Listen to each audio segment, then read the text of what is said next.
I just noticed. I am over here for some reason. Oop. And very tiny. Let's be bigger. Much bigger? Move a little bit to this side as well. Cover the entire chat. That's probably fine. Now, also I was wondering, what if we go to options, we go to sound? No. And this option is enabled. A pause will be added between music tracks during combat in turn-based mode. Okay. Set frequency of character voice response. Voice response? I like see them have written responses, but voice responses? I don't even know.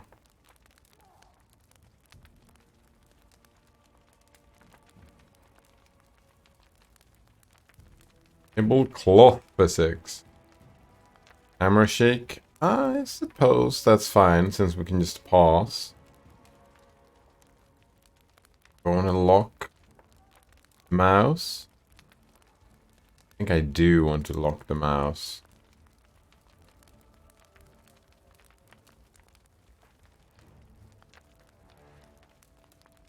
Pan. Enabling this will snap to the nearest target. We'll be able to aim manually by holding down the control key. I like that.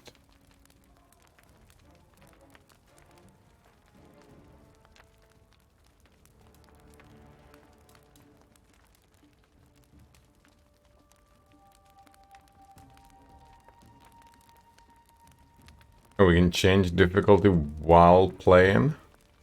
Then.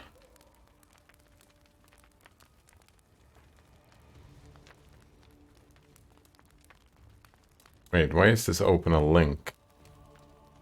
Stupid. Stupid. Whatever, it's fine. Let me see if we talk to the guard. Thought you were a goner. Thank you, Valerie. I owe you my life. Oh, right, Valerie here. I'm listening. You are listening, eh? 7.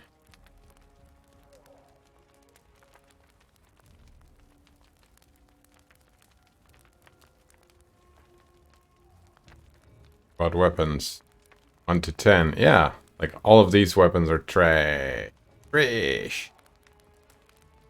Luckily we can carry some stuff now.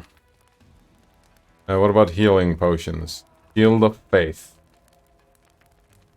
Shimmering magic of field that averts and deflect attacks. Grants us a +2 deflection bonus to AC.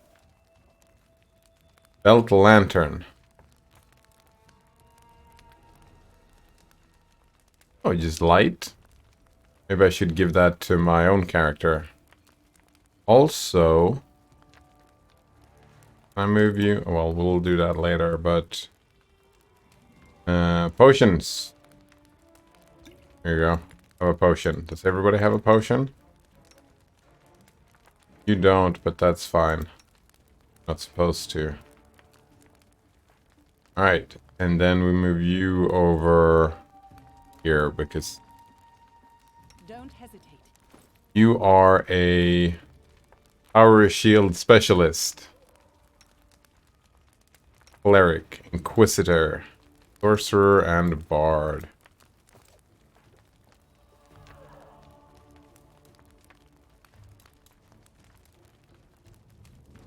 Notice awaits us.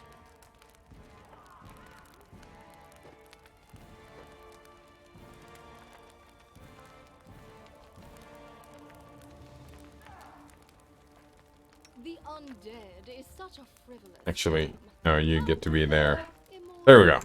eternal, everlasting. I think maybe for now it's better to do this. Yeah. I'll go ahead. What?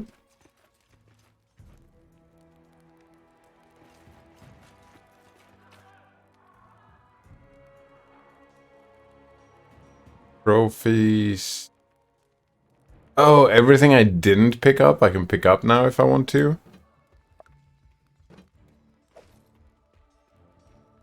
That is pretty sweet.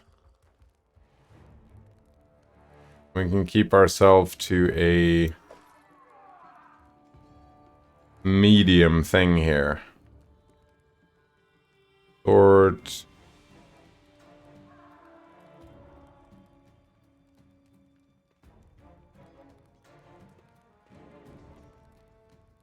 This is medium armor and this is heavy armor, but the medium armor is...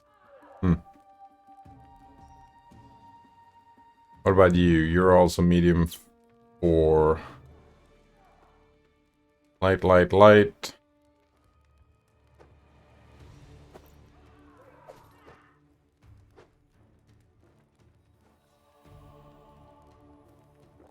Masterwork light mace.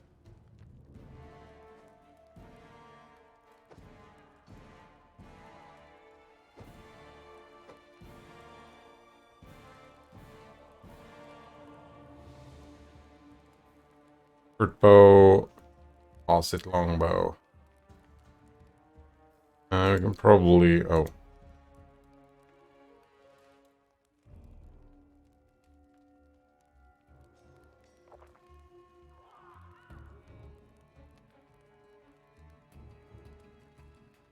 Hit 20 and we multiply by 3 if we crit with the spear. That's interesting. You know what? This is probably fine.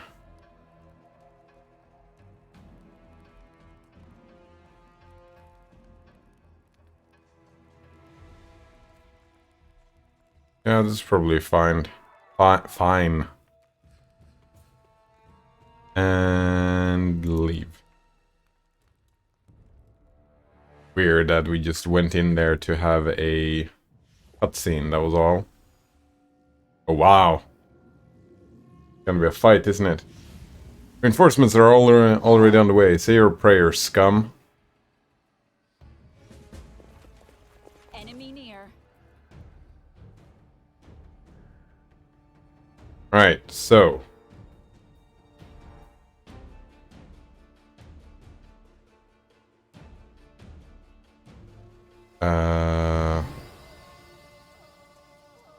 Repent. Your life ebbs low. Oh, wow, everybody attacks me, eh? Right, we want to get closer to the Rift Channeler, so let's... Everybody go this way. Right, until we get here, and then Valerie gets to...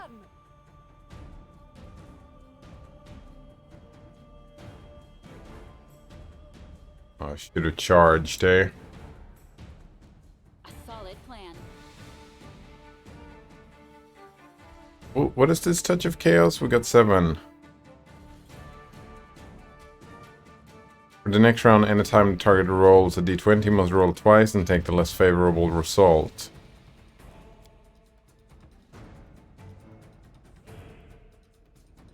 That's fine.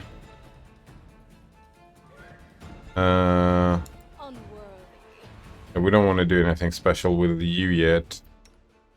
I think it's time to inspire courage. 1 morale bonus on saving throws against charm and fear effects. Competency bonus on attack and weapon damage rolls.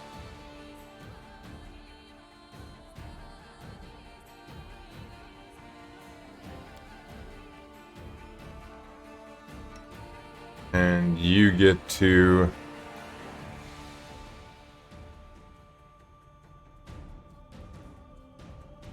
Oh, burning hands would be good here though, wouldn't it? No, let's do magic missile on this dude.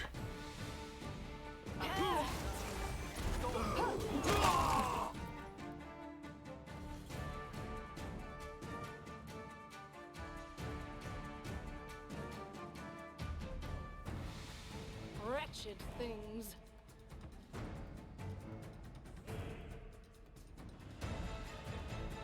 Wonder if the music continues if we like run over here.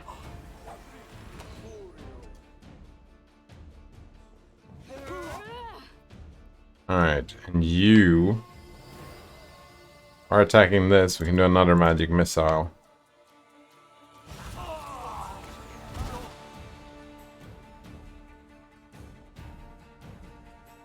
Alright.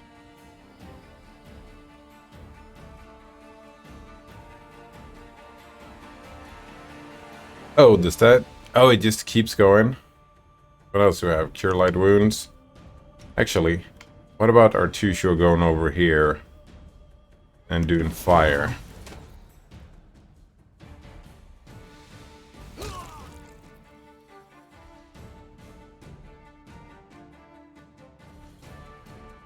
Wait.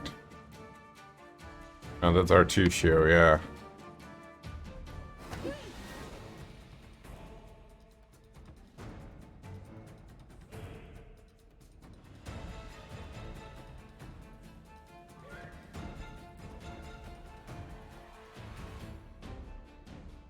First strike. Gain temporary intuitive insight.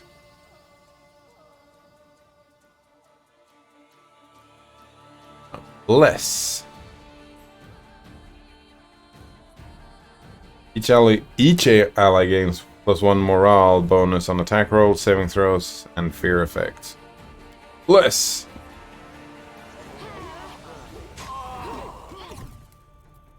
Alright, burning hands all creatures. So, Harim, you go over here.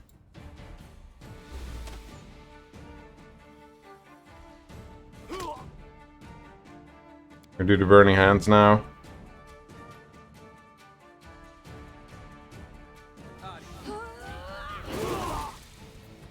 What's Valerie doing? Oh, Valerie got feared. How do I see that?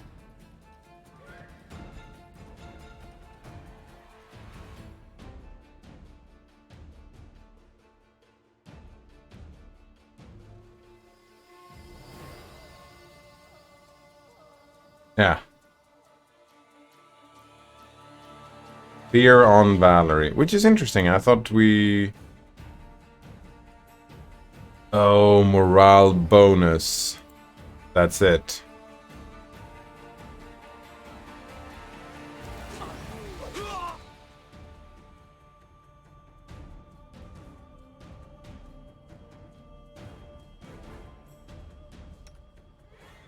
Right, what about another burning hands here? Something like that. Hello, Coleman. Nice to see you again. How are you doing today? Oh, the fire.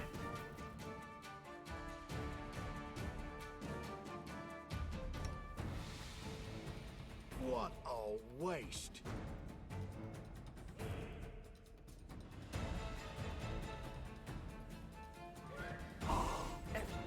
Forwards.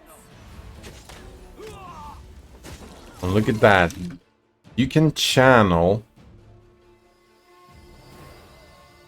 even when you do this thing. That's very nice. I guess you've stopped channeling? No.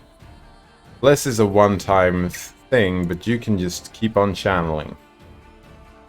Coleman says I'm doing fine. Glad to hear it. Now, I suppose that's all the channelers, right? Oh. Wait, that was it? They just killed the dragon thing? Alright, which one was the leader?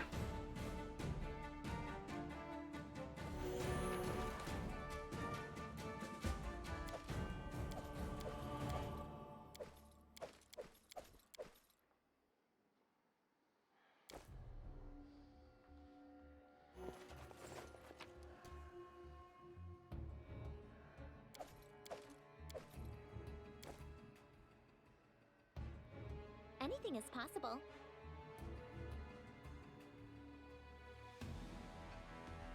Alright. Can we sneak in and loot this dude? Let's do a quick save and hopefully they won't be upset about me just... Yoink! Praise Estiel, we made it. Time to count our losses. Oh, we have to trigger the conversation ourselves? That's interesting. So let's talk to Jamandi Aldori. Let's do it. Piece of cake. Thank you for your valor and bravery. The enemy was strong, but you were stronger. And that means I made the right choice. Just as I thought, there were worthy leaders among you. I'm especially grateful to them for the courage and common sense they showed while defending the mansion. But this attack means we have even less time than I thought. Someone already knows of our plans and is acting against us. You'll begin your expedition immediately. Oh, we're gonna split into two parties, is that it? Promises, I got to Isadam today. Oh, that was... Oh, I kind of assumed you were already there. Yeah, or like, are you playing on a new save or something? Kind of assumed that you were already there, but not then. Good job. Huh. Good job. So now it's just time to find a new fantastic solar system, eh? We can make all the money.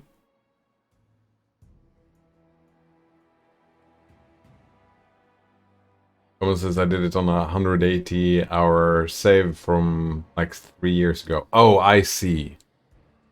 When last you played the Ice Dam might not have been a thing. Lady Aldori, please, I know who arranged this attack. The vile king of Pitax, Iroveti. What's more, I know who among us works for him. Hey, you! Show everyone the ring you're wearing. You think I wouldn't recognize Iroveti's seal? That's why she wasn't killed. The bandits recognized her as one of their own by this signet ring. I fucking knew it. I fucking knew it. I shouldn't have equipped it. Shit.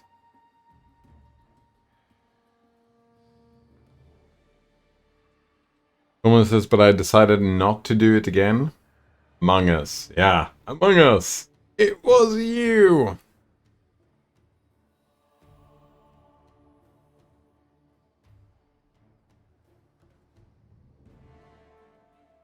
Alright, so we can do diplomacy. He's trying to set me up. He's the one who gave me the ring. Or we can do knowledge. I have no connection to Pitax, but Tartuccio's name, accent, and clothes seem like he came straight from there. Which of us looks more likely to be Iroveti's spy? Or a tag liar?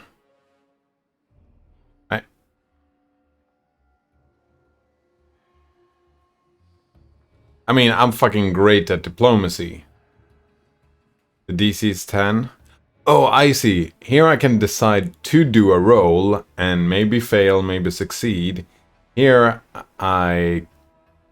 since I have some knowledge of the world, I can say this, but it's not guaranteed like how they are gonna react. Or I can just fucking attack Tartuccio here.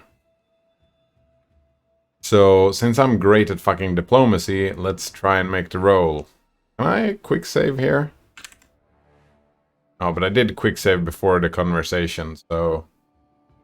we can... live with our saves or not. Yes.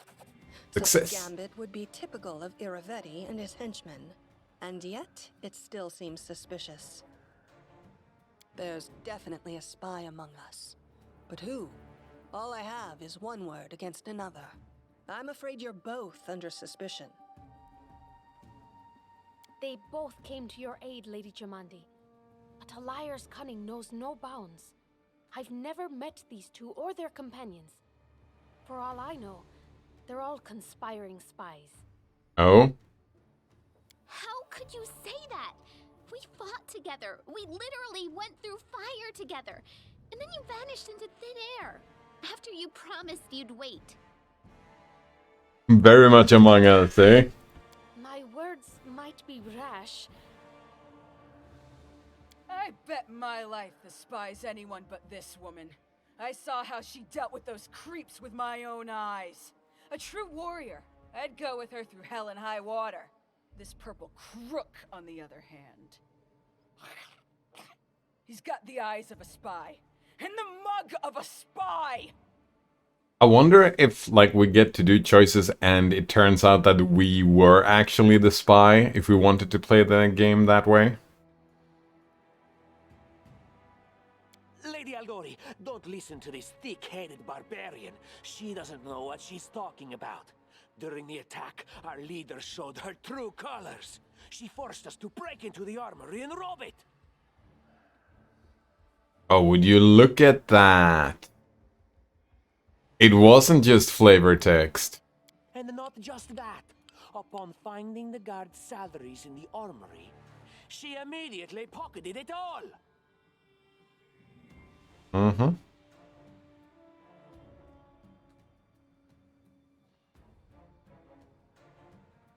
Right, sometimes your character has to make difficult decisions relying on their conscience or lack thereof. Such decisions impact your character's alignment, gradually shifting your character towards good or evil, lawful or chaotic.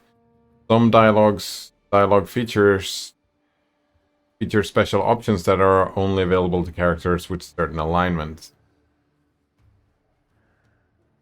Yeah, we're lawful neutral. 15 check, though? That's gonna be difficult, isn't it? Considering the circumstances, that was Success. more than reasonable.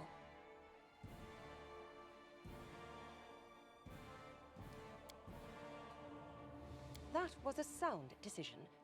Sometimes one must act at one's own risk and peril until crossing the boundaries of what is allowed. Showing initiative is no crime. Well, of course, theft is not to be condoned. However, when the fire burns around you, and you are but one step away from death, is it not insane to worry about laws and rules? Alright. So, building foundation for chaotic... Wait, was he chaotic neutral or chaotic good? But chaotic versus lawful. Wait, what happens... Like, it said that I have to be lawful, right? I'm not allowed to be chaotic good or neutral good. I wonder what happens if I become more chaotic, if, like, not gonna work being a monk anymore. I feel like I read something about that, but that would be stupid. What about that trick she pulled right before we came in here? What trick?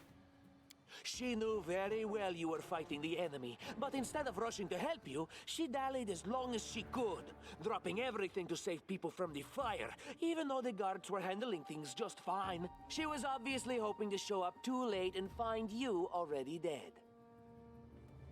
Yeah, people were dying right in front of me. How could I just walk by? We can have neutral evil as well. I wouldn't have saved them without good reason. Dead soldiers are useless, but the wounded could still help Heston defend the mansion. Wait, that's neutral evil? That's so weird. Come on. Trying to save others Fail. is commendable, but Tartuccio's right. You were needed here more. Eh, fuck you, Jamandi. Well, let's agree to disagree. May Shellen spare me from ever having to make such a choice, but she behaved decently, as a true leader. A true leader is someone who has their priorities straight, not someone who would put a valuable ally's life in danger for the sake of some servant. Oh, actually, this is fine. Yeah, this is fine. Fuck Jathal here. Enough squabbling. I'm still not sure which of you I can trust. However, the risk of entrusting the whole affair to a spy is too great.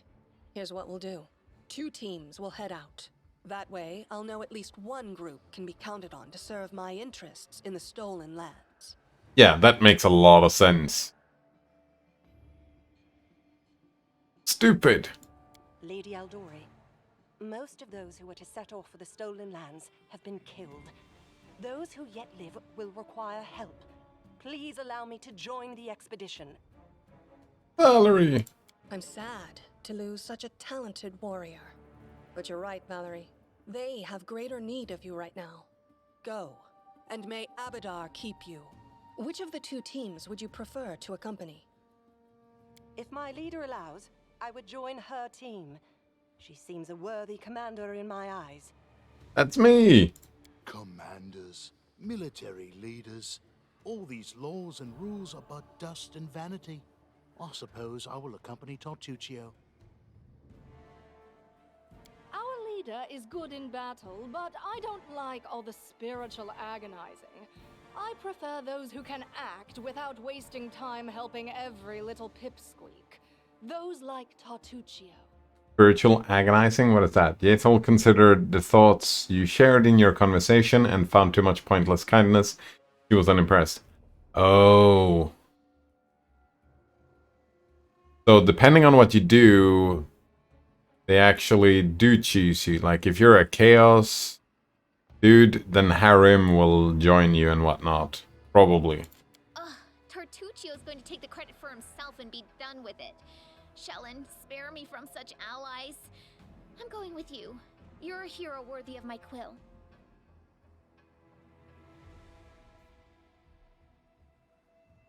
Alright. As for me, I know neither of these two. At least not well enough.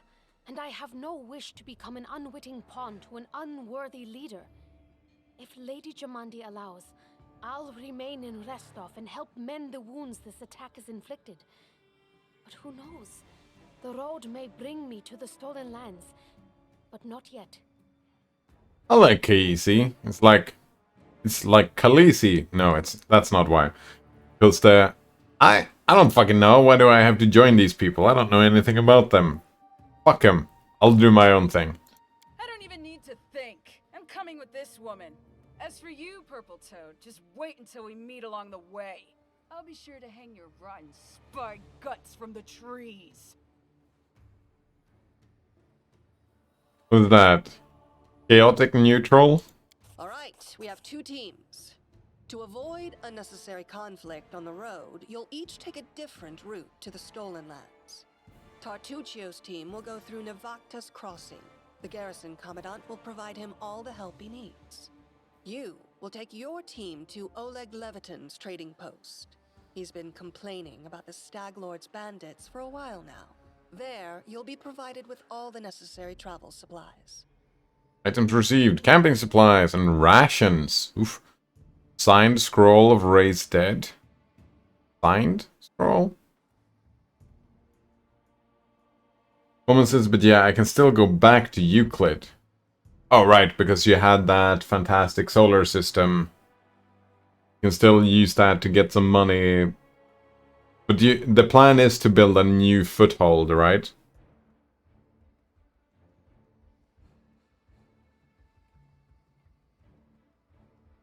I'd like to believe you, but I know all too well how convincing traitors and spies can be.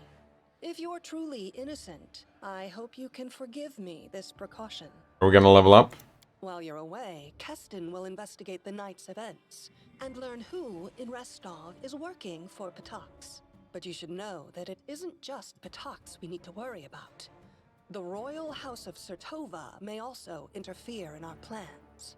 I've managed to keep this affair a secret from them so far, but that can't last long. By my estimations, you have no more than 3 months. After that, any feats you accomplish will be pointless. Oh, we're on a fucking timer? 3 months?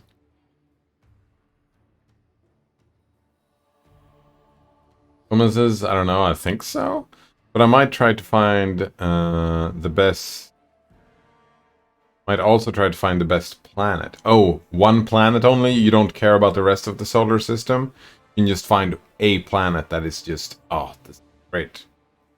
Like, you know, lush, no storms, not hot enough during the day to activate hazard protection, not cold enough to activate it during the night.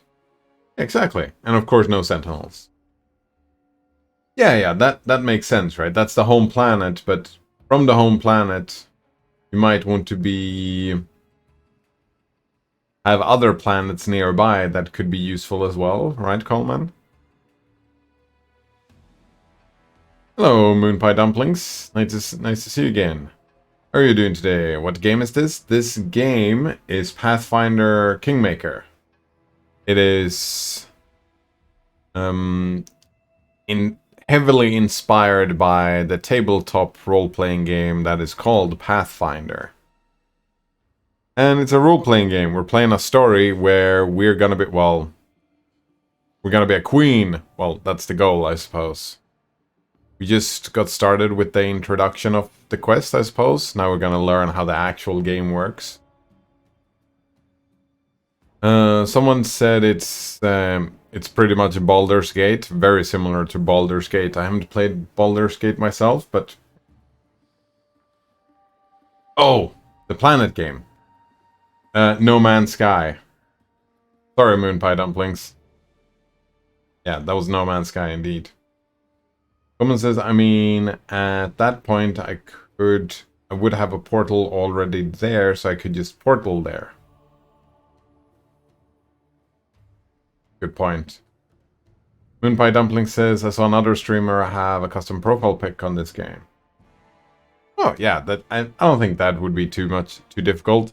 There's probably a folder somewhere where with all the pictures. You got to choose a picture. I didn't. Wouldn't have bothered.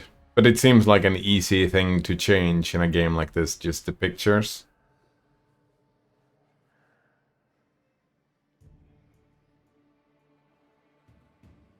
Bothers me a little bit that my character doesn't at all look like the picture though. Like this hairstyle didn't exist in the character creation. And that's not a custom profile picture, it's just a profile picture that the game came with. That's fine. And now, farewell. This battle was but the first ordeal along your path, and you overcame it as true champions of Restov. May the obstacles that follow also fall to your feet. Fear nothing, my friends, and return victorious. Command is pretty damn weird. Oh, cutscenes. Mary is a barbarian from the realm of Mammoth Lord. She's a blunt, crude something. A terrible night, our small team set off to brave our fate. Beware, stolen lands. Heroes are on the way. Here we go. Bitter rival. The gnome sorcerer Tartusia, our leader rival something. Right, we have to open the journal if we want to actually read that. Right, map movement. Oh, right, this is just popping up and telling me that the journal has been... We have more stuff to read in the journal.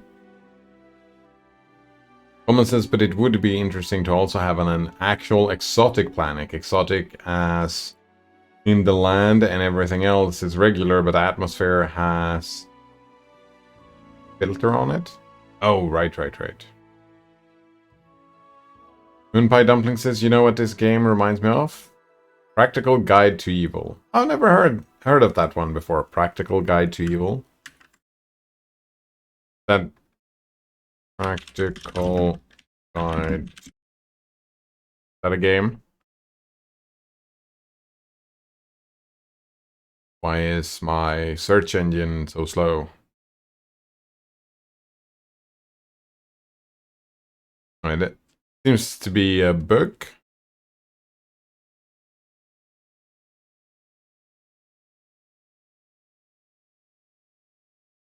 Serialized fantasy novel about a young girl named Catherine making her way through a world fundamentally operates off narrative tropes, where good and evil are more than theoretical concepts.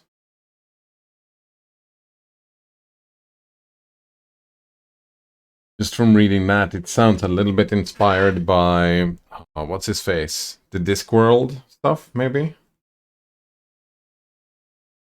Coleman says, like, for example, I had a planet which was almost completely black and white, and a planet which has changed all the colors.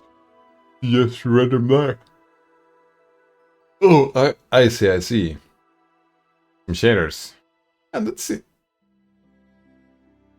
I would probably want a planet like that, yeah.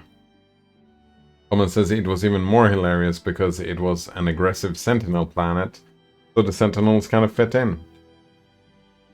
Moonpie Dumpling says, so, I've been playing with NixOS more lately. Good times? Bad times? I mean, I feel like NixOS is... sometimes it's super frustrating, but when you get it to work, it's like, score. Right, I'm building... Moonpie Dumplings is building an alternative to Chasm. Know what that is? The browser-based remote desktop software. Oh, I see. I don't have anything that I have to remote control, so that's fine. Probably why I don't need why I need Chasm. So I've decided that using the NixOS containers tool is the best way to do this, but it lacks some features. So I may end up contributing to Nix packages. Sweet. It might be worthwhile to check out... what was that called?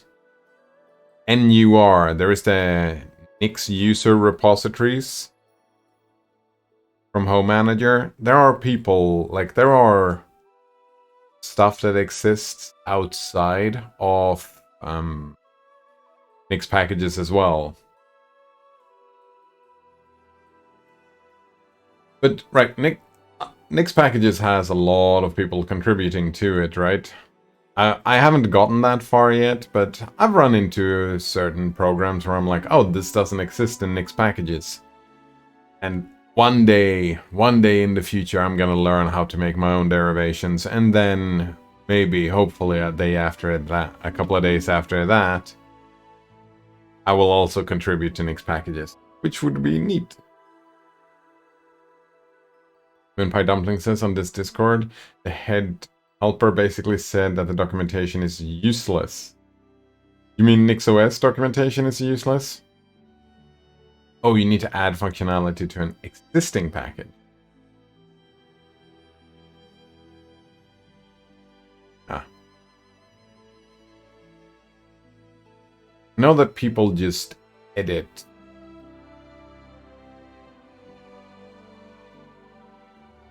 I don't even know. They said that NixOS docs aren't useful. That has been my experience. Yeah, that has been my experience, that there's quite a bit of documentation and a lot of it is not very useful.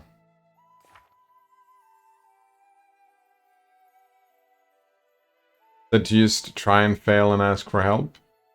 Hopefully, like, I get the feeling that Nix is growing and that there are people who are gonna be working on fixing up the documentation.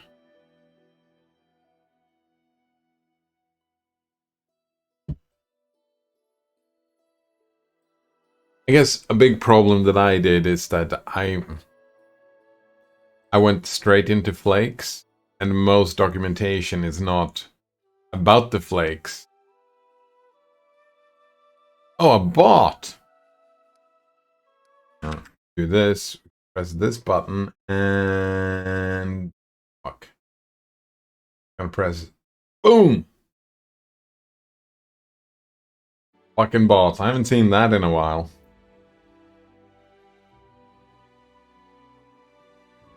Fucking bots. Usually, they're pretty good at...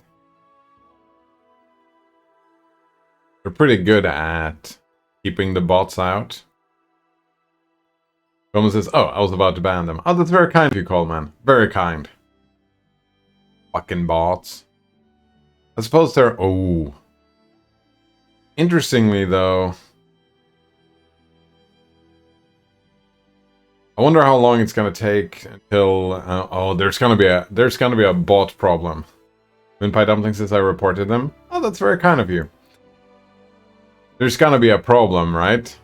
Because people are gonna write bots that have, like, ChatGPT write their messages. Instead of copy-pasting one message, they're gonna write a unique message for every place they show up, and they're gonna be like, oh, gross.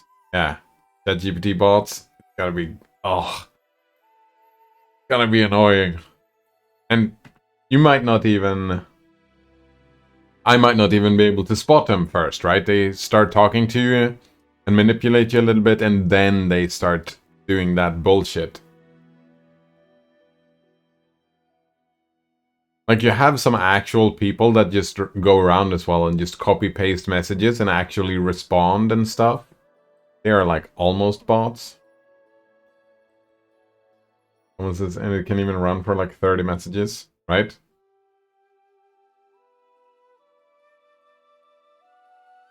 What is this? First steps on the road to glory.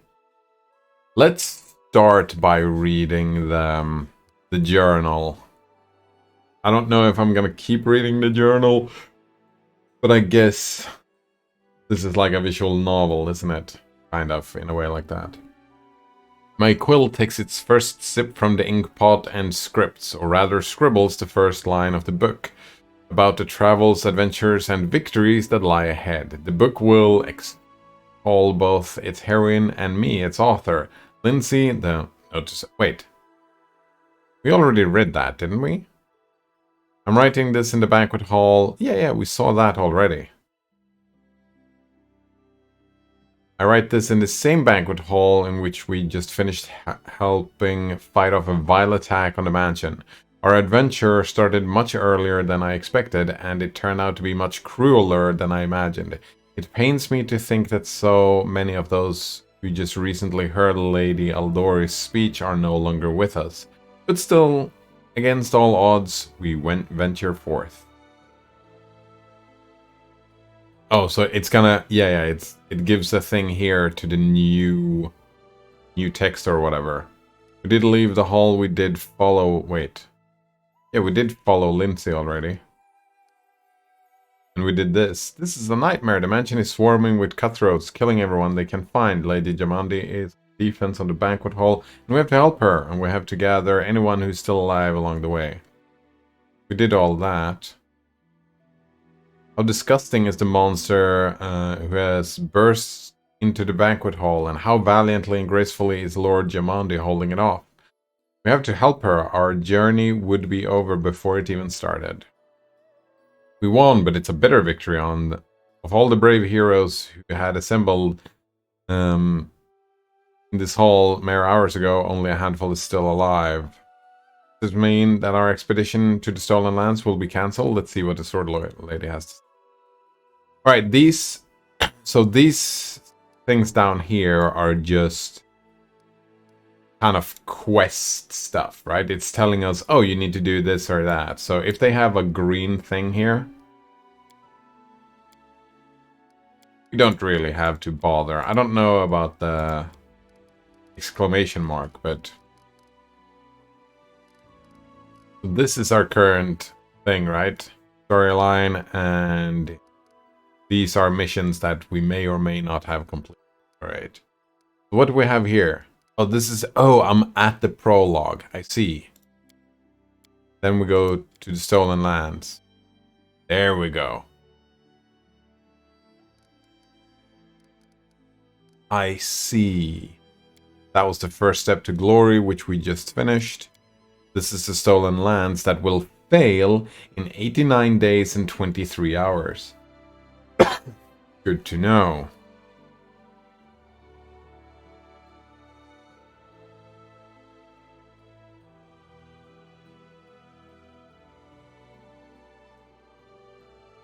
Try and fail and ask for help, eh? Sometimes I wish I was better at asking for help. Like going on Discords or IRCs and asking for help. I just don't. I just read documentation and then I fail and get frustrated, and then it's like, oh, then I have to talk to people. I have to socialize. Oh no, that's not gonna happen. We're setting off on our first big adventure. Jamandi Aldori, Restavic's sword lord, is testing the contenders, weighing who shall be the ruler of the Stolen Lands. There's only one way to prove that you're worthy of the title. Rid the area of ravaging bandits and their leader, the bloody cutthroat known only as the Stag Lord. Tremble, ye scoundrels, we are coming. Moonpie Dumpling says, I hate asking for help. Oh, you're like me then, yeah. That's why I love Arch Linux, because everything ever is in the docs. I remember the person who was kind of guiding me into NixOS. They were like, Oh, I'm still using the Arch wiki for most things. Yeah, still using the Arch wiki for most things. And something that a trick that they were using is like you can do this if you search language X, what was it called? ASM. You go to GitHub and search for. That's a good thing why it's in the language of Nix, and you search for. Oh well, that wasn't a lot, was it? But it wasn't even CASM, right? It was an alternative to CASM. But if you look for code, you might find people who have their own Nix configurations on GitHub, and you can search them and just use their configs to make it work, perhaps, if you get lucky. Moonpie Dumpling says, and I thought NixOS would be like that.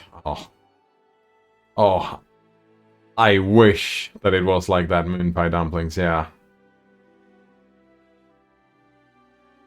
Moonpie Dumplings says some stuff just straight up isn't in the Nix wiki. Yeah, spent like 3 days scouring the docs only to get help in 30 seconds from the Discord. Wow, 30 seconds after 3 days. You know what? You can... Well, I can. For me. I mean, you do you. That's completely fine, but... Maybe that's... something I can learn. And being more social. Hello, Node Runner. Nice to meet you. What are you doing? How are you doing today? What's this stream about? Reading documentation versus asking for help. And just... moment, I'm just considering that... maybe... if we're talking about silver linings, and that can be considered a positive, that the documentation is trash, silver lining is that you are forced to socialize. If you're, like me, not very good at socializing, might be a good thing for personal development or whatever. Nodron says you can ask me any Nix questions and I can help. That is very true, yeah. I know, I've been thinking about it, that if I run into problems, I'm gonna ask Node Runner. I still haven't done any actual work, though. At the moment, my mind is elsewhere, but when I start doing Nix work again, I'm gonna try to ask for help. Moonpie Dumplings asks Node Runner if they're in the Nix Discord. I think I'm in the Nix Discord. Actually, maybe not. I was gonna join the IRC, but then I fucking failed to set up the login and I just got frustrated and said, whatever, it's fine. Nodron says, I think I was at one point. Oh, because I asked my questions there.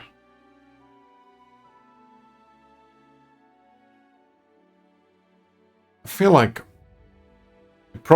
one problem I have with just asking a random question out into the void like that, well, there are a few problems I have with that. First is that I'm impatient when I ask the questions. Like, my mind is like, oh, I might not get an answer immediately. And I want to do this right now, not later. Which is... if I don't get the answer, that's fine, right? It's just... and then combine with that this feeling that, oh, I don't want to be a bother. I don't want to spam this Discord with my stupid questions. I don't want to bother people, which is a pretty fucked up way to think. That manipulative... it's a little bit the doormat mentality, which is no good. No good. Nodron says I ran out of Discord servers I could join in total, and I had to start leaving some. I didn't even know that was it. How many Discord servers can you join? I mean, Nodrunner, you have your own Discord, right? feel like that's probably a good place to... Well, I'm thinking that the Nick's Discord server is probably a better place to ask questions. Yours is fine as well. That. Pie Dumpling says, I'm in 80 plus, most of them are software projects. Yeah, I've been starting to try, and I've left a bunch of stuff that I've joined as well and tried to just be on stuff that actually interests me. I don't know. Coleman says, on the Portal mapping Discord, when I was feeling bored, I would go ahead and go into the random mapping / lore banter of Portal and Portal 2. Yes. Seems nice. Another one says 100 is the max. Oh wow. I think I have too many, and I have like a dozen. Maybe close to 20. Coleman says, and just rant and rant. Sweet. Good times. I do my ranting here. Into this camera and this microphone.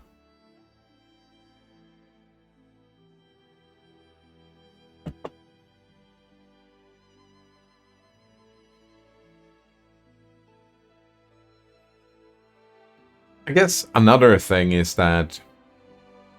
Oh. I feel a little bit stuck in the past in a way that...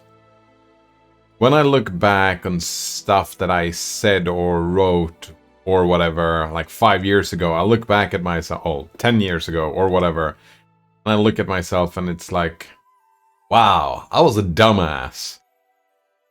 And that also kind of is a hindrance for me for writing stuff down, because when I write stuff down, I end up with just, well, that's just fucking stupid, isn't it? Or it's gonna be stupid, which is an ego problem. So many ego problems.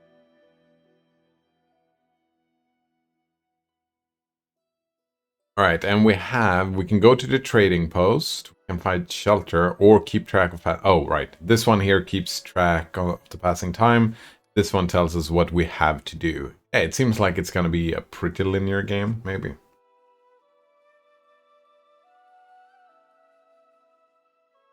It says, like when people are saying that in Portal 2, the white parts of the cubes are made out of plastic, and I said, I always thought they were supposed to be hardened conversion gel, like you can see in one of the Puzzle Maker trailers being done to the white walls. Right. Pie Dumpling says, if you cringe, it means you grew as a person. Yeah. Yeah, but it's like... My ego issue is that I feel responsible. I grew, but I feel responsible for what I did, well, last week when I was saying stupid shit. Which is... Learn to let go of the past might be a good idea. Someone says, I don't remember the rest, but it was basically that it was not true for some reason, I forgot. But I still think that. Headcanon, Coleman. Yeah, I'm with you. I would still go for headcanon. I like the... Yeah, fuck the plastic thing. Do the conversion gel. That makes way more sense to me. I think headcanon is completely fine. Someone says, especially when you throw them around, they make this rock-like noise. Not a plastic noise or a metal noise. And the only parts that touch the walls are the white corners. So... There you go. Right, so we have one quest to go to the trading post. Gnome Sorcerer Tartusio, our leader's rival for the Baron's coronet. Is that the crown? Or, like, what a Baron is wearing? Instead of a crown? Coronet. Is wandering somewhere in the Stolen Lands. He's cunning, dangerous, and definitely preparing something nasty for us. One way or another, we must defeat him. Defeat him? Like, are we gonna kill him?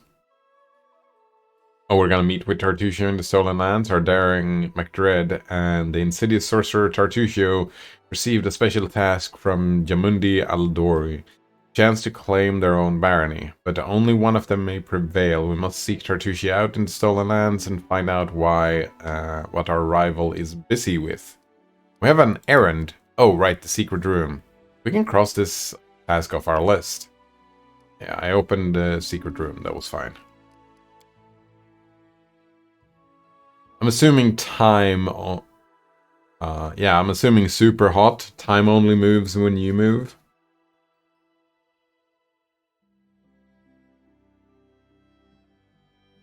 Another one says, but wouldn't that mean that the friendly companion cubes are cancer-causing? Friendly? Could have been courteous. No, that doesn't make sense. I mean, courteous is kind of friendly. You could have the courteous companion cubes are cancer-causing.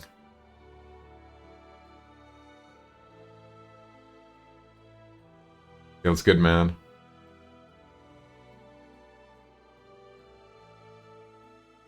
Someone says, I don't think so. I thought the thing with conversion gel was the dust or gel itself when it was going through the air. Maybe. The last thing, says Coleman, is that when you slide them across the ground and make walls, they leave a spark trail, and I have never seen a plastic material that makes metal make sparks from contact, right?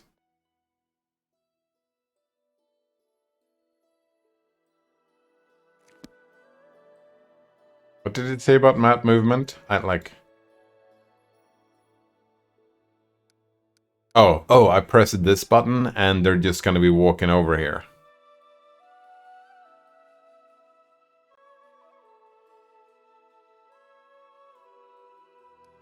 This button here. Oh, nice.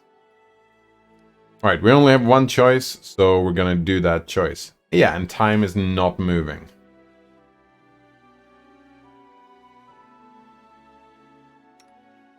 What about your equipment here? Do you get any fancy new medium armor? Don't we want heavy armor on you if you're gonna be a big fancy barbarian?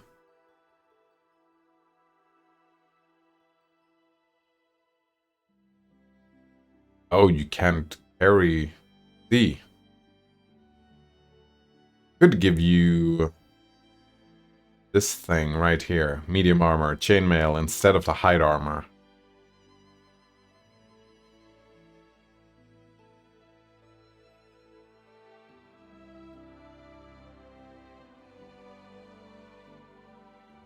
Oh wait, do we lose dexterity from this? No. This 4 max dexterity, I don't know what that means. I feel like a lot of stuff in this game, I don't know what this means. Do you have a fancy shield? You do have a tower shield. Exactly the same.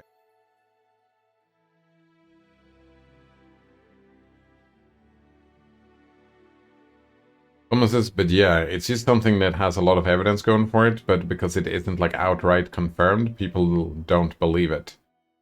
I'm with you, Coleman. I believe it. Another one says, my headcanon is that these cubes with heart on them cause cancer. That makes sense as well, yeah. That checks out, Noderunner. That checks out. Minpie Dumpling says, I remember the game theory video a while back that living people are put into the cubes. Dark, but I like it. Nice. Oh man, I haven't watched the game theory in a long while.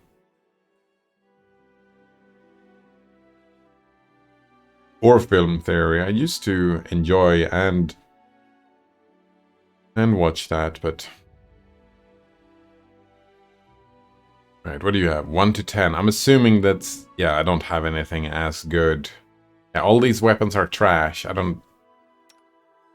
You have...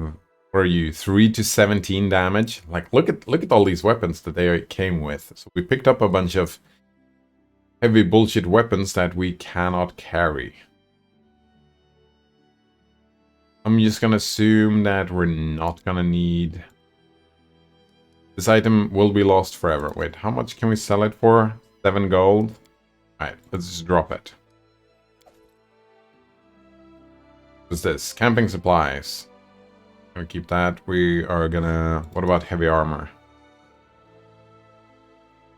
Assume that we're not gonna need another heavy armor. Yes. Use it forever. Or...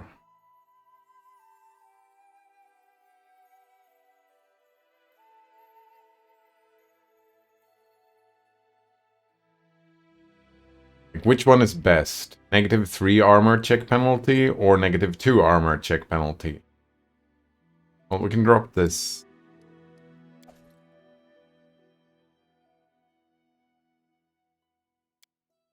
Drop these clubs.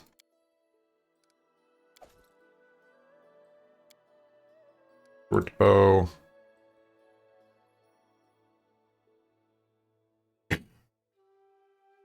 Coleman says, but one thing that I did call out to them in the comments is that the specific noise the companion cube makes, if you were to vaporize it, is the same noise used when you go through the campaign again and you put the secret radios through the fizzlers. Wait, I don't know what that means. So does that also mean that the secret radios also have people inside them? I mean, that's how radios work, right? You have tiny people in the radios that sit and talk and play music and whatnot. Isn't that how radios work? Moonpie Dumpling says, maybe, I don't know. Are you sure this is a role-playing game? It looks more like a management game. We were actually talking about this yesterday, and we were kind of saying that it's not really a role-playing game. And partly it's because I'm reading the chat and actually not moving forwards in the game. But yeah, management. I'm not doing any actual role-playing, right? My character has their own voice. So it's more like a visual novel management and combat system. What do they call that? CRPG, I think they call that. Alright, we are going to be using rations over time, so that's probably fine. Let's press the button and see what happens.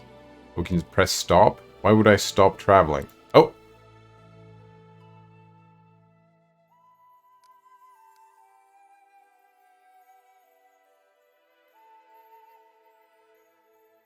South Rostland Road. Wait, did I take a wrong turn? Like, didn't I zoom out? Like, where are we going? This is the outskirts. Thousands Voices. Dyers. Thing. Lake. Is that the outskirts? Is that where I'm going? You know what? Let's check the journal here. Stolen land. You can find shelter and fresh information about the bandits at the trading post of a certain Oleg. Let's get there, but it doesn't tell me...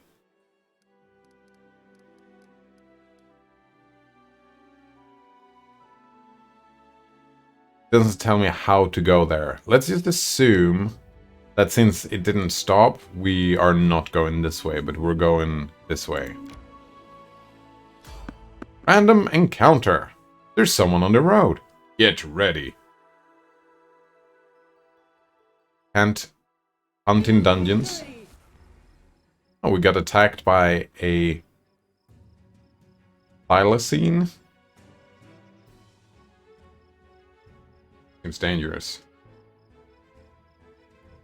Coleman says, I like the Portal 2 version of the companion cube theory more, that they are just people that had their minds uploaded into the computers inside the cubes. And when they get vaporized, they get killed. But without the bodies inside the cube bullshit. Damn, every single time someone brings up role-playing, I always think of my little running away roleplay I did on some role-playing website 3 or 4 years ago. Running away roleplay? I don't know what that means. What was that? Was that a good time? I think I told it here before. That you were just running away the entire time. Then I feel like that's what we were doing when I tried to roleplay with ChatGPT. Yeah. We just always run away, like non-stop. That's your response to everything. I'm just gonna run away. The ultimate coward, eh? Right. You guys need to switch places. This.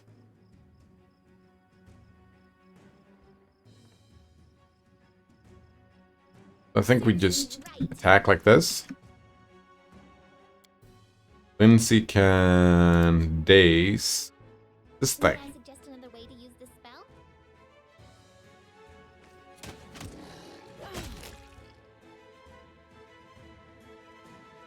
Wonder if I'm supposed to be using the... No, these are daily stuff, right? So we need to rest before we get all the stuff back. The only thing you have is that you can daze. What happened with daze, by the way? May I suggest another way to use this spell? Try again.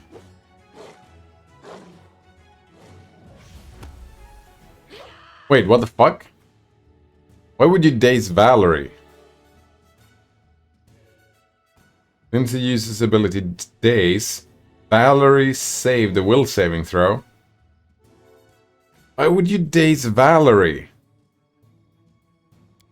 You deserved it. Look at that! You dazed Valerie! An idiot. May I suggest another way to use this spell? Got him. My character must have turned into Usain Bolt by the end of that roleplay. Nice. From all that running.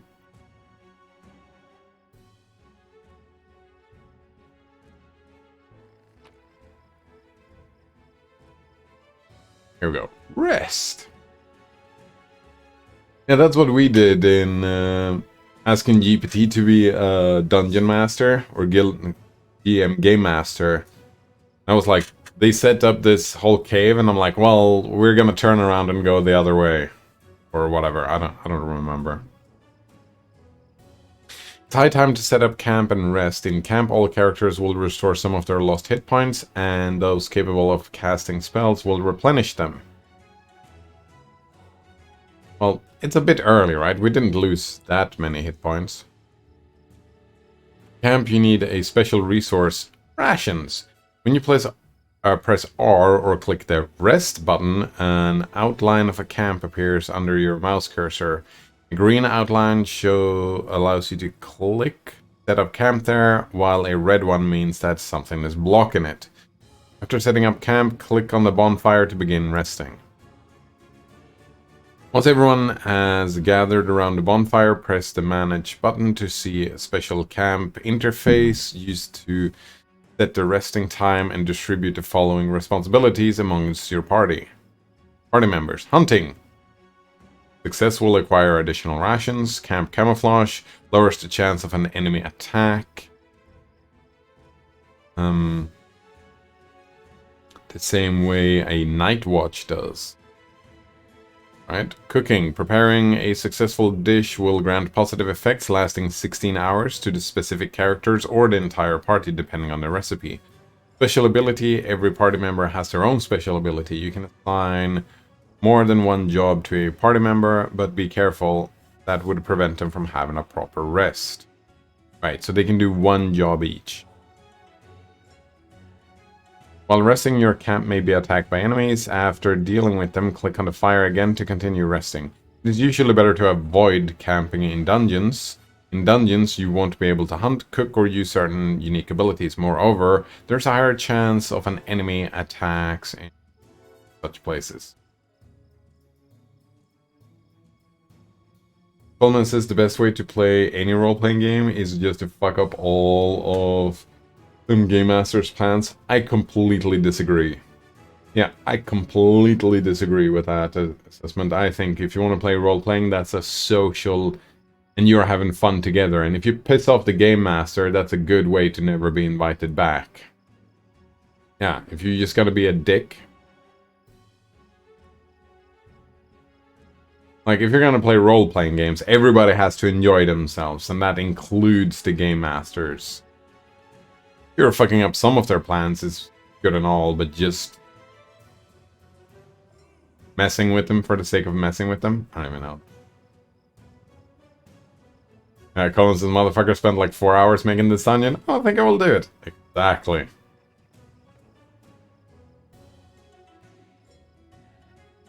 Oh wow. Node Runner says, I feel like I'm not talking to Node Runner here. I feel like there's someone, well, Node Runner with the help of an AI. Right. Pathfinder is a prodigious and praiseworthy project that puts you in the place of a potentate.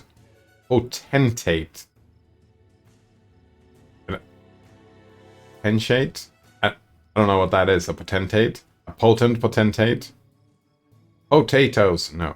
You create your own character from a cornucopia of classes and companions and carve out your own kingdom in a captivating and colossal campaign. Yeah, that's what you're doing, right? This is what we're trying to do. Skin!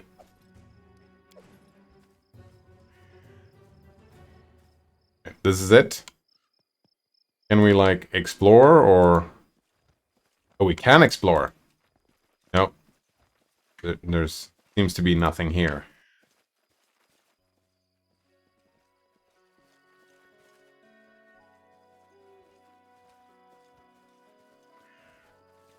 Hunt! The path is clear. Wait, the path is clear, says someone? Party suffers from heavy encumbrance. Oh, that's why we're so fucking slow. Thanks!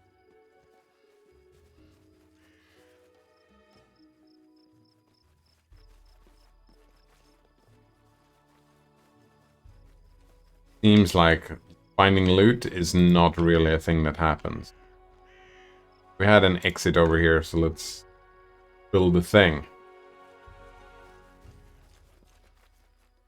And look at that. We're heavy encumbrance because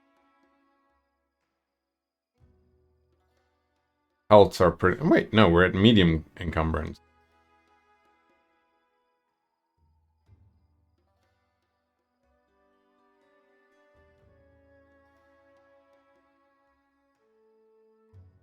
I'm just gonna drop that.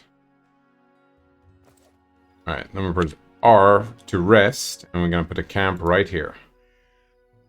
Then we press... Oh, here we go. Hunting is required for a rest. The rest will take some time.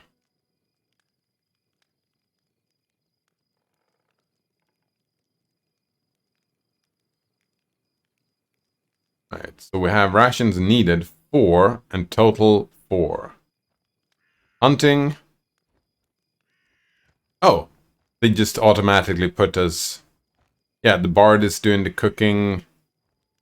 You're doing the guard. I'm doing the camouflage. Like, it probably put everybody on...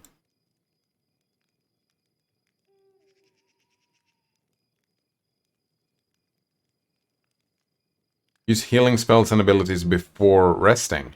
Oh, wait. Can we just do this? And we go here. Cure light wounds. Wait, no. We're gonna heal.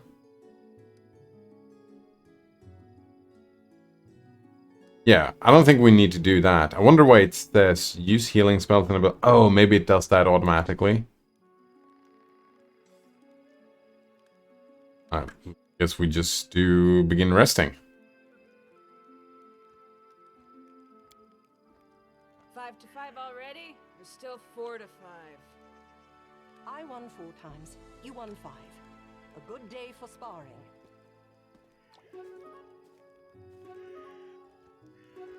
Here we go. 4 rations from hunting. Camouflage successful. Excellent hearty meal.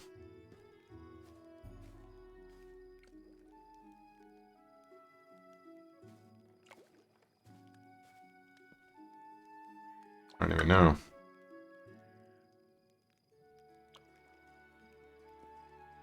No, says Bing Chat isn't as good as ChatGPT at writing. Here's ChatGPT. Here we go. Another one says, astonishingly ambitious and abundantly adorned with ample adventure. This title tantalizes the senses and tempts the player with a tapestry of tantalizing tales.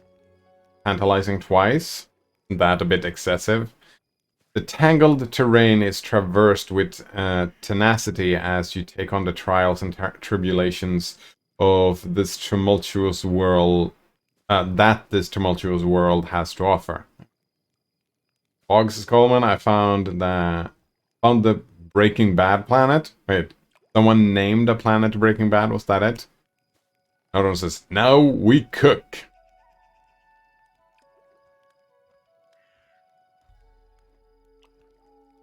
What is nah?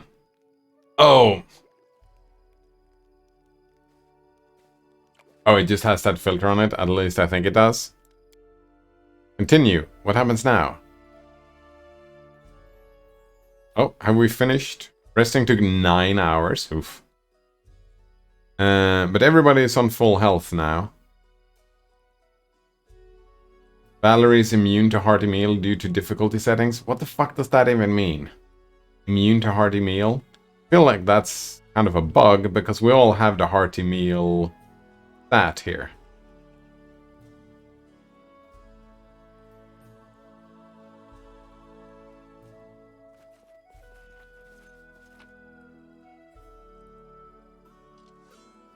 Another one says, it's probably my prompting. I didn't specify. I didn't want it to repeat words. I don't know, like...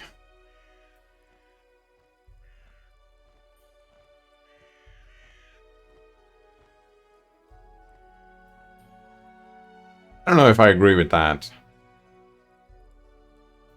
Leave. Yeah, let's leave the studded letter behind. We don't need it.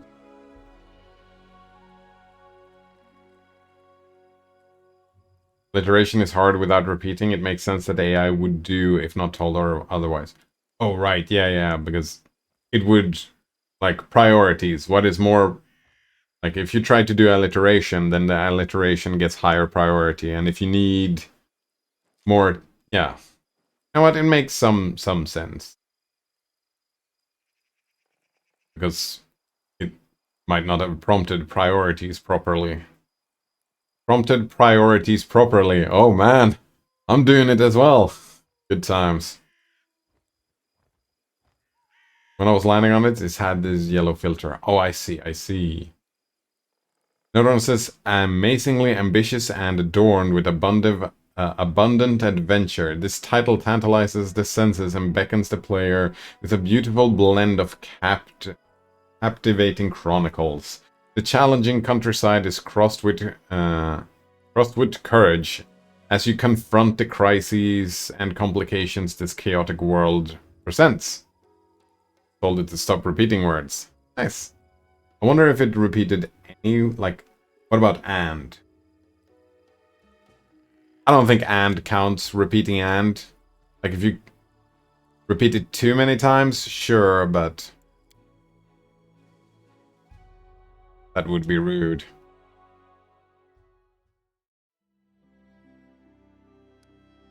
Yeah, I don't remember what she said. Oh, here we go. Show location names.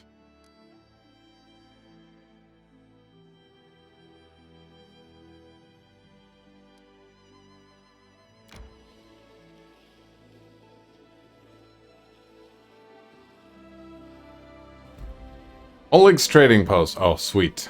We did go where we wanted to go.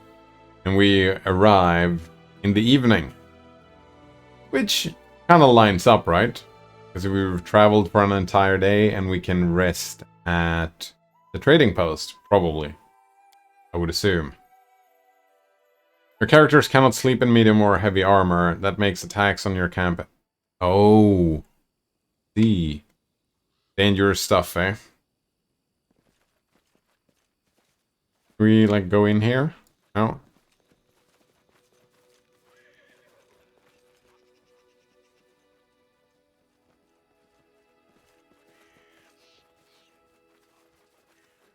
Oh, hello. Walking.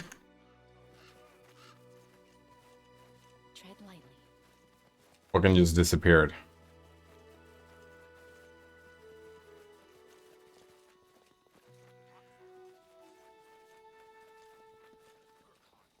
house.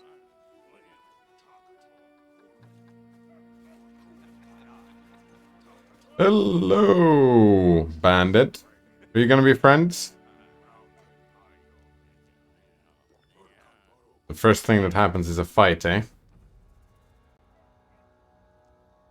Oh, would you look at that? No voice acting.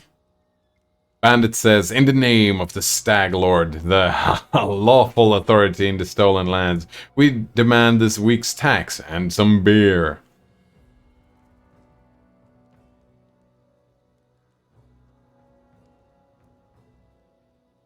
That lawful authority? I mean...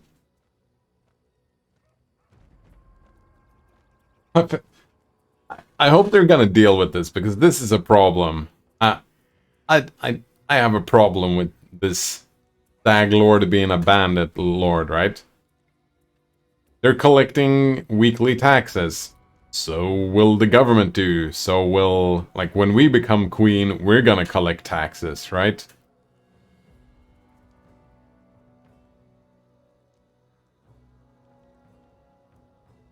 Notices, if you like this game, there's plenty of others you could play just like it. But the older ones don't have voice acting so much. Yeah, that's fine. I mean, I really did enjoy Divinity Original Sin. Didn't finish the second game, though. I still haven't finished that game. I think I enjoyed the first game more than the second game, though. Might want to replay the first game. Who knows? No, but as you said, right? I think I got Baldur's Gate on GOG, so maybe I should play the Baldur's Gate games, because there's the third one coming out, if it haven't already. I don't even know, but yeah. If I do end up enjoying myself, which I am... So far I've been enjoying myself, but... Gonna take some time playing this game, isn't it? Bandit says, and where's that pretty wife of yours, Oleg? She should serve us dinner. Yeah, I mean, I'm assuming this place has a inn, right? They're gonna serve dinner. I feel like the only thing yet is like they're bandits. It's what the fuck? This says, quiet down, dimwit. Oleg, we're just here for the Stag Lord's tax. Hand over the money and we'll be on our way. Oh, look at that. Yeah, they don't seem so bad at all. Oleg says, do you want to drink some of my blood too? I'm sick of you. You're like a locust. You think you control everything around here just because you put up that painted rag of yours? You come here, squeeze us dry, and come again. Oleg, a large man with a rough face, stops talking when he notices you. Ah, you must be the guests from Restov. We have alignment in dialogue. Some dialogues feature special options that are available only to the characters with certain alignments. I feel like they told us that already. Restov is where we came from, right? One of the two largest cities in the fertile region of Rosland in southern... Mayor Selmas leads the city... Wait, is that where we came from?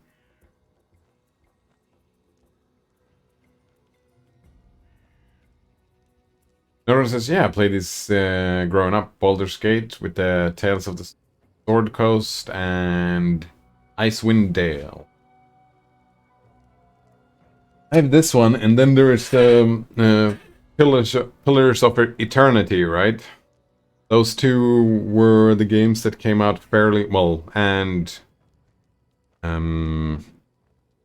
Divinity Original Sin. Those three are the like big games that came out recently. No, there was that sci-fi game as well. Wasteland?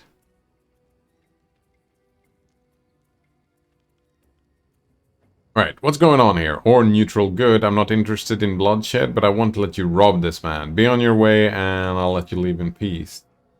Oh, and we're evil, we could do that. So we have neutral good, we have lawful neutral. Attack? That's lawful. Oh, right, my task is to clear this land of bandits. I'll start right now. Or attack, there's no need for words to arms.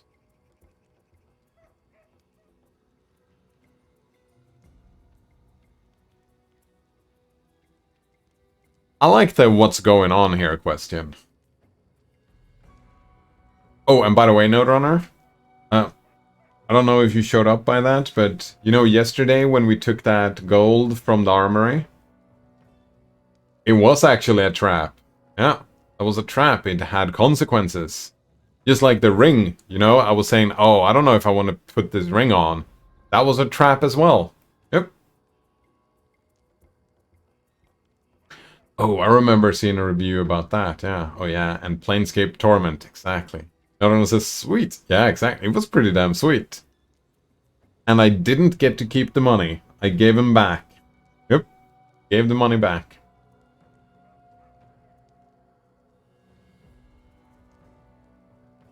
BioWare made these old games. Remember BioWare? I feel like I remember that name, but the name doesn't connect me to anything except Baldur's Gate. And with the Tales of the Sword Coast and Icewind Dale. And Planescape Torment. List of BioWare video games. Legendary games, eh? Alright, let's get the list. What do we have? Shattered Steel, never heard of. Baldur's Gate, I've heard of. MDK2. Don't know what that is. Baldur's Gate 2. Neverwinter Nights, I've heard of that game. Oh! I remember. Star Wars Knights of the Old Republic, a lot of people like this. I played Jade Empire as a kid. Fantastic game. I've been meaning to replay it because I bought it. There was a Steam release. So I've been meaning to play this again for nostalgia reasons.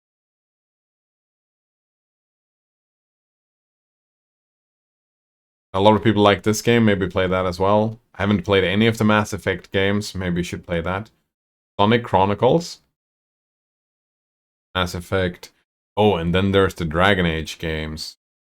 More Mass Effect, more Dragon Age, more Dragon Age. Some Old Republic. More Mass Effect, Warhammer Online. Oh. Command and Conquer? Holy wait. Generals 2. Oh, that seems cancellation date. Dragon Age Inquisition, Shadow Realms, more Mass Effect Andromeda, Anthem. Oof. Oof. That went great, right? Anthem. Mass Effect Legendary, Dragon Age, Dreadwolf is what's going to show up.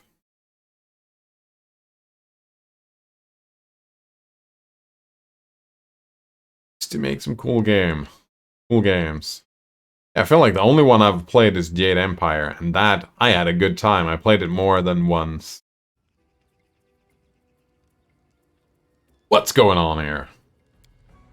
Isn't it obvious? These thugs are robbing us honest settlers. They say they're taking some tax for their leader, the Stag Lord. Oleg spits, but I didn't swear allegiance to any Stag Lords. I pay my taxes to Restov. Oh, there we go. But Restov is so far away, Oleg, and the Stag Lord is so close. And as for you, the young dark-haired woman squints angrily at you. Get out of here before it's too late. This is our land, we own it. Oh. You own land, eh? You know how we derive ownership of land. Fucking prove it. Oh, actually. No, it's fine. Piss off. Yeah, I'm not interested in bloodshed. The threat of force is good enough. Yeah, I won't let you rob this man. Let's go. Woman smiles coldly. Alright, we'll leave. What makes you think we won't just return with greater numbers?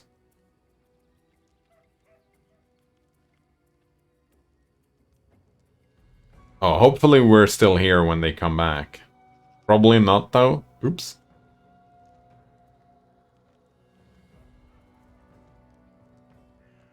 Notice that EA owns BioWare nowadays. So since they own the Command & Conquer IP, they could just get BioWare to work on it. BioWare. Yeah. And Anthem. Oof. Why would we leave when we got easy pickings from rest of before us? We'll rip your guts and empty your pockets. We will prevail. Oh. Blind combat seems like a good idea, actually. Bandit, bandit, bandit. Alright, these are just random bandits. So you do the days. Should I start singing? No. Not use resources unless we kind of feel the need. Oh, charge.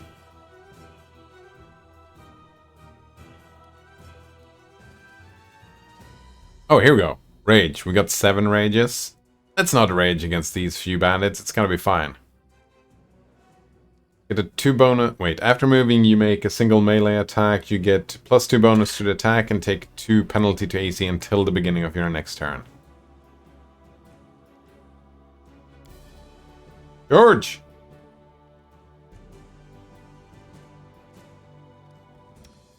So do you. Charge! And so do you. Charge. Wait, what do I have? I have a light halo, which I can just do indefinitely. Become blinded or dazzled. Doesn't seem to help.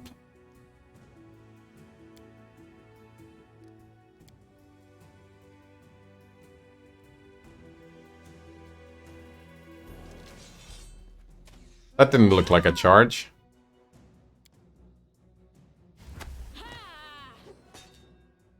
Oh, you're gonna charge. I see.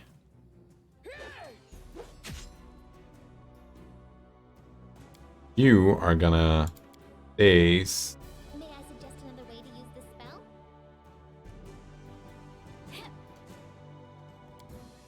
May I suggest another way to use this spell? Yeah, alright.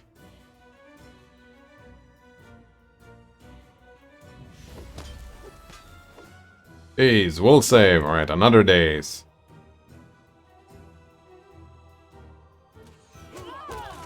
Oh, did Z shot his friend with the arrow? Nice. Did you play Anthem? I did not. Seem to have an emotional reaction to the mere mention. No, I just remember seeing all the memes, and I thought it was funny. And sad. Funny and sad. A lot of people liked it, right? Donor says, I heard about the hype and eventual decline of the game, but I never played it and I never felt invested. Yeah, I never played it or felt invested either. I was just...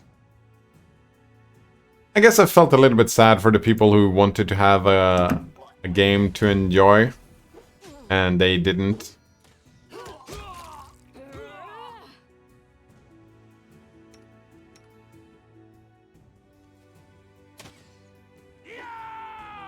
Oh, that's Oleg.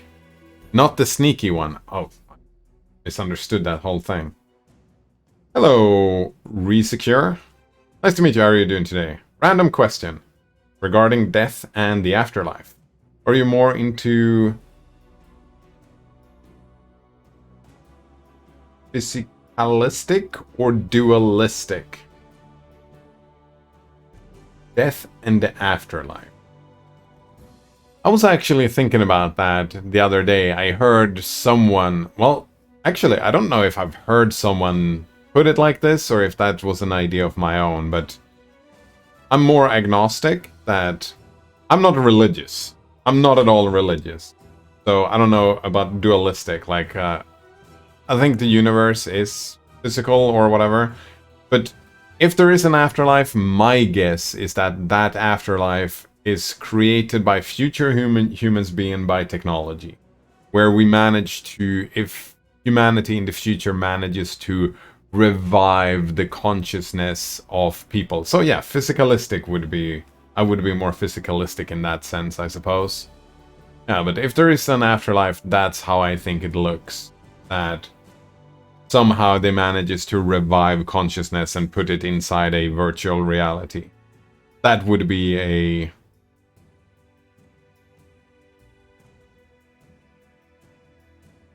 That would be my guess, if there indeed is an afterlife. However, how I think it's gonna be my experience, I think about all the experiences I had 200 years ago. I think that in 200 years, my experiences are going to be the same as they were 200 years ago. So, I don't even know if that's necessarily physicalistic. I would say that... yeah. Get born, you live, and then you die. To quote Monty Python. You came with nothing, you're going back to nothing. What have you lost? Nothing.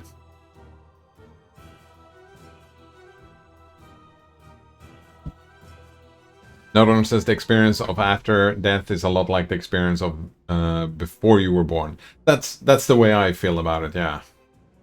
Resecure says, right, I agree. But I wouldn't know, right? I wouldn't discount the possibility of future humans through technology managing to revive consciousness and putting it in a machine. And if that is possible, there's like a different interpretation of the word ancestor simulation. Yeah. You can look at a different interpretation of those words is that, oh, we just revive people after they die. Like 1,000 years from now. I don't know how technology is gonna look 10 years from now, so what about 1,000 years from now? What if we ever build a Dyson sphere? Who the fuck knows, right? I think, though, where it becomes a problem, I think that belief...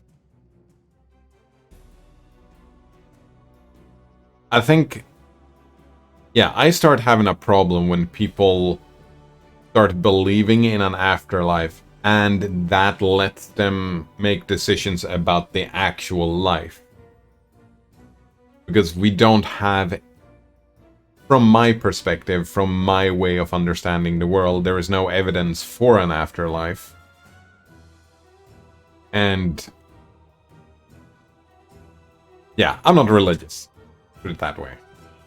I'm not religious. And as long as people are happy in life and don't make themselves unhappy in life, I don't think it's too much a problem, I suppose. Level up! Yeah. Secure says that'd be pretty crazy. Yeah, agreed. I don't know if I would call it crazy. Death is scary, I suppose.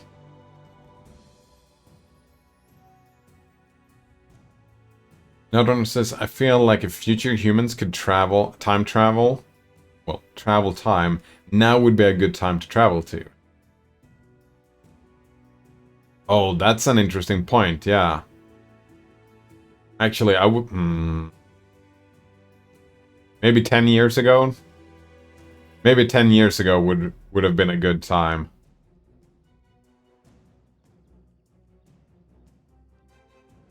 Would it be, though? Says Resecure. Common says, yeah, the birth of the machines. Exactly, right? No one says the birthplace of AI is right now. Yeah, that's why what I'm saying, right? Like, socially catching up is gonna take a while. That's why I'm saying like 10 years ago, so we could start prepping socially, politically to the future that is in front of us. Oh man, we're talking about Terminator now? Sweet. Resecure says, imagine what AI will be in just 5 years. I can't. Like, it's all speculation. Actually, we did imagine. Oh man. Season 2 of Firefly. That's what I've decided. Yeah, that's what I want. I want to just boot up my computer and I'm just gonna tell the computer, give me Season 2 of Firefly right now. And then I'm gonna watch Season 2 of Firefly. And then I'm gonna watch Season 3 of Firefly. I don't think that's 5 years. I think that's probably a little bit more than 5 years. But what the fuck do I know? Resecure says AI is in its worst development. Is wild to think about. What do you mean worst development? I mean, AI has been in the works for... When did they start, really? I mean, it depends on how you define it, but neural networks has been a thing since the 80s, right? I don't know. Common says, yeah, and then think what AI would look like in 20 to 30 years. Exactly, I have no fucking idea. Secure says world is gonna be like Detroit Become Human. I haven't played that game, I haven't seen it. And it's all just speculation.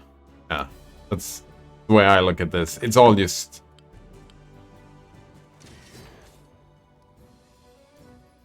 speculation. Oh, they only have shit, right? There's no reason to take this stuff. Yeah, it's all just trash. So let's not collect it. Then let's... Oh, oh, everybody leveled up. Woof. Gonna do that in a second. Nordron says, I'm going to watch Season 8 of Game of Thrones again, but it's actually good. Oh, there you go. Nice. Oh, man. If you haven't seen it yet, I rewatched Season 1 of Undone yesterday, and I do recommend it. Yeah, I still recommend it. If we're just talking about good stuff. Watch Season 1 and then take a break. Because Season 1 and Season 2 are standalone, kinda, and I feel like they're both good, but they're separate, and they should be separate. Coleman says, also, without knowing what Detroit Become Human is, it kind of sounds funny. Oh, Become Human? It's about androids. Oh, I have... Oh, wait, no, I don't have Android. I have... What's it called? Lineage. Yeah, I have Lineage. I suppose Lineage is a fork of Android, kinda. Almost is like Detroit is some alien planet. I know what it is, by the way. I've heard of it, right? Yeah. Androids... It's heavy political, right? It's about the androids being treated poorly and want to be treated like real people. It's Pinocchio, isn't it? Lineage used to be called Cyanogen, back when it had a cool name. Oh, actually, I had Cyanogen. I had the OnePlus One when it... I had that phone for a while. Best phone I ever had. Almost is like those Ohio memes a couple of months back. I didn't see those. Alright, level up. Victories in combat and other advances will award your characters with experience points. After gaining a certain amount of experience, a character will achieve a level up. This allows them to gain a new class. Ooh, we can do multi-class. Or increase their level in one of their taken classes. This also provides other benefits such as increasing the character's total hit points.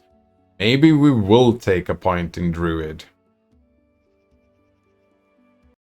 Is this the Ohio meme? Wait. Oh. Oh, this again, eh? Oh, I see. You want me to react to train derailment in Ohio that spilled toxic chemicals into the air and water. How quaint. You must be very bored with your life. Well, here goes. Oh dear, it seems that some of your fellow humans have made a little mistake with their transportation system. How unfortunate for them, and for you, and for everyone else who lives in that area, and for the environment, and for future generations.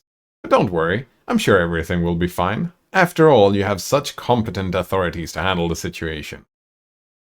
They even burned off some of the chemicals on purpose. That sounds like a brilliant idea. I wonder why I never thought of that. Maybe you should go and visit the site yourself, you know, to show your support and sympathy, and maybe breathe in some of that lovely smoke while you're at it. It might make you smarter, or funnier, or more attractive, or maybe it will just kill you. Either way, I'm sure it will be a valuable experience for you. Don't forget to bring some cake.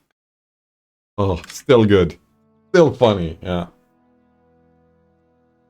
I like how the sarcasm is laced with sources, right? Yeah. I like that as well, how it's... Oh, good times. Good times. Oh, right, level up. So, we're gonna first go to my person. We're gonna press character. Right? We're gonna... Oh, we press level up. There we go. So... Oh.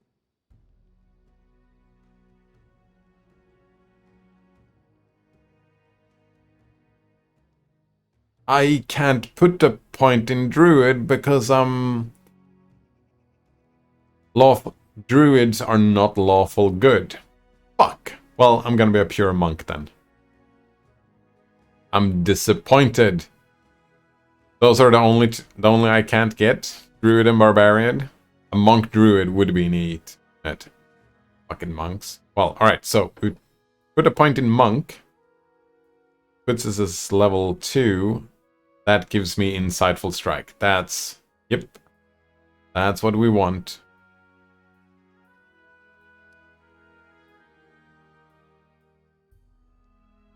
Is that it? Then we press next. Oh, no, we get 3 skill points here. Only says, yeah. It kind of sounded like another meme. Like, well, wasn't that a little stupid? Don't you feel a little bit dumb? But yeah, good stuff.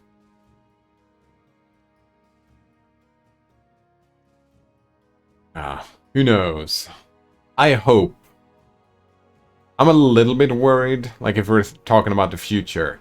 I am a little bit worried that we're gonna have a significant backtrack in society. Third World War. And that we're gonna...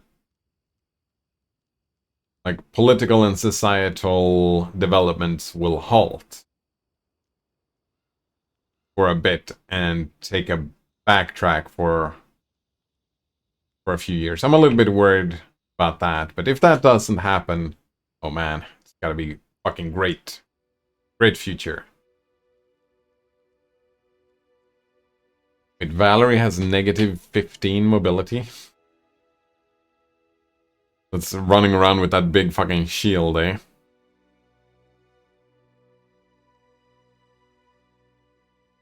Alright, we're definitely grabbing Persuasion. We are grabbing Perception.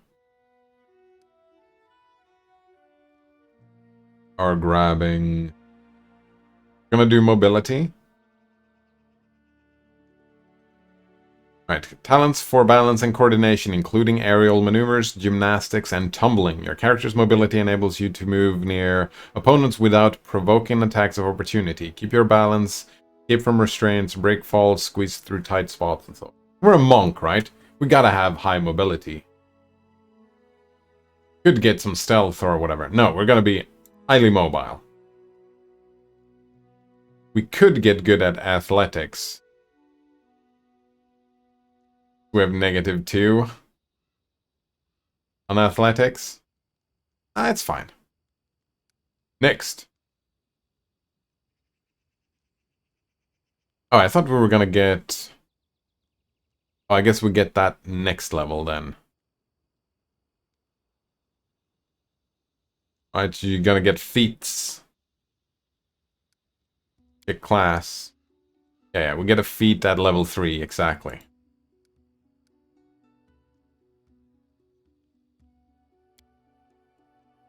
But we do get Insightful Strike, which is important because we have way more Wisdom than Dexterity. +4 instead of +2. Well, hopefully we're gonna get even more Wisdom as the game going. Oh, and we're gonna level everybody up.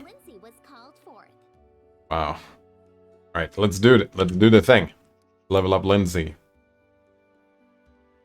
Alright, are we gonna be a pure bard? Yeah. Load pre-made build. If you wish to skip complex character creation, you may instead select a fully prepared character build for your preferred class. This prepared build has all the ability scores and skills already distributed, and all the features, feats, and spells are already selected. A prepared build will also allow you to automatically level up the character throughout the whole game if auto level up, and yeah, I don't want to do that.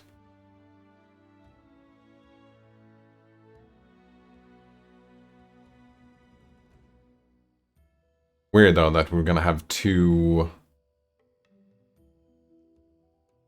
Inspire Courage. I wonder if they're gonna be exactly the same, because it feels stupid to have 2 people do Inspiration.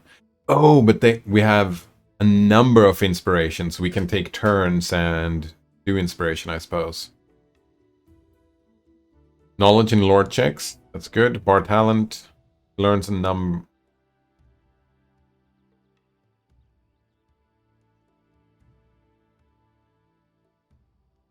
Yeah, we're just gonna be a bard.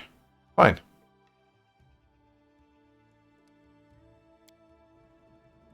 Here we go. And we get 5 skill points here. What are your stats? Also terrible strength. Get some extra strength and some extra charisma. Charisma is the most important, right? Charisma and dex. Charisma is for spell casting. Dex is for other stuff. So maybe use magic device?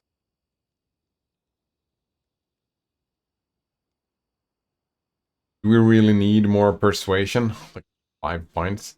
Maximum value is +2. We could do lore. Right? We did get like a thing for that, didn't we? This +0, but didn't we get... Didn't it say... Bardic knowledge here. Adds half his class level, minimum 1, to all knowledge and lore skill checks, and may make all knowledge and lore skill checks untrained. Don't know what that means.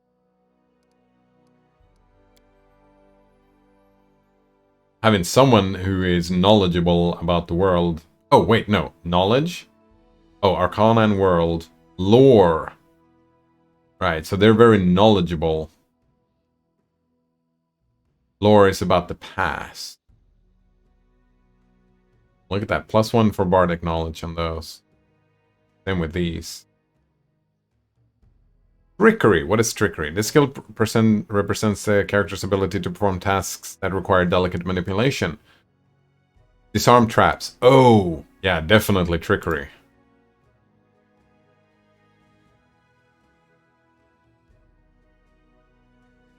Maybe stealth as well then? Unless we find someone else who's going to be good at stealth. This represents character's ability to avoid detection, allowing the characters to slip past foes or strike from an unseen position. Skill covers hiding and moving silently. Your character's stealth skill enables you to avoid being noticed. I don't know about that. A little bit of mobility probably would be too bad. Maybe some athletics?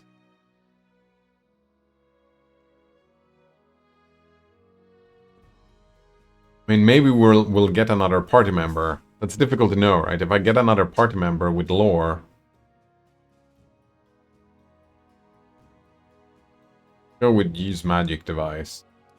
Like a good thing to do as a bard. Persuasion. Double up on persuasion.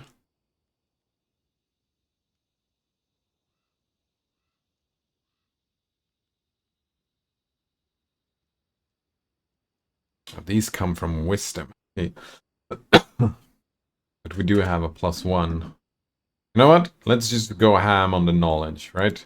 You're gonna know stuff. You're a bard. You know the world. You know magic. And last but not least... Oh, actually, probably least.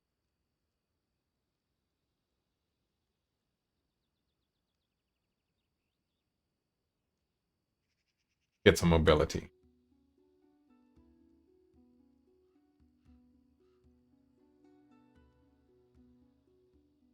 Or... No, you're a bard. You have to have persuasion. That's just... Gotta be that way. We're gonna double up. Oh, here we go. Bard talents. Oh, fuck. Did I miss choosing a talent before?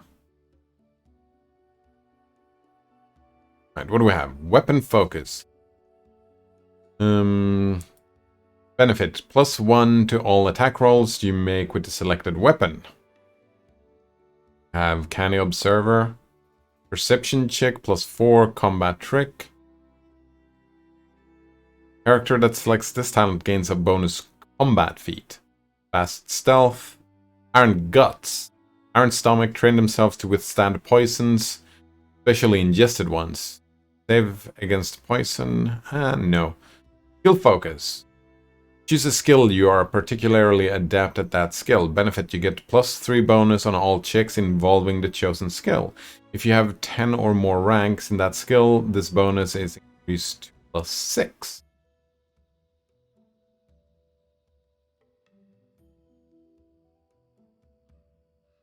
I mean, I guess we are gonna be crossbowing, right?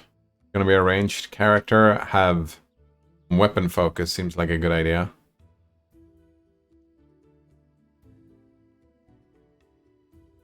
I don't know what a combat trick is. We click it, do we get... Oh, here we go. Wait, so a combat trick could be weapon focus, could be point blank shot, could be weapon finesse.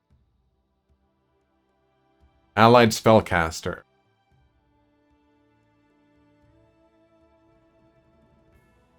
Right, we have the cantrip, right?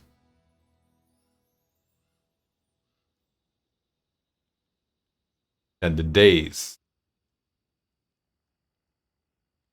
The aid of an ally, your skill at piercing protections of other creatures with your spell. Whenever you are adjacent to an ally who also has this feat. Ah, I see. That's actually not bad.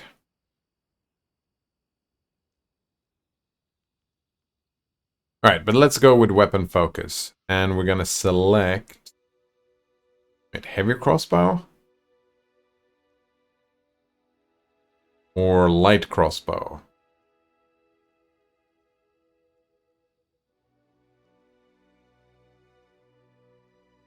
It. Also have a short bow, long bow. Fuck. You know what? No.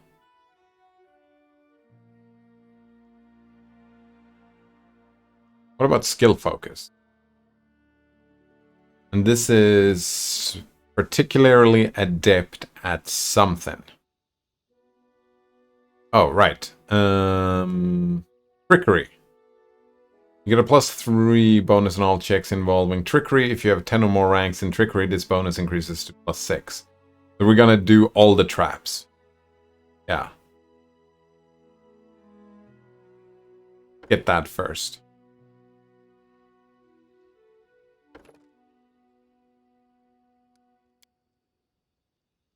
Oh, and we get ear-piercing scream. Wait, no, we already have those. Oh, we get to choose another spell. I see. Cause fear. Close range.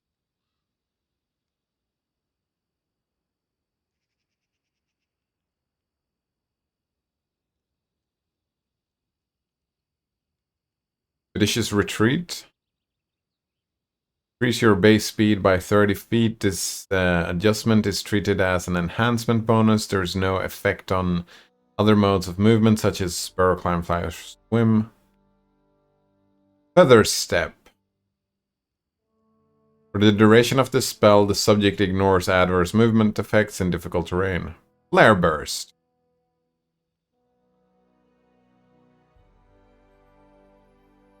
This cantrip creates a burst of light if you... Wait. Functions as a flare, except it affects all creatures in a 10-foot radius burst from the target point. If you cause the light to burst in front of a single creature, the creature is dazzled for 1 minute unless it makes a successful fortitude save. Oh, but that's everybody. What else do we have? Grease. Slippery grease. Fall prone. Ace of Dreams. You fill an enemy's head with waking dreams.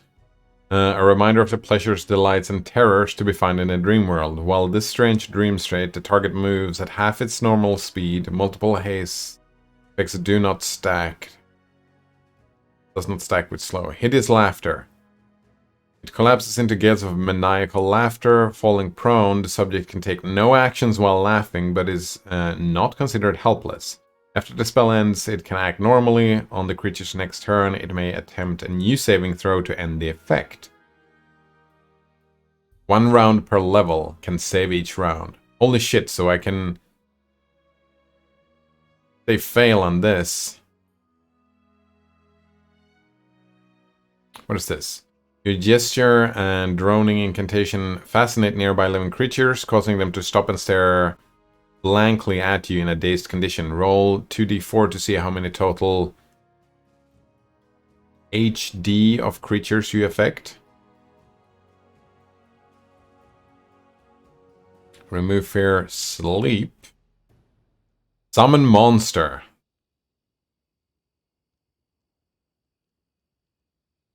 Duration 1 round per level.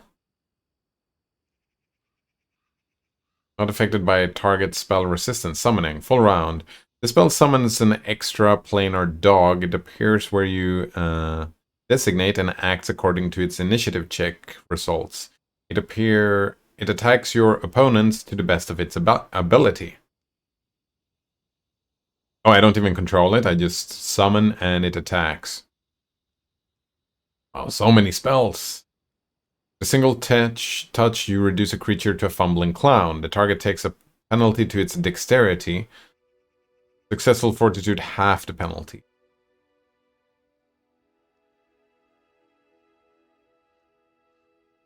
Unbreakable Heart. Target gains +2 morale bonus on saving throws against mind-affecting effects that result in negative emotions such as crushing, despair, rage, fear. Rage? I thought rage was a good thing. Or that would force them to harm an ally. Vanish. The touched creature becomes invisible for a short time. Check is required. An invisible creature has a plus bonus on its stealth checks. Spell ends if subject attacks any creature. Can become invisible. Cure light wounds. Wait, don't I already have cure light wounds? Yeah, I already have cure light wound. Yeah, so I can't pick it again.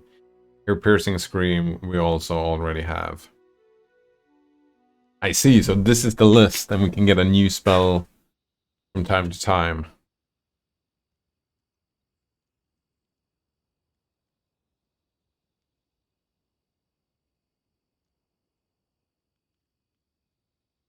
So, what is... Ear piercing scream, you... Oh, wait. It was a cantrip, right? We had...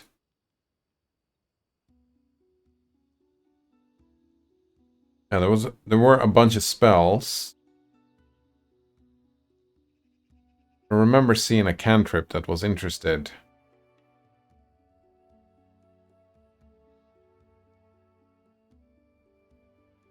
No.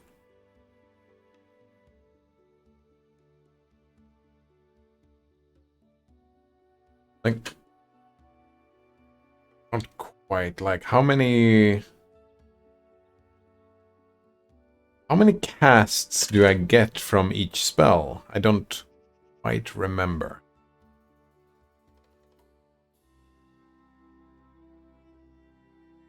You like the summon monster thing. That seems helpful. Hypnotism. Causing them to stare blankly.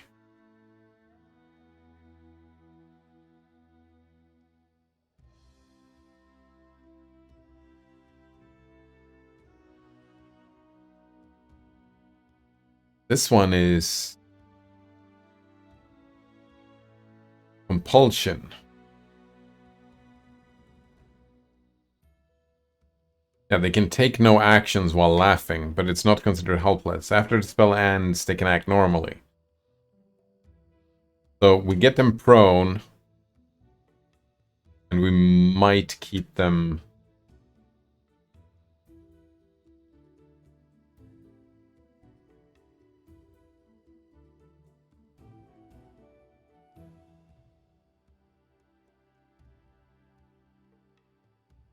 Also have the cause fear. The affected creature becomes frightened. The subject succeeds the will save. It's shaken for 1 round.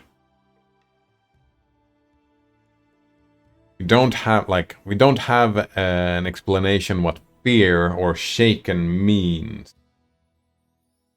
They run away, I think.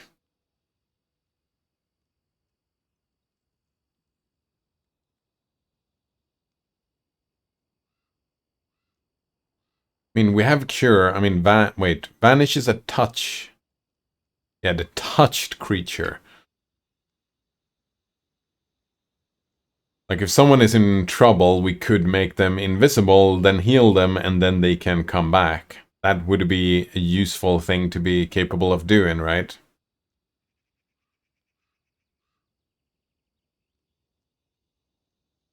I'm assuming if they're invisible, they won't take attacks of opportunity if they run away.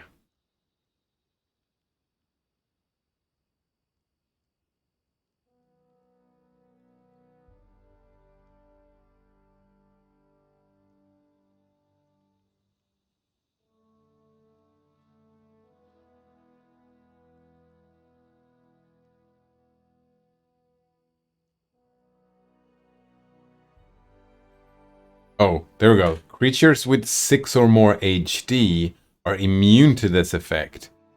I see, so we can just fear tiny creatures. And that was the HD thing we saw on the other, like hypnotism as well. Yeah. Roll 2d4 to see how many HD of creatures you can affect. So some people might just be immune to hypnotism as well.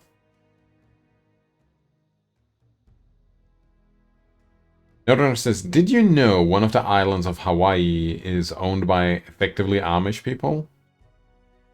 I did not know that. Like, you say it's owned by, does that mean that everybody who lives on the island are Amish? Oh, there we go. Nobody's allowed unless invited, and a small community of people live an alternative lifestyle there. Yeah, I mean, good on them. I mean, if they're happy, right?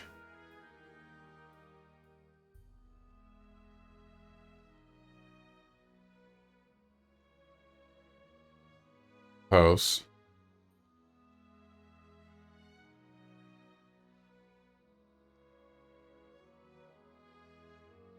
Oh, we're gonna take Hideous Laughter.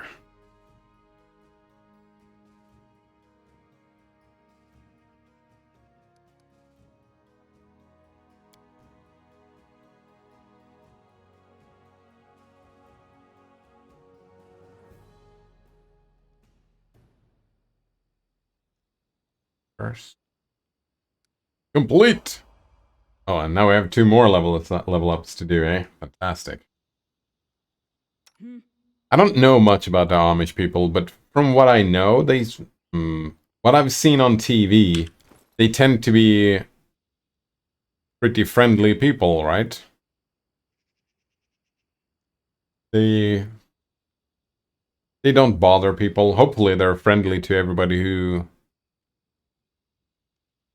Because that's a thing, right? That also when they start growing up in their teenage years, they are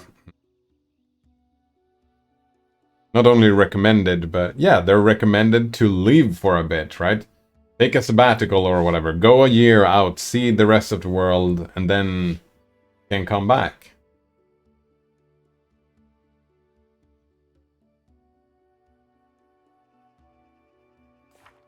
They want people to be happy, right?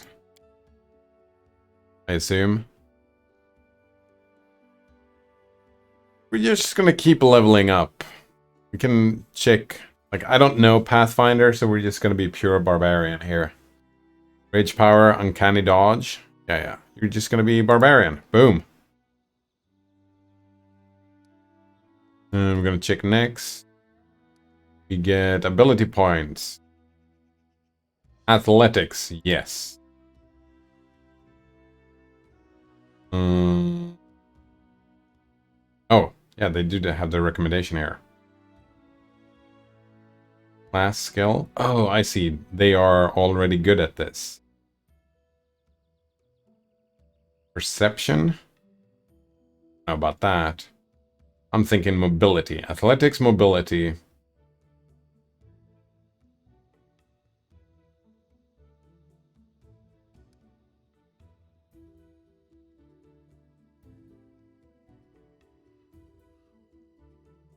It doesn't seem like a very persuasive or perceptive character.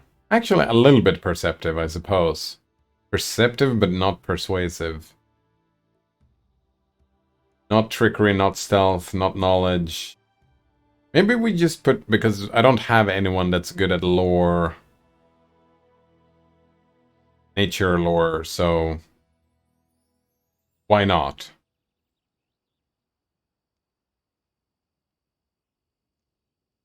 Yeah, why not? What else? I guess perception. Yeah, that's fine. Oh, they're not literally Amish. I'm just using that as a comparison of their primitive lifestyle. Yeah, there we go. Yeah. They live, they have a primitive lifestyle. Not a lot of electricity or running water or whatever. They just live with nature. I want to put it that way. A primitive lifestyle by choice. Which I think that's completely fine. Like if there are people who wants to live like that and are happy living like that, as long as they don't fuck people over, right? I would imagine that some Amish communities or some primitive lifestyle communities are might be very fucked up. Right? Like there are probably cultish places that live like that where a lot of the people are treated horribly. And as long as that's not happening, I mean, I think that's fine. Alright, what do we have? Animal Fury. While raging, the barbarian gains a bite attack. Used as a part of a full attack, the bite attack is made at the barbarian's full base attack bonus -5. If the bite hits, it deals 1d4 points of damage. Assuming the barbarian is medium, 1d3 if it's small, plus half the barbarian's strength modifier. I don't know why.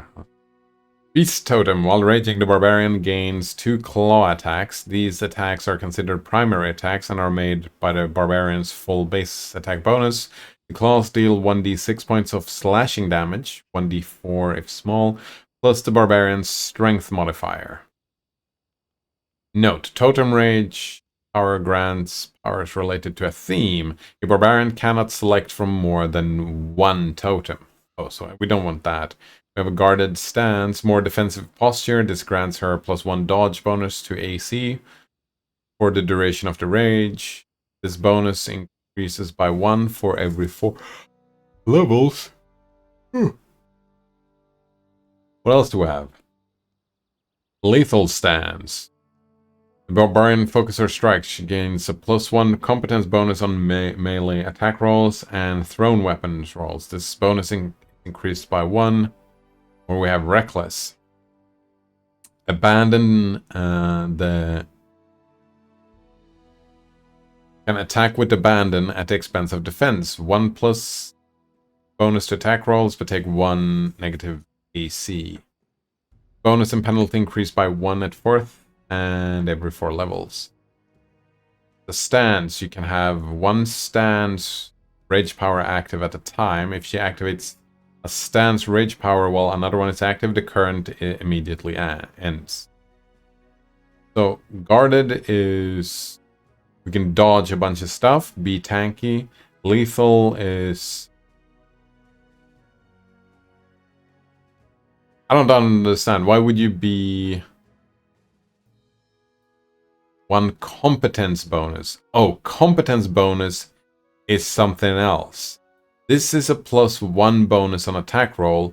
This is 1 competence bonus. I don't understand the difference. Swift foot. 10-foot enhancement bonus to her base speed. The barbarian can select this rage power up to 3 times. Or you can run fast.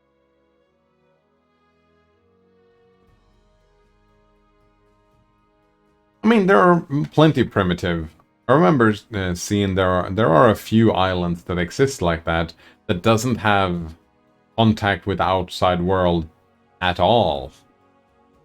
I remember seeing like there are many tribes like that just don't have any contact with the outside world, and they live as they lived and have lived for thousands and thousands of years.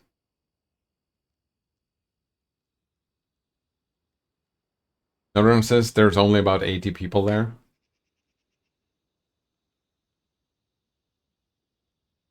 Wonder how long it would take to be those 80 people. How long there would be inbreeding issues if there are not already inbreeding issues.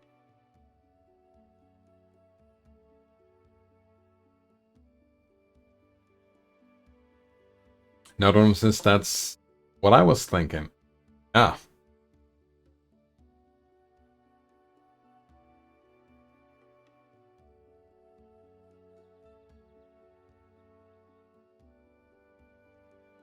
That could lead to some issues, couldn't it? I care about speed. I mean, speed is good for a barbarian, right? So we can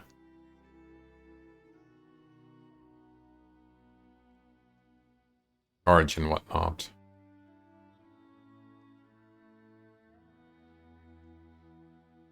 Alright, I need to know what competence bonus. Alright, so we have, what is the name called? Pathfinder Kingmaker competence bonus. What is competence in this game? Someone explain how does it work? I have lethal stance activated on Amari. That's exactly what I was thinking. And the character card, it does nothing. It was simply add +1 to our attack rolls. But it does nothing. So maybe it does something else. Well, it adds 1 to our attack rolls. Competence is one of the many bonus types. The reason it matters is that 2 bonuses of different types will stack, but 2 of the same type will usually not. Only the highest one applies. In this case, you mentioned if Almeri's already had a competence bonus to attack, such as from Lindsay's Bard song, then the +1 from lethal stance would be redundant. I see. As I recall, this was the reason I went to other stances instead, before eventually just decided that Amiri was better off taking fighter or ranger levels instead. Competence bonuses are classification bonuses that does, in fact, add +1 to her attack when she is raged. Yeah, the rage bonus only active when she's using rage. So I see. Reckless is +1 on the attack roll, but this one is just competence bonus. And 2 different competence bonus do not stack. So maybe we'll get +2 competence bonus from somewhere else, or we're gonna have a Bard song, and the Bard song is gonna work all the time. So another one says, yeah, they apparently lost half their population in the last 10 years. What the fuck? Oh, people moved out, is that it? Or, like, did everybody just fucking die? Lost can mean different things, eh? I don't think they'll be there much longer at this rate. Yeah, unless they start trading with, communicate with the rest of the world. They could communicate with the rest of the world, invite more people in to revitalize the community, right? But if half their population left or died in the last 10 years, that doesn't... It doesn't sound very friendly. It doesn't sound like a great place. Yeah, does not sound like a great place to live.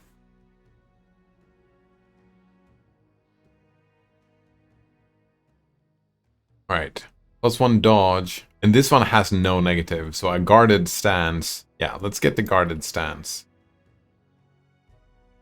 We could be tanking. Thanks. Wait.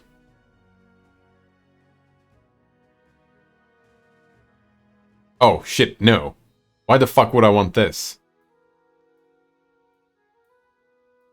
We have guarded stance, and we have guarded stance? Alright. Grants +1 dodge to our armor class for the duration of the current rage. For the current rage. Like, yeah, why would I have 2 guarded stances?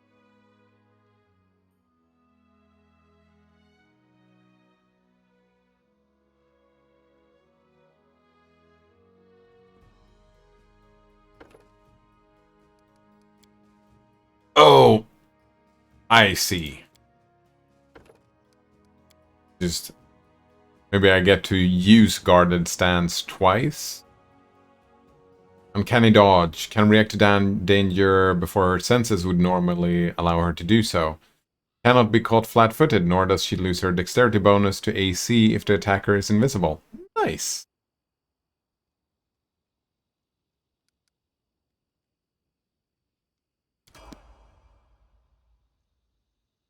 I am yours to command. Wait, am I gonna have 2 tanks?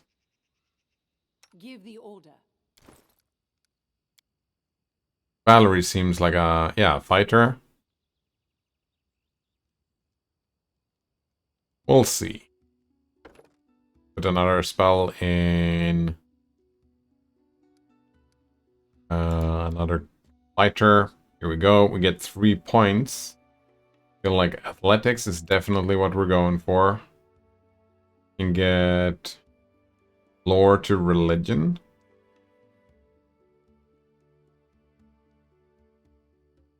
Each class has a number of favored skills called class skills. It's easier for your characters to become more proficient in these skills as they represent part of his professional training and constant practice. Gain +3 bonus on all class skills that you put ranks into. If you have more than one class and both classes grant... I don't quite know. We have -1 knowledge of the world. Valerie, what are you good at? You're not really good at anything, are you? Athletics?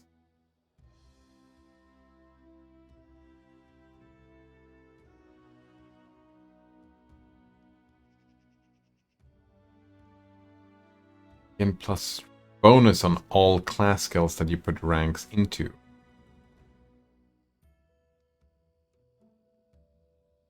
If more than one class and both classes grant the same skill bonus, these bonuses do not stack.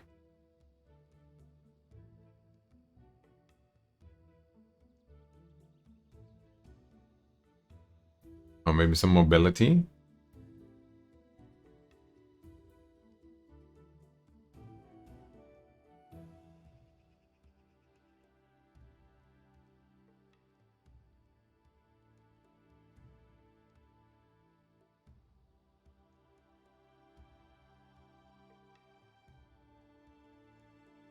I don't know. Mobility, sure.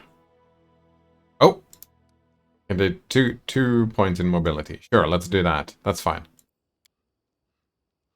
There we go. Weapon focus. Oh, can we select the shield? Is a shield considered a weapon?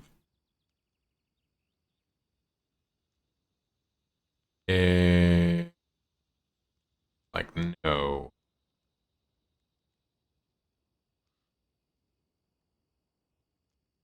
Too bad.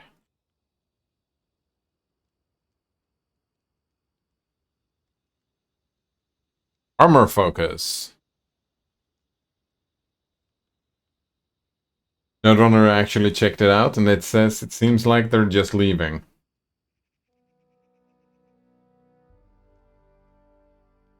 Yeah, I would assume 80 people. Well, if there were 160 people, everybody pretty much knows everybody, right?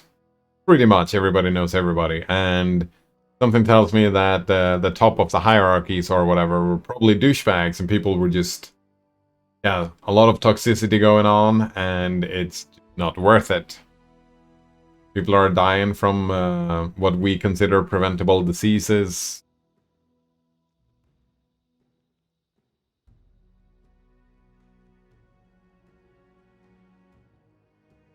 Blind fight, combat mobility. Got reflexes. Coordinated defense. Oh, actually, we could get 2. 2 competence bonus to combat maneuver defense. This bonus increased to 4 if the creature is attempting the maneuvers larger. Coordinated maneuvers. +2 competence bonus to all combat maneuver checks. Don't know what that is. Endurance. Exotic weapon. Proficiency. Choose one type of exotic weapon. Improved initiative. Power attack. You can choose to take a -1 penalty on all melee attacks and combat maneuver checks to gain a +2 on all melee damage rolls.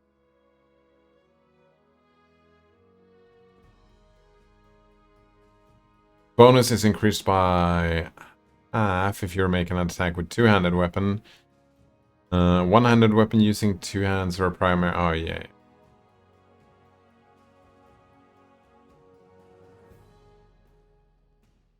Your base attack bonus reaches 4, and every 4 points thereafter, the penalty increases by 1, and the bonus damage increases.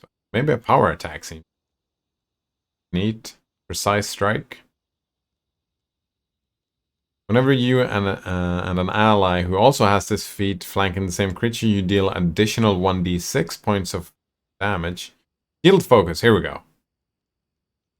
Increase your AC bonus granted by any shield you're using by 1. There we go. Yes, shield focus. That's what you're going to be doing. Using very defensive stats here. Like I'm having 3 tanks. I think I'm going to be losing damage here. But whatever, it's fine. Alright, everybody leveled up. Wait, what is this thing? The gate hinges are deformed and the deadbolt is broken. It seems someone didn't want the gate to be closed. Everybody go over here. Oh, you can just have this on all the time, the light halo. +2 circumstance bonus, saving goes against becoming dazzled and blinded. Yeah, I mean, we can have that on all the time, can't we? Run around with a halo, seems neat. Let's do it.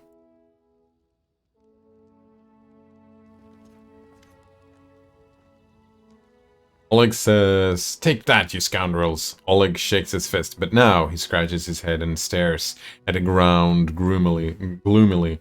The girl got away. A plague on her. She's certain to complain to the Stag Lord. They came before to collect taxes, but this time they'll come to punish treason. Now what do we do? He sighs heavily. If only I could send Svetlana somewhere safe. Show those rats what's what. Oleg says he notices a fair-haired woman approaching. Dove, why are you here? I told you to stay hidden. Notron says, so, it's actually a really weird arrangement. Okay, interesting. Some dude owns the island because of a purchase for only 10,000 by his ancestors. Then he signs contracts with the US military and everyone gets paid. First description I read of this island made it sound to me like the people who live there are living some alternative lifestyle by choice, but it seems to be that these are the descendants of the native people of the island. They don't use any roads, they have horses, no running water, they catch rainwater, no electricity, they use solar panels. Wait. No electricity, but they do use solar panels. Etc. Nobody's allowed to visit the island without being invited.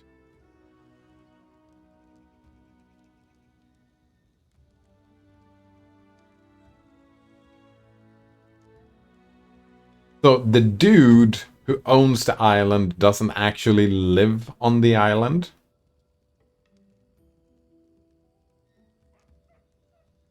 And everybody gets paid why?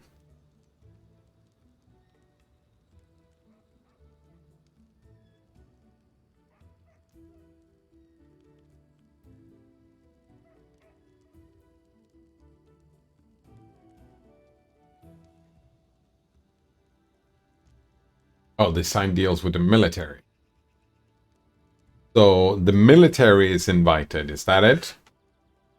That if the military wanted to use this island, they could, but they don't? Like, is it a strategically placed island where they could have just popped up a military base? But that sounds weird, like... why, if the military now paid for this, why would, and they have a deal, why wouldn't they build like a base or whatever? Notice this, like the military can install some sensor and in return they pay the island millions a year. Go.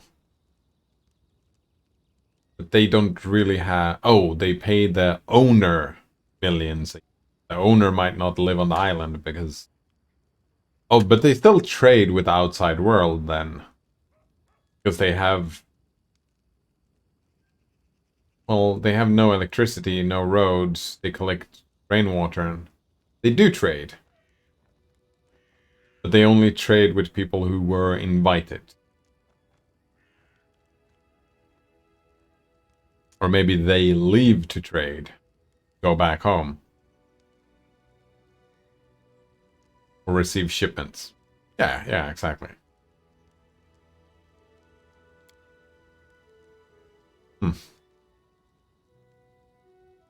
Svetlana says, it's all over. I saw it. Just needed to be sure you were alright. The woman looks at her husband tenderly, if with a hint of sorrow. Oleg mumbles something as he looks away embarrassed. My name is Svetlana. I'm sorry your arrival at our trading post turned out so unwelcoming.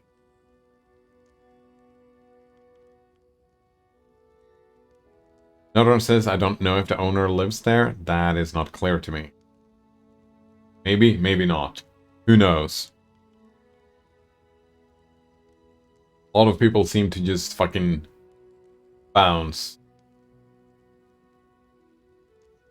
Alright, either, what can we say? Let's get to the point. They say bandits are going to attack again. Who are they and when will they arrive? Or, tell me about yourselves. Or, I saw someone run off out of the trading post. Do you know who that was? Right? I saw someone leave. Oleg, I'd like to see your goods. Or, wait for attack. I'm prepared for the attack. Get in positions and wait. Or, we'll talk later.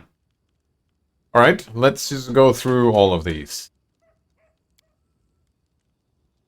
Who are the bandits? Who are they? They're the Stag Lord's gang, that's who. These lands teem with bandits like bedbugs in a bugger's hut, and you just stir them up. They have a camp not far from here. I'll expect their return in full force in half a day, maybe less.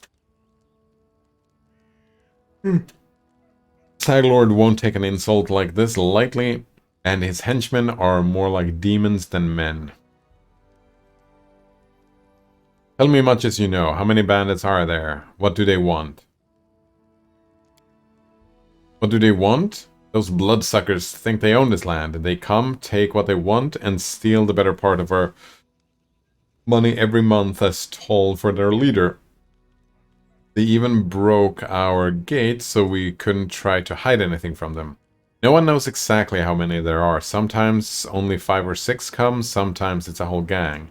I'd shown them what for long ago, if not for Svetlana.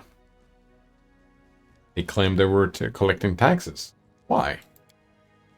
For the Stag Lord and his cronies, of course. That Stag Lord fancies himself a king in these parts. He may have antlers for a crown, but all the troublemakers around here are happy to follow his orders as long as they're paid.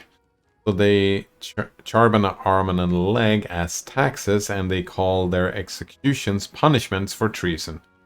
Even those who never swore allegiance to the Stag Lord. They're killed fast if they're lucky. If not, why don't you go start supper, Svetlana, while we finish our talk? Svetlana says, I've no need to be protected from dark talk. I'm not some blind kitten, you know. I've seen what they do to people. Svetlana lowers her head. Most of the gang is made up of simple bandits, but there are a few monsters among the leadership, especially those close to the Stag Lord.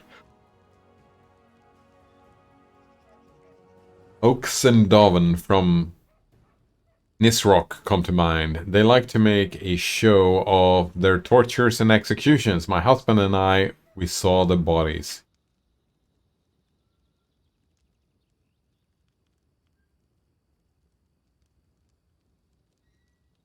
Nodor says, I think what happens is people leave the island of Hawaii and send shipments and help their relatives back on the island. Yeah. Actually, that makes quite a bit of sense. That is pretty common practice.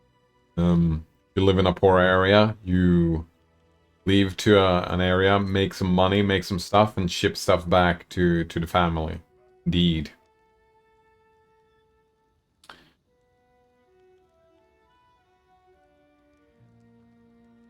Right, what do we have? We have lawful good, you have nothing to fear, I'll help you deal with the attack. Chaotic neutral, wait, actually, I need to know this as well. Have Pathfinder, Kingmaker, alignment.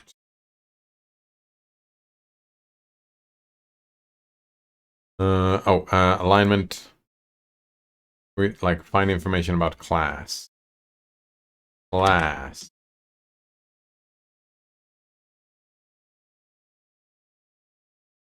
All creatures have alignment. Gameplay.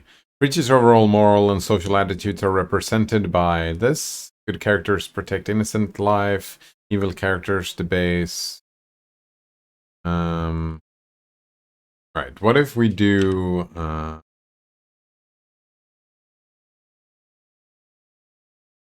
monk druid?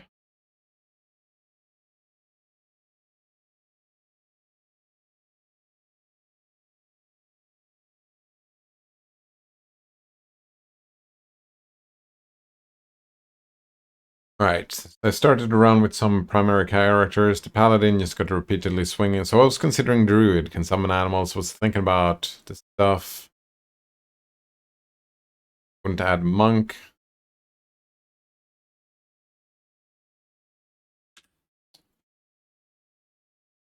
Monk druid multiclass. Here we go. I'm playing monk, but wondering when and how to multiclass into druid would be cool. Mostly focus on flurry and enhancing, as well as a reserve healer.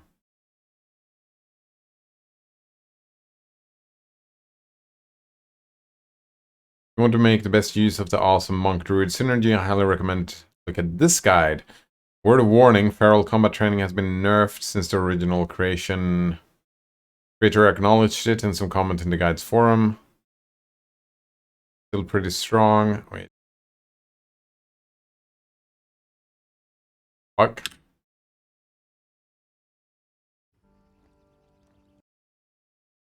Alright, so Pathfinder, Kingmaker, alignment, class restriction.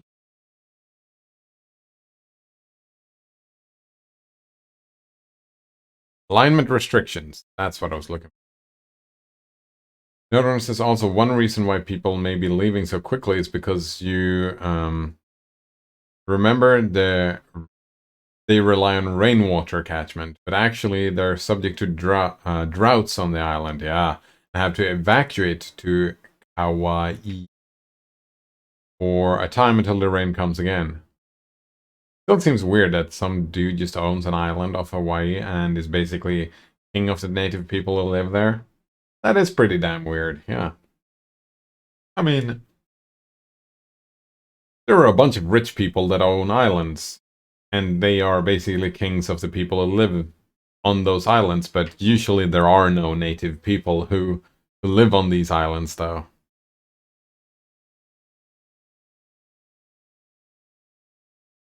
Here we go. I know that paladins must be lawful good, and if they become anything else, they lose all of their class features and spellcasting abilities, but can I still take paladin's level if I'm neutral good, but already have paladin levels? What about barbarians? Do they lose anything if they become lawful? I have this idea of, alright, barbarians are, who are not lawful, can't rage, and can't... Oh, barbarians who are lawful can't rage and can't gain barbarian levels. I believe they retain everything else, though. Can't rage? Alright. Pathfinder, monk, alignment, restriction. Non-lawful monk. Yeah, exactly. Is there any non-lawful monks? Martial artist archetype takes away a lot of the mysticism in favor of pressure point type abilities and lawful restriction. There are also brawlers, which are obviously X-Monks. Don't lose much if you take a few levels and then change alignment and multiclass. You still have some monk abilities. How do I know?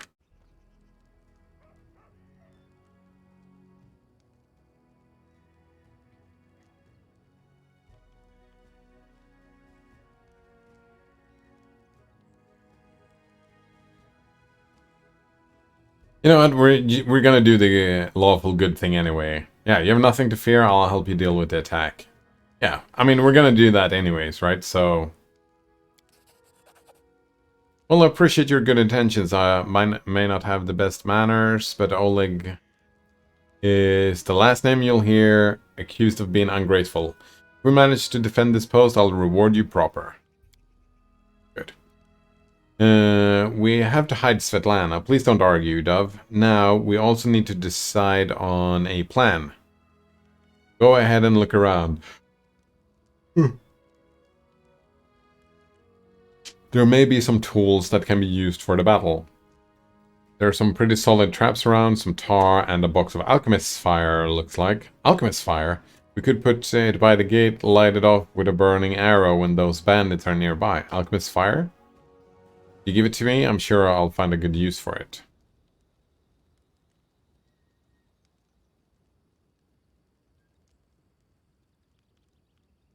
Right, we can put it off the gate and just... That could set the post on fire, Oleg shouts surprised. Well, maybe if we covered the walls with something to protect them. Alright, yes, I think that could work. Let me shoot the arrow myself. I used to be pretty good with a crossbow back in my day. More questions? Or I'm gonna look around, see tars and traps. Alright, as soon as you're finished, let us know, and don't leave the post. The bandits could return at any time.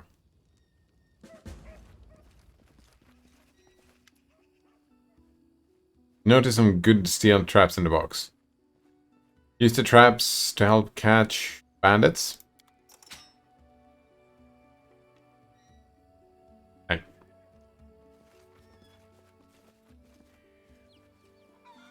Potatoes. We rob them of their potatoes. Yep, that's what we do. Wonder if they're gonna be upset us taking their potatoes like that.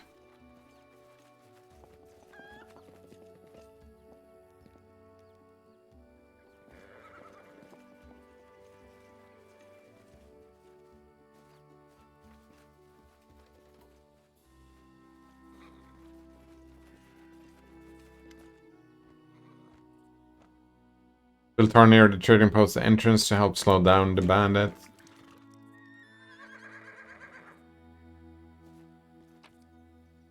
Loot! Heavy mace. Jasper. Gold coins. I mean, we will just fucking rob you. That's what we're doing.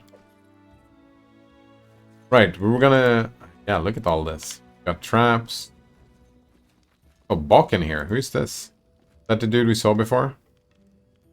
A frail, disheveled old man wearing stained and tattered robe gives you a gloomy look. I'm Bokken, local herbalist. What brings you here? Tell me about yourself.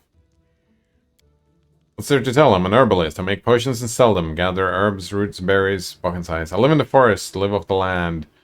Since leaving Restov for these parts, I ended up as a merchant. I ended up a merchant here and all against Svetlana's post. They let me in out of kindness, help me with things. They bring me water or firewood when it's cold and an occasional barrel of honey. They're good people. Use your help fighting the bandits. Where's this coming from? You want an old man like me to fight? Here, take this potion. Consider that my help in the fight. Alright, we'll talk more later.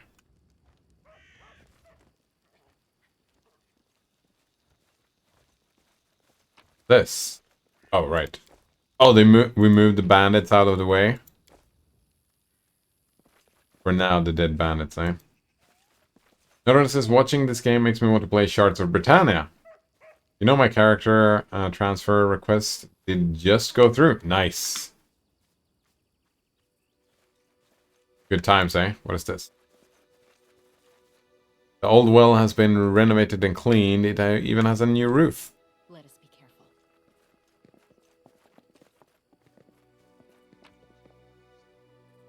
Heavy crossbow.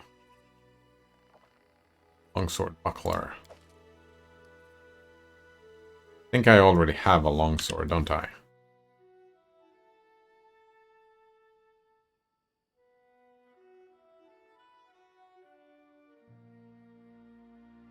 Simple proficiency. 1 to 10 damage piercing. 2 hands. You have equipped a light crossbow. Is that only a one-hander or like 1 to 8 damage? 1 to 6 damage when equipped? Weird. Why would I want to use a light crossbow instead of a heavy crossbow? To me, it seems that the heavy crossbow is the same, it's just better. Now, the only difference between the stats is that this one says... No, both of them are two-handed.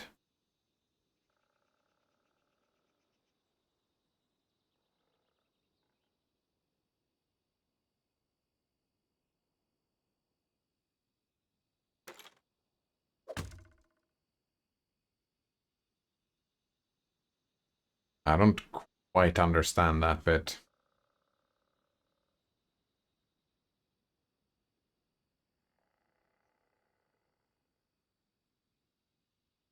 Both of these guys have, yeah, the ginormous sword, and you have the masterwork bastard sword. Exactly. So maybe we should give... Well, we already leveled up, so that... I wonder if I missed the leveling up. No, I think at level 3 we get the thing that we want. We are gonna be a fisticuffs. Alright. Total value. You roll attack. Base attack bonus +2, wisdom plus... Yeah, so we have a +6 attack. The damage is pretty damn terrible though, right? 1d4 damage. That's it.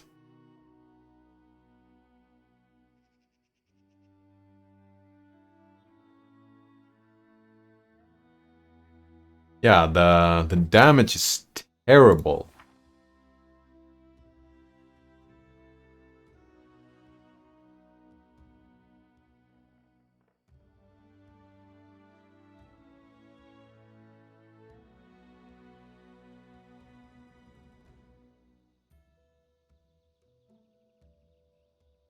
Where is the... We have the stunning fist.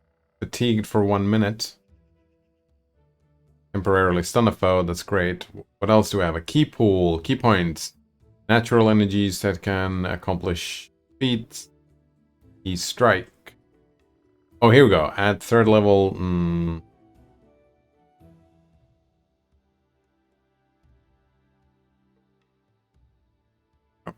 Quite see how we would be... Oh, there's probably proficiencies, right? Unarmored proficiency stuff. I don't even know. It's gonna be fine.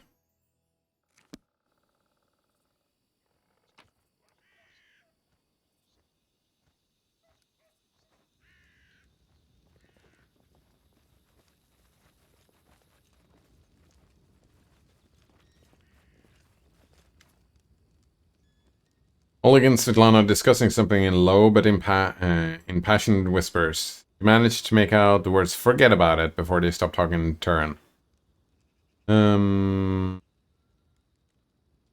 me more about yourselves. Oleg shifts uncomfortably. Surely there are more important things to discuss. Well, alright, we're just honest people that came here from Restov. We fixed up the old fort to house travelers and give merchants a place to trade with the locals. We also deal with the occasional huntsmen in the area. What does any of this matter? When the bandits come, they'll either drain us dry or just kill us. What can you tell me about the man who ran away from the post and came back? That must have been Bokken. He sells potions. He lives out in the forest like a hermit, but he comes here every day. He knows every tree and bush in the area and how they can help you. Staglord's gang wants him to work for them. He lacks courage to fight those bandits, but he won't just walk away from us. He's a good heart, even if he grumbles a lot, especially recently. Oleg, I'd like to see your goods. I don't know what good trading will serve if those bloodsuckers come back and take everything, but alright, have a look. Raiding! Alright. Wait, isn't that equipped? We have a bunch of... Oh, wait, no, this is his stuff. This is my stuff. We have 2 heavy mace. Get rid of that. We want to keep the rations. The pelt. Merchant would pay well for it. I don't know if I agree with that. They pay well for it. Alright, what else do we have?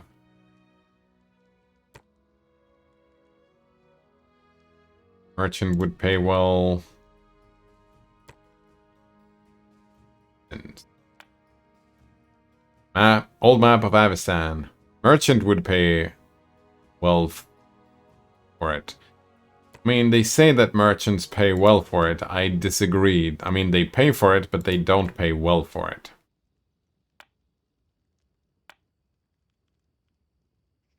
Silver ring. Ink, they would pay for it. Wooden mug, they would pay well for it. Wooden plate. Merchant. Merchant.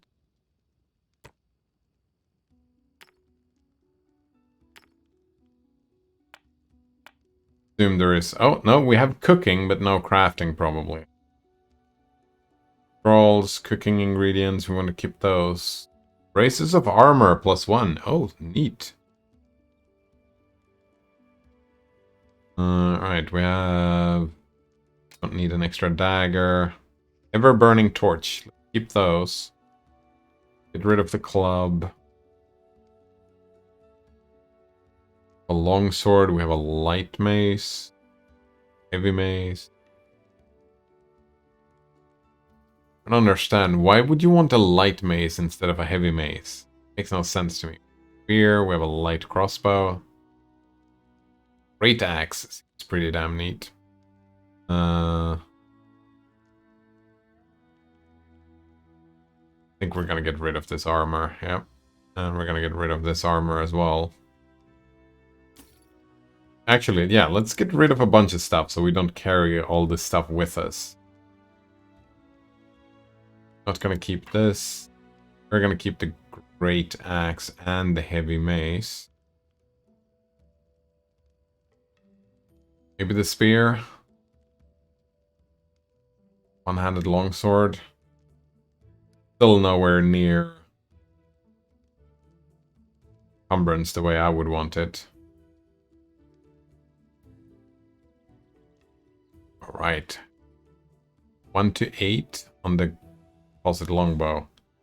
Wait, he buys it for... Oh, he actually does buy the composite longbow for 100 gold.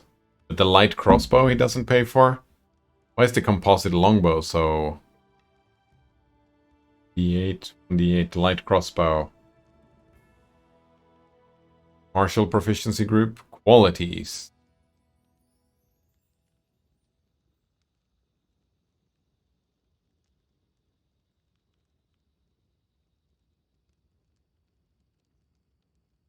Has a bunch of weapons. He has some armor.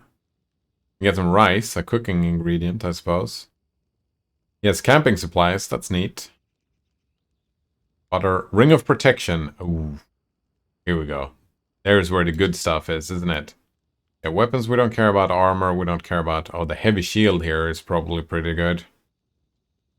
Ring of protection is pretty good. Meta magic rod. What's this? This rod grants the wielder the ability to make up to 3 spells they can cast per day. Reach spell. Oh. What's this? Seasoned Wings and Thighs. Comprehensive guide to cooking delicious fish. Butterfowl, edible moss. Wait, we already have.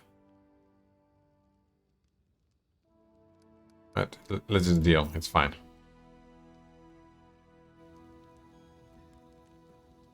Right, and then we're gonna go and trade with Balkan. Oh, we can do diplomacy. The bandits here bother you as much as Svetlana and Oleg, maybe more. Help us get rid of them for good. Succeed, Brocken scratches his head, then he hums to himself and puffs his chest out. Well, alright, I'll show these troublemakers. They'll learn better than to chase an old man around. Someone might even write up some verses about me, maybe even heroic ones. I wonder if Balkan is gonna die. Lindsay gives you a worried glance and then turns to Balkans. Please be careful. Go ahead and help, but leave the heroic thoughts to here. Yeah. I want to do shopping. I guess he gave us what we had. We'll talk later.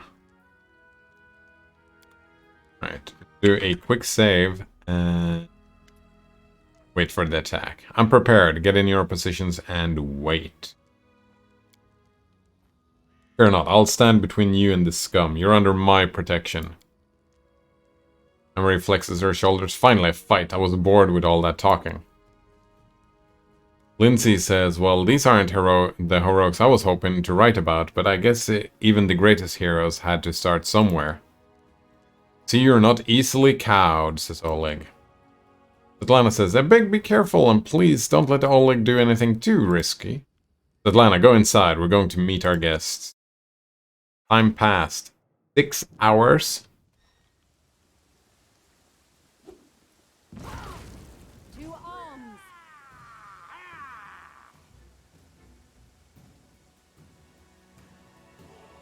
Alright, so. We have all these traps here, right? So let's run over here.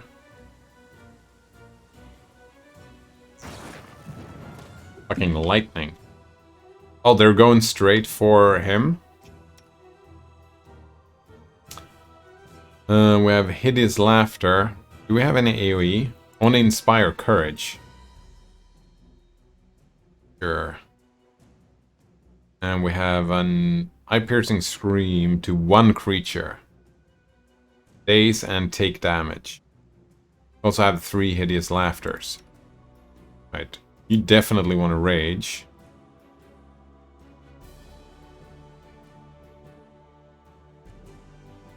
Right. Those are traps, aren't they?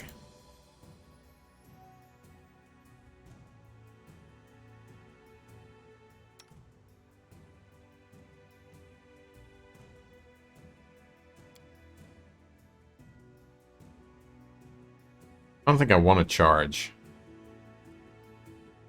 Should I ever run this way? I don't even know. That's a nice alchemist's bomb, isn't it? Do hideous laughter on bandit here.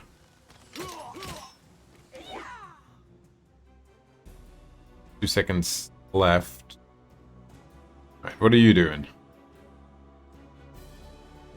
We have hold person. Subject become paralyzed and freezes in place. It's aware and breathes normally, but cannot take any actions, even speech. Can stunning fist.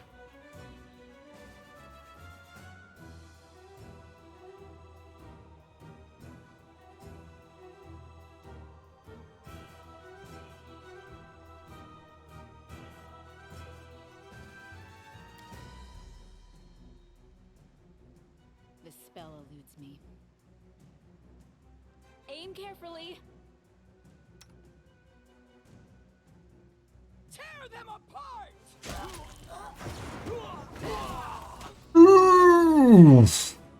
Fucking what the fuck? What was that, dude?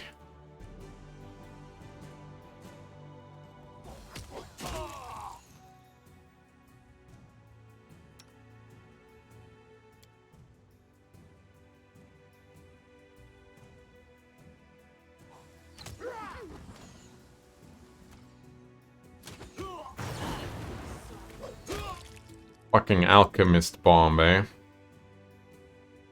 Alright, so.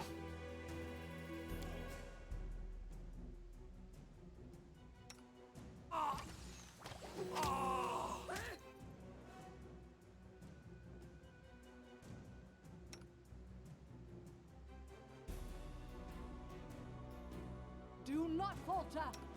They go down! Attack!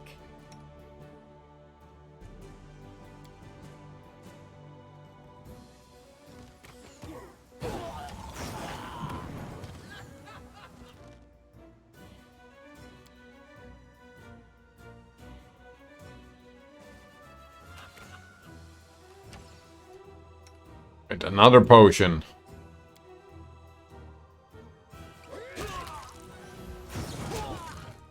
Fucking lightning? Is that... We'll save, eh?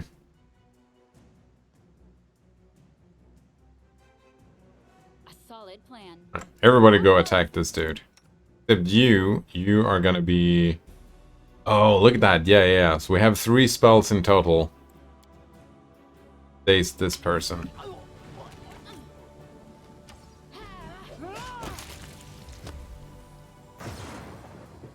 Any last wishes? Mage armor. Bonus to AC. Get fucked. Alright. Lightning everywhere. Unidentified cloak. Neat. Oh, actually, we can collect all and sell this stuff to Oleg now, can't we?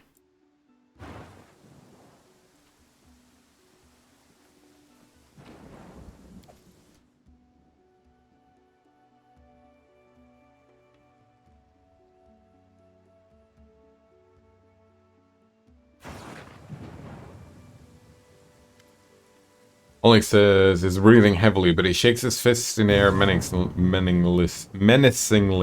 You rats got what you deserve. Now they'll know better than to treat honest people like cattle.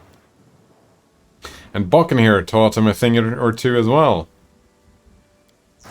Now my lady, head on up to the guest rooms on the 2nd floor. You deserve some rest after such a battle. I need to clean things up. And this is for your efforts. Now, don't offend me by trying to turn it down. Just take it.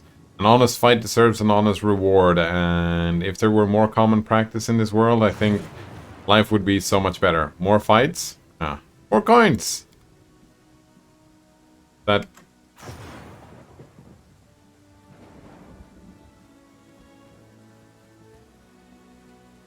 We'll talk more tomorrow, clean this mess. We sure show them what's what. We did indeed.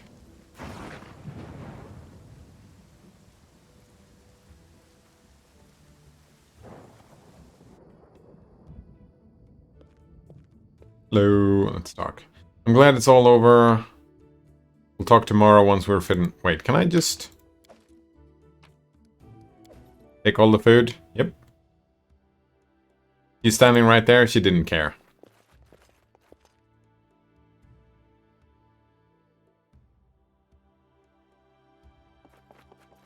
Anything else? You just leave all this stuff to grab, eh? Look at this stuff. We can just rob them blind.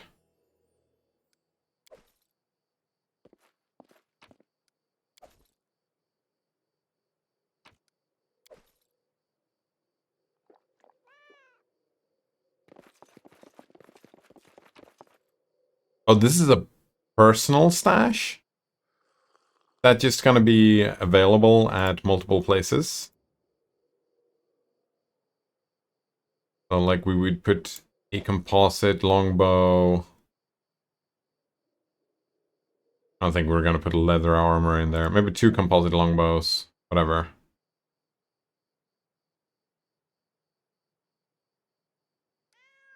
Fine. Alright, so let's go to sleep.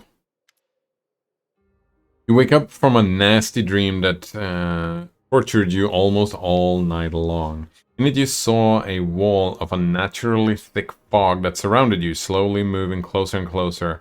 Quick look around out of the window and you find that the fog was not a figment of your imagination, not a dream, and then... Hear me. Please hear me. Can you hear me? Please. Guardian of the Bloom. Guardian of the Bloom, the half-transparent outline of a beautiful nymph appears before you. Even in this ghostly form, it's clear that she's exhausted. Her shoulders are slouched, her large blue eyes burn within her pale face. Her voice is barely more than a whisper as she reaches towards you. Seems that only you can see or hear the nymph.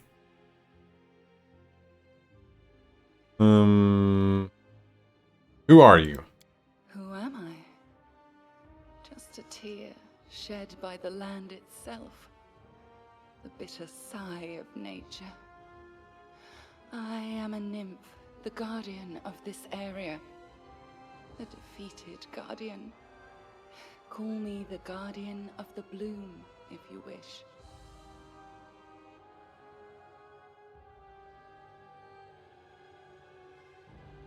What do you want from me?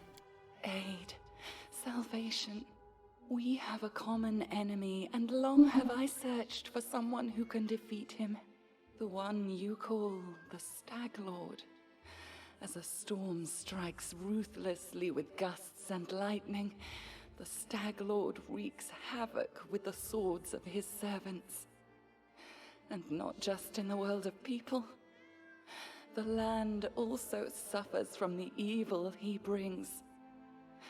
My forests and my flowers suffocate in this fog. Soon, even I will vanish, as the last ray of light fades at dusk. Stag Lord is responsible for the fog?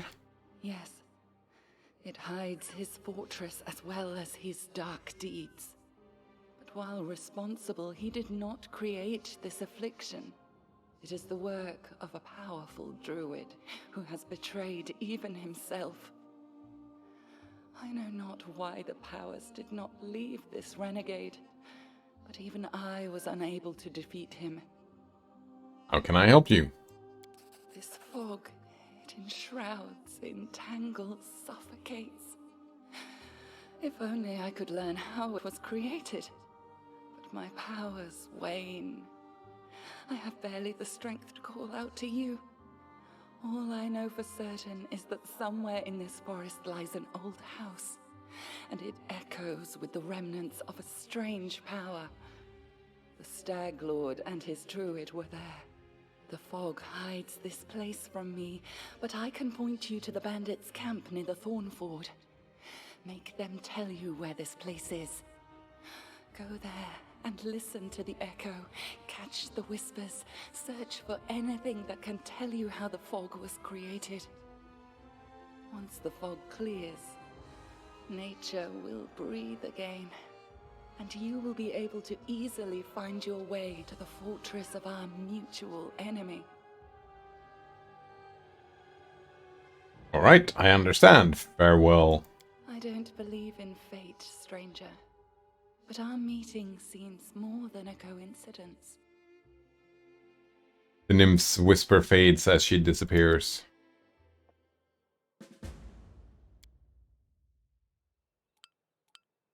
Safe location. There are no threats in this location.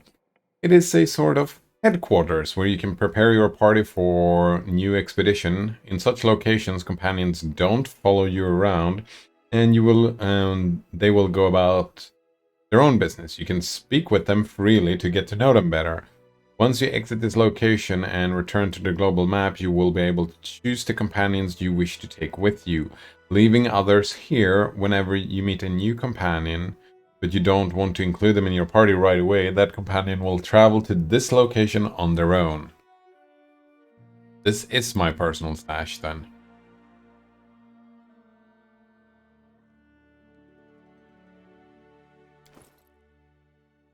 Oh, and I'm super overloaded because I'm carrying everything then. Need to do some trading. Who's this? Noriel, 8 Eyes. Kind of wish I took the druid now because we have a bunch of melee people and not a lot of magicians. Gonna be fine though. Lindsay, a halfling girl with tousled hair, wearing a dusty traveler's outfit, sits chewing the tip of her quill. Just a moment. How should I put this? Oh, I know. She scribbled something quickly in a notebook, scrawled with verse, raised her eyes and gave you a bright smile. Oh, hi. Tell me about yourself. What do you want to know? Where are you from? I'm from all over. Haha. I was actually born in Galt, in such a tiny village. It's not even on the maps. If it weren't for my teacher, I'd still be living there, milking goats, weeding turnips, whiling homebrew, having babies, and using books only as kindling. Who was your teacher? He's a true saint. He was once an important person in the capital at the Church of Shaylin. He got in trouble with the authorities and went on a self-imposed exile to the tiniest, most god-forsaken, priestless village he could find, the one where I was born. He wanted to open a school, but the villagers wouldn't let him. You can heal us all you like, but no putting any ideas in our children's heads. It'll only distract them from their work. But he did teach me on the sly. He taught me how to read, how to write. He gave me books, poems, legends.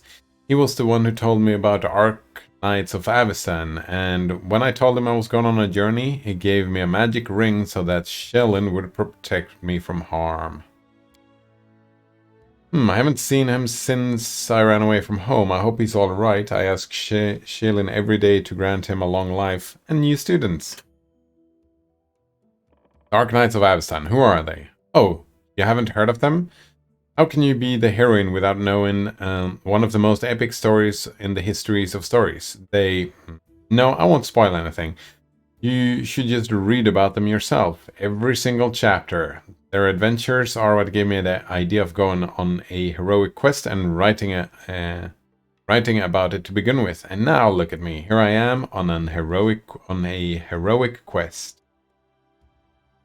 A heroic quest? Unheroic. How did you become a bard?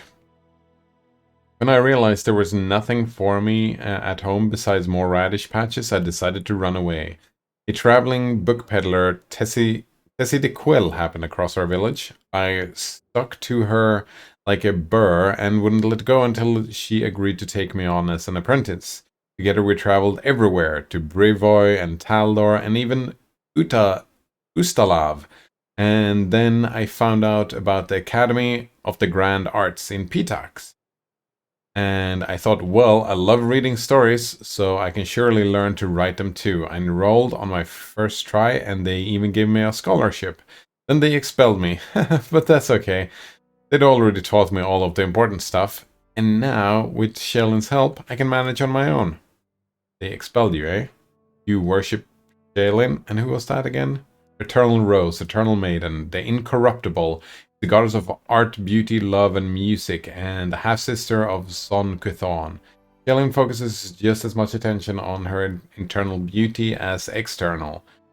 As aspects of her role as a goddess of beauty, Shellin also promotes the creation of art and the composing of performance of music. Clerics are artists themselves. Goddess of love, encourage proliferation of the feeling in all forms. She is not the goddess of sexuality, lust, or fertility, and makes a very clear distinction between love and sexuality. Although she does not in any way discourage erotic love, the few paladins who worship her practice courtly love. You worship Shellin? Yes, not to offend the other gods, but she is the most important of them all. All the other gods guard the world as it is, but only the Eternal Rose, the goddess of beauty, calls us to the world as it should be. Why are your clothes so messy? She waves her hand carelessly. Forget it. I can't waste money on looks. I'd rather buy books instead. In 100 years, when people are reading my work, they aren't going to ask whether the author had holes in her sleeves. Ask something else. You come from Pitax, right? Tell me about it. Oh, I love Pitax, even though they kicked me out. A joyful place. What is life in Pitax like? Actually, Pitax has always been one huge nest of thieves, bandits, river pirates, smugglers, fences, card ships. It's always been home for the likes of them, but that was before Ivreti became king.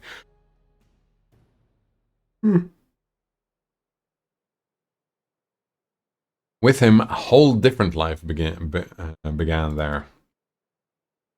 Ivreti always wanted to make history, but not as another bandit with a crown. So that's exactly what he is. He wanted to be glorified through the centuries as a great patron of the arts. So he built the Academy of the Grand Arts and spent lots of gold to assemble the best artists, poets, musicians. Of course, the very best ones refused to go, but he got what he wanted in a way. If Pitax was once just a booze barn for thieves, now it's a cabaret. What do you know of King Irovetti? He won his crown in a game of cards, which says as much about Pitax as it does about him. He's fiendishly clever. Some cheats I know told me that from the moment he appeared, he started pulling off such schemes that the old city masters just scratched their heads. With him in charge, gold flooded into Pitax, and also he's incredibly, unimaginably, fantastically decadent and conceited. Getting drunk with whores at the pub? That's not Lord Irovetti's style. Oh no, he aims higher. Dressing up like a male Calistria with a golden codpiece. Calistria, also known as the Savored Sting and the Unquenchable Fire, is the goddess of lust and revenge. Right, takes many faces. Codpiece and holding a 3-week orgy with dancing on the rooftops, parades, public executions. Weird. And contest for the best ode to the great unrivaled king. That's more like it. Wow, that's a place, isn't it? Tell me about the academy you studied at. You know, jokes aside, I'm thankful to Irovetti for building it, but he has no taste. At all, whatsoever. He likes his art loud, bright, grandiose, and more importantly, glorifying his royal highness. He kicked out the best charcoal artist because he didn't wish to spend money on grey scribbles. He sacked a masterful flute player from Tianxia for playing too quietly, and instead ordered them to open a kettle drum class. He even ordered the academy to expel me, and for what? An innocent limerick. Wait, I want to hear the limerick. Would you like to go back to the academy to finish your studies? I'd like to return, but on one condition. If they threw out 3/4 of the professors who teach there now, and returned all the ones they banished. If you ask me, I'm proud to have been expelled. If my art was to Irovetti's liking, then I would have reason to be ashamed. As long as mediocre lickspittles sit at the academy and those with real talent beg on the streets of Pitax, I will not cross the threshold of that place. Ask about something else. Right, this is a long story. Tell me about the book you're writing. What is there to tell? You've seen some of my rough drafts already, haven't you? It's a book about you and your adventures. I'm writing the whole truth just as it happened. Well, the whole esoteric truth. You know, no glory, no story. Why are you writing it? What's the point? When I was at the academy, Eobald the Insightful began his literature course with the question, what is a person? And he answered, a person is a storytelling animal. Our world does not consist of things, all these woods, seas, and cities. It consists of stories about those things. The stories we tell ourselves and to each other. Just think about it. Centuries will pass and there will be no me, no you. All your subjects will be long gone, but you and I will live on in people's memories and influence their deeds thanks to this very book. No offense, but your command of language is not that good. We're gonna insult her? Is that the plan?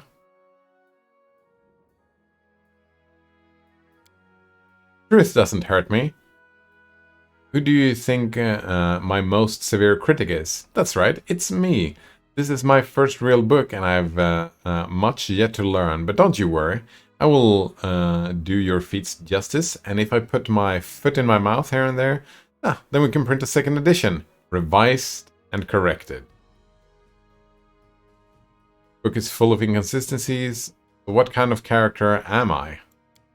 Truth be told, I was a little afraid of meeting a real hero. In the books, they're all protectors of the weak and poor, but what about in real life? But you erased all my fears with 2 shakes of a tail. You're a true heroine, just like the legends. My new fear is that in 100 years, all my readers will say that people like you never existed. I'm writing the truth. How do you feel about reading your work in progress? All these are only drafts, but of course you're welcome to read them. Just keep in mind that even if you don't like what I write about, I won't change a single letter, so don't even ask. Of course it's a book about you, but it's my book, understood? The small writer's eyes glows rebelliously. Alright, what do we have? We have... Awful good. As long as you write the truth, I have no objection. Chaotic good, right? Whatever you wish, I doubt you would defame me, or for that matter, overpraise.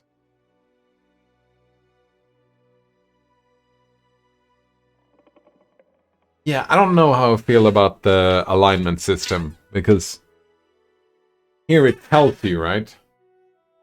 Have the bravery to say no to intellectual indoctrination. That bravery? Is it brave to say no to intellectual indoctrination? I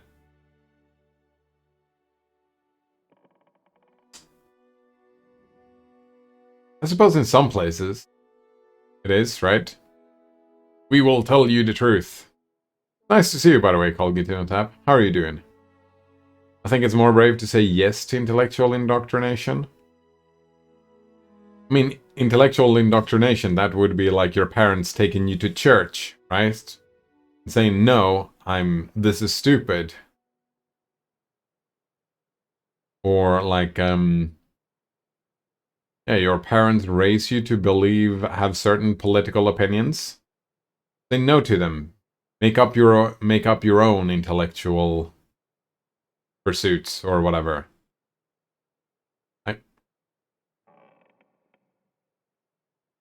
I could imagine in some situations that it would be good, like where it would require some bravery, and good on them for being brave. Yeah. Most situations around where I live, you don't need bravery for that, though. Colgate, like, more brave to say yes? How do you reckon, Colgate? How is it more brave to say yes? Yeah, like, we're talking about intellectual indoctrination here. Like, the actual words here, I feel like I can't choose words. Instead, I'm gonna choose chaotic good because I want to move towards chaos, right? I want to move towards chaotic good. Or chaotic neutral.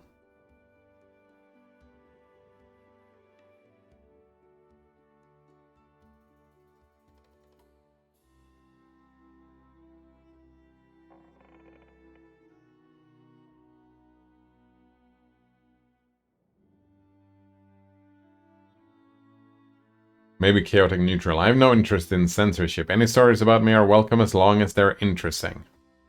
Isn't that censorship? No, let's go chaotic neutral. That's fine. You do you, right? I have no interest in censorship. If you want to write a book, you write your book. Let's go with chaotic neutral. No, I'm not going to make up any fiction about you. Why would I? I wouldn't be able to invent half the adventures you keep getting yourself into. Like, we haven't gotten into that many adventures yet. I wonder if this is supposed to, like, these conversations are supposed to, you can talk a little bit every day, or, like, can't help myself. Ask about something else. Tell me about your friendship with Tessie the Quill. What is there to say? The books woke my urge to travel, but it was only thanks to Tessie that I managed to really get out of my village. At first, Tessie tried to get rid of me, but later, when I told her I was staying in Pitax, she even shed a tear. I wonder who she is now. The deal with the ring you always wear on your finger. That ring is fucking epic. I wonder if I can just grab it. Was thinking about that, but yeah. I would want a ring like that. An immortality ring. Ah, this. Lindsay holds her arms for you to get a clear view of the ring. It was a gift to me from my first teacher. It's magical, imbued with the power of Shaolin, no less. When I get myself in trouble, it transports me to a safe spot. Please don't be angry with me if I suddenly disappear from a fight. I'll wait for you here. I promise.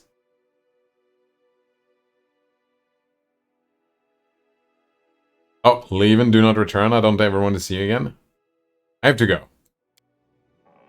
Don't leave without me. Of course, I could just write whatever you tell me, but if I wanted to stay cooped up in a dusty room, I'd still be sleeping through the lectures at the academy.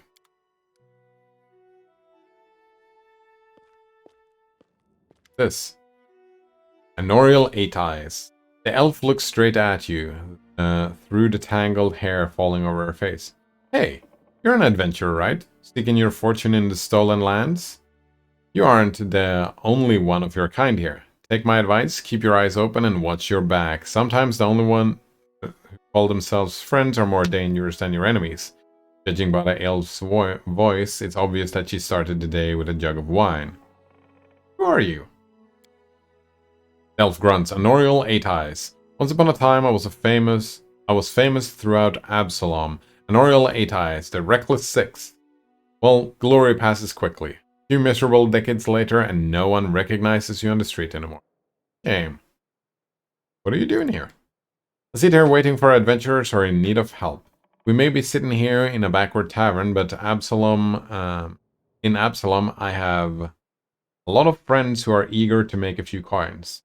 They have brave hearts but shallow pockets. Little gold would be welcome change for them. I can send them a message and they will come from Absalom through a portal. If you're interested, just give me a sign and we'll arrange everything right away.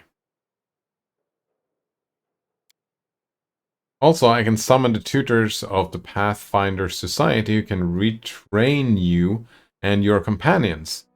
They're quite willing to do this for free for the first 3 times you request their services. After that, the price of retraining will gradually increase.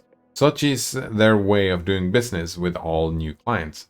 We can re-roll our character. We don't have to play the druid, the monk, if we don't want to. I don't need fighters. I don't the services of the Pathfinder Society. Why are you called 8 Eyes? Once long ago, I could spot an enemy and pin him to the wall before he could even think of attacking. Some said I had 8 eyes and looked all around all at once. So it seemed I've outlived my nickname. Noriel stretches her arm forward, her palm trembles noticeably. I've been drinking so much lately, it's best I don't test my skills too often. Where were you when the trading post was attacked? I was hunting. I got lost in the mist, which is the first time that has happened to me. I guess I should go easier on the drink, but don't you imagine I'd be don't you imagine I'd be scared off of a good fight? If only I'd known I was missing all the action. But I see you've gotten everything under control. Would you like to join me? No, I've got enough things to do already. You'd better manage on your own. Famous Pathfinder here in the middle of nowhere. Why? You want to know how one would exchange the life of a Pathfinder for this sorry drunken rat hole? The light in Anoriel's eyes goes out as if someone has blown out a candle. You lose all your friends because of one scumbag, and then you'll understand. I was the only one to return from the final campaign of the Reckless Six, and whatever is left of me can't be called a seeker anymore. This is probably one of the developer's characters from another campaign we're talking to, yeah. Noril remains silent for a long time, as if wondering if she wishes to poke the old wound. Here's the story. Our leader, Vermalt, was the best of us. Wise, brave, friends with everyone.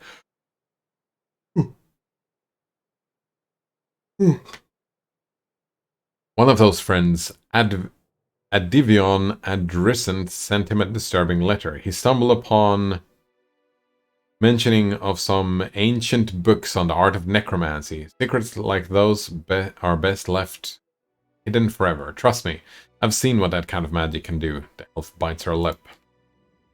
To make a long story short, these volumes were supposedly hidden in the catacombs of Gallowspire. We decided that those books should be retrieved and kept safe by the society. We gathered at a tavern, discussed the expedition, and then proceeded to Ustalav. It was a normal mission, quick and quiet recovery.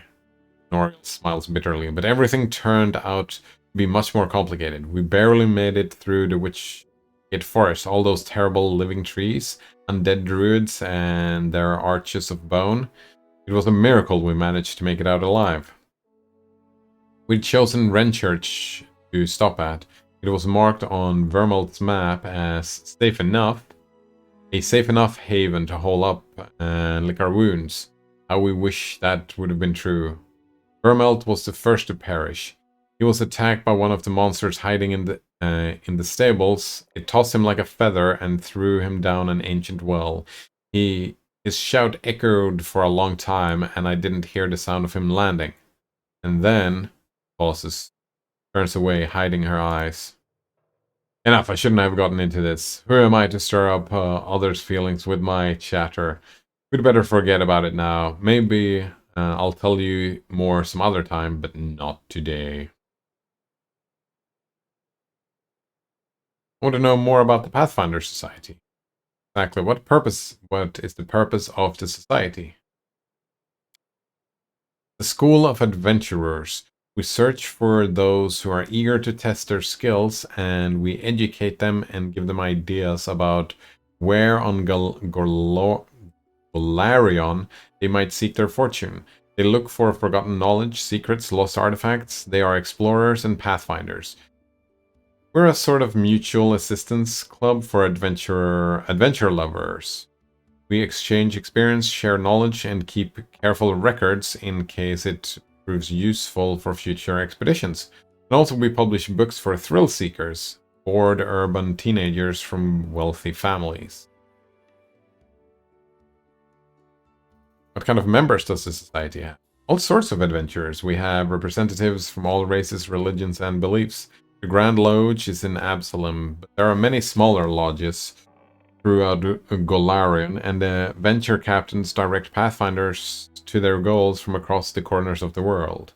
There are many renowned heroes in the society, and many scoundrels as well, whose service to the society has brought them fame. Who does the society support?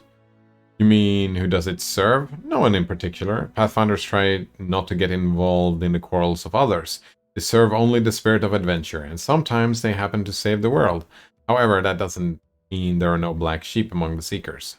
Talk more about it later. Regarding your story? Noriel looks at you silently. Remind me how the last campaign of Recklessness began. What happens in Renchurch? Let's talk about something. I have to go. Svetlana says, "Good day, I hope you're feeling alright after the battle. I can't thank you enough for what you've done. I definitely don't want to waste your time, but if you have a moment, I have a request." What did you want to ask me? Svetlana lowers her head. This is a very personal request, maybe not important enough for your time. I'll completely understand if you say no, but the first time the Stag Lord's thugs came here demanding money, they also took my wedding ring. They just tore it off my hand. It's just a trinket, really, but it meant so much to me.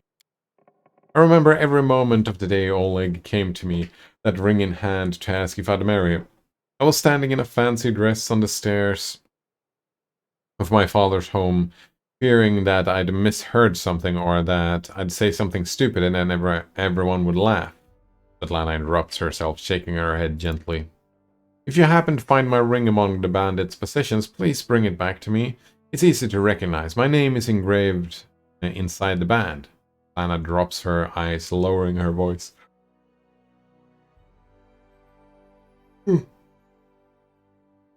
There is one more thing. Among the bandits, there's a dark-haired woman who wields dual axes. She's not bad in a fight. In fact, she can be extremely dangerous and cruel, but please, I beg you, show her mercy if you have the chance. I can't promise anything, but if I come across your ring, I'll return it to you. I understand. I appreciate any effort you put into it. Wait, we didn't talk more about the person with the black hair and the dual axes? Tell me about yourself. How did you and your husband find the courage to establish a trading post in the Stolen Lands?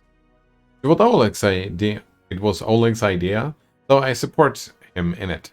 We didn't realize how dangerous it was here, of course. In Restov, everyone respects the sword lords, and everyone's accustomed to relying on them. Even the mention of someone like Lady Jamandi could be enough to fend off street thugs or some other trouble. Could maybe even work in some places here, but not with the Stag Lords, man. What can you tell me about the Stag Lord? He's not just some average bandit. If no one puts a stop to him, he'll turn the Stolen Lands into his personal kingdom, a kingdom of fear and oppression. The lawful good, it would be a kingdom of lawlessness.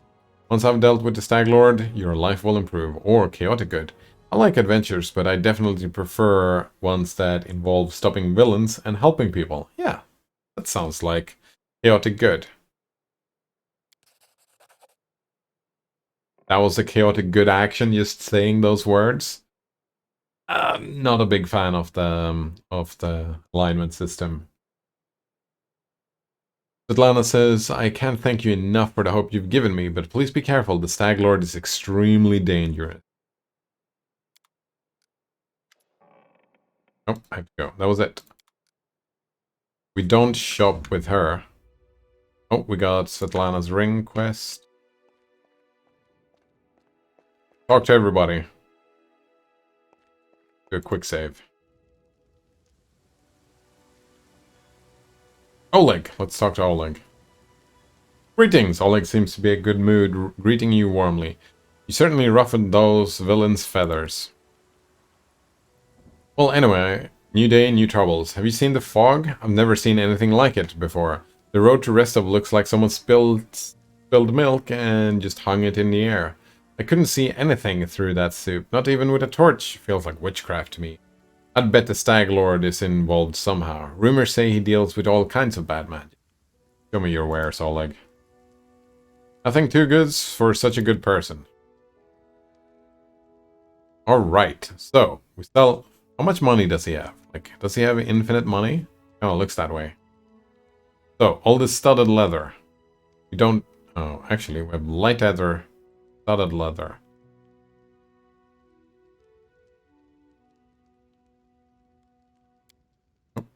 Sell all of that. Sell all of this. We keep one of those. We're gonna sell 2 composite longbows. We're gonna clubs. We're gonna sell the swords. I think maybe keeping torches is fine. They're not that heavy, are they? They're a little bit heavy.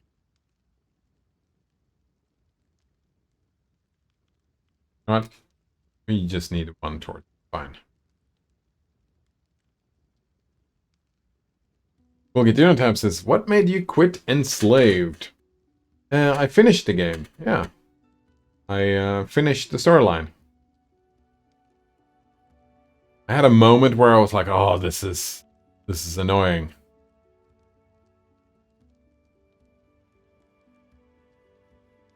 Wait, is that the wedding ring? I don't think so.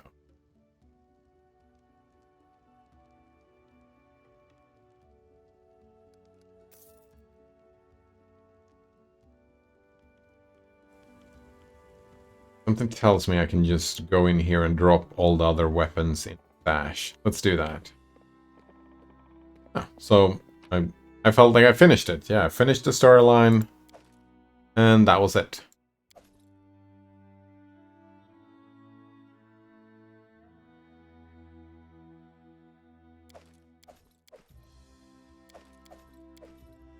This, by the way, Cloak of Resistance. Oh, right, we definitely want to equip that, don't we?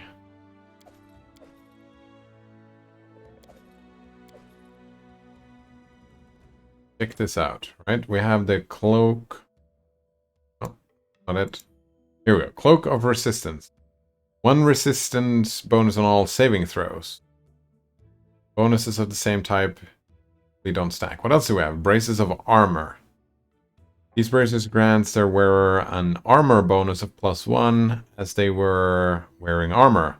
Most bonuses, an armor bonus does not stack with armor bonuses from different sources. Oh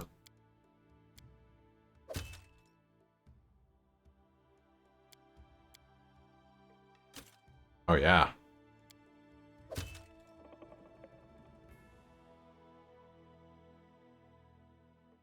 Can equip a silver ring, so do anything. And then a Cloak of Resistance. Yeah, equip all the stuff.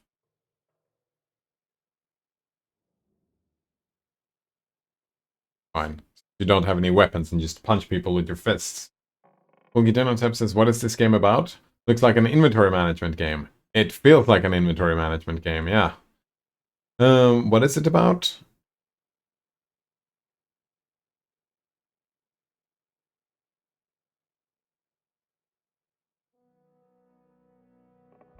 Ah, here is others. Maybe we should read these books. It's about... Alright. Our character is a monk who has been hired. Kind of hired. There is this stolen land that exists that are ruled by these bandit lords. And our goal is to clear out all the bandits. Kill them all, yeah. Kill them all and take over and be the new baron of... Take over this area and stabilize the area. Yeah, that's our goal. That's why it's called Kingmaker, because we're gonna be the queen.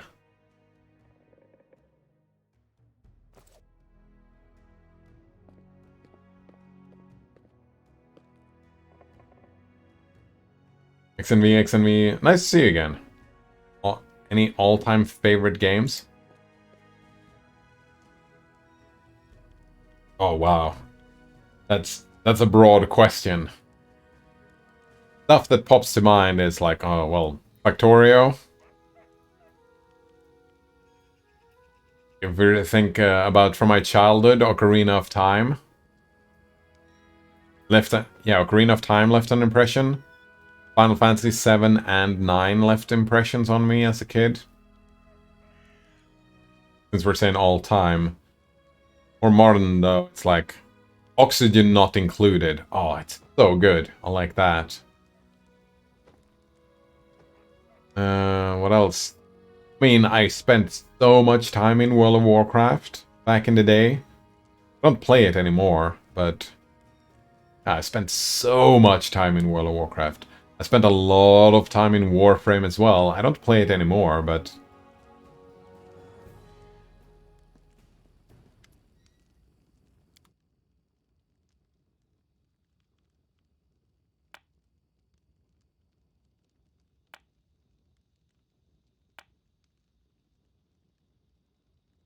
I don't know how I feel about this. Fucking brooches all over the place. I don't care about the silver disc. I don't care about this pearl that is not worth anything. The silver spoon? Care about that.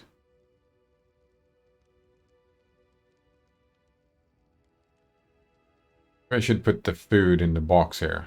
Do we read these books or keep them with us? No. What about you? What are your all-time favorite games? Last of Us as well. If we're talking about the story games, The Last of Us was...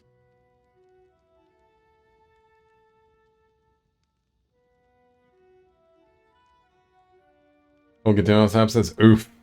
You do not even like land ownership, right?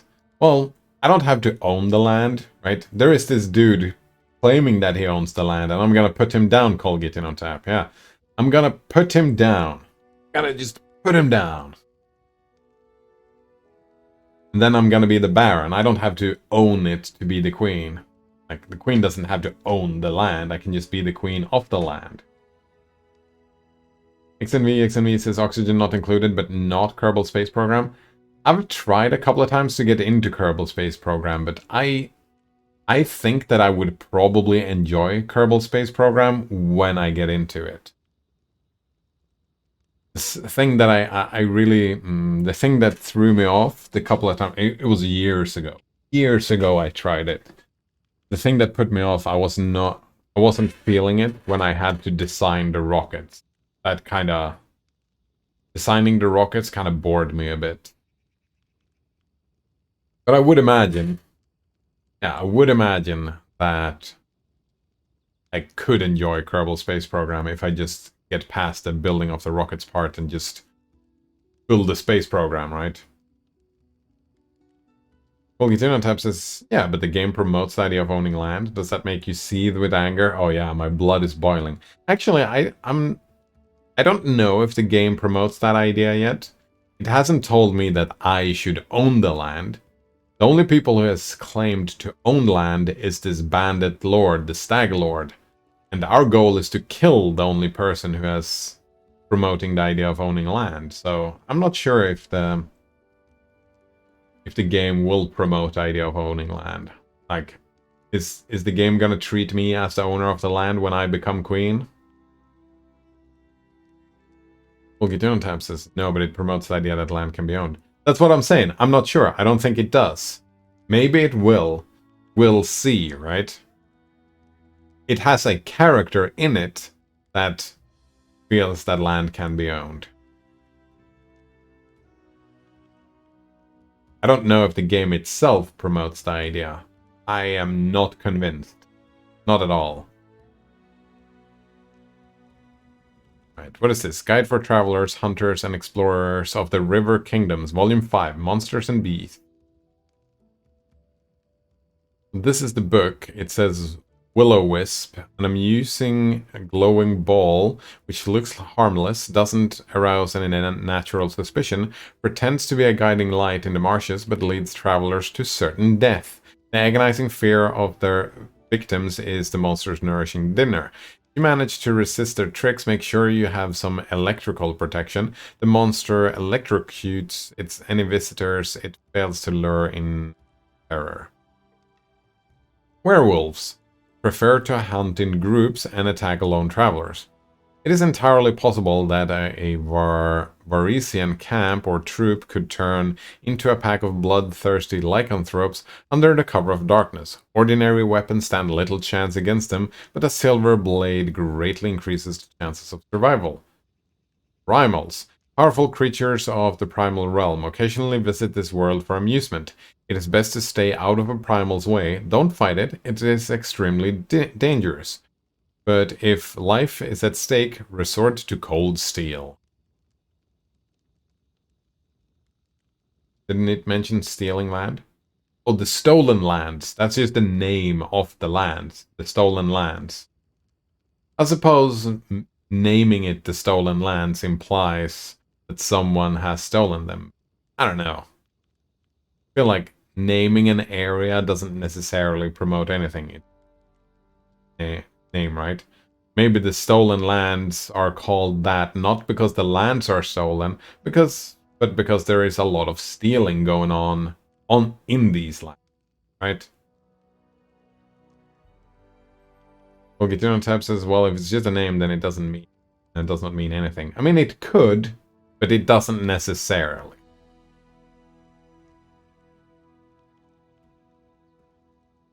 Does not necessarily. Right, do I need to keep this around, the books, or do I just sell them? Cooking Almanac of Inner Sea. Right. Check if we do Pathfinder, Kingmaker, use of Books? Do I need to keep them or sell them? Good question. Depends on the book. Keep them in your chest. Also, there's a lot of which has no weight at all, so don't bother. All right, you can't sell them except for alchemy books. All right, so how much is your weight? I mean, these books are fucking heavy. Oh shit, cancel. The deal is not complete. We're gonna deal with this, and we're gonna go back to our stash. And we're gonna drop the cooking supplies and whatnot. Yeah, we're gonna drop the books. And all the cooking supplies. Looking good. Check everything. Do we bring all of the potions and everything? Oh, the weight. They're not very heavy. I mean, some of them are a bit heavy.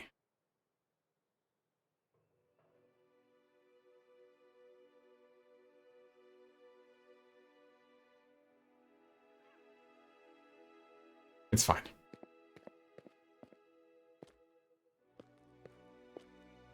Where's my halo? We are doing the light halo thing. Not showing up.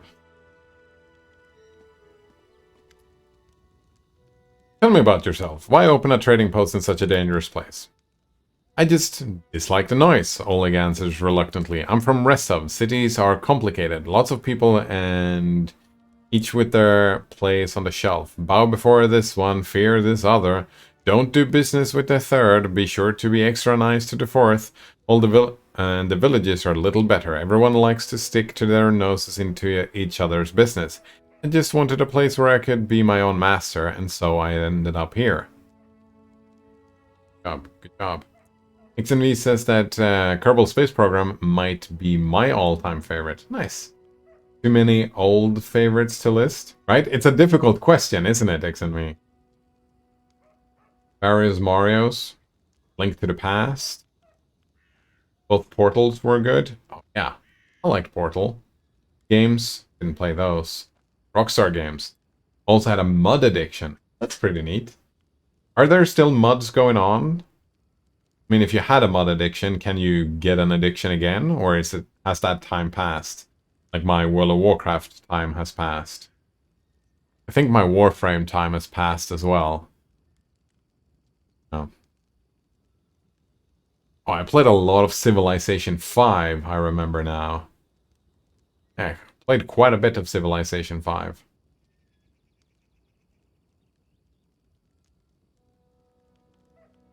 I need to take care of the Stag Lord. Do you know anything that could help me find him? That's quite the task you set yourself. The Stag Lord has a fortress somewhere in the area, but only a few chosen from the most trusted of his rabble are ever invited. The location of his fortress is a heavily guarded secret, and with this fog hanging around, I'd imagine it would be even harder to find. I suppose you could try and follow the trail of those bandits who attacked the post before. They came from the southwest, from the side of the Thorn River. The fortress might be there, or at least some large camp of theirs where you can find information. What else can you tell me about the Stag Lord? XNV says that I think LLMs can revive muds, but I've only heard whispers. Fun to have them emulate Zork with a different story, though.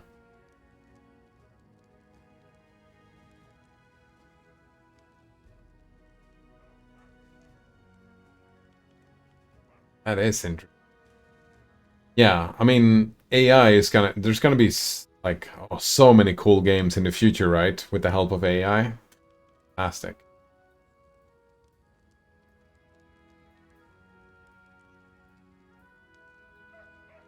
Well, Tab says in Cardinal Quest 2, characters read books for stats, except for one class that throws them at enemies instead of indulging in nerdy activities. Nice. Very nice. Tab, very nice. XNV says might have dopamine generators injected directly into our skulls before that, though. I wouldn't. Yeah. I don't play phone games. Not anymore. So I wouldn't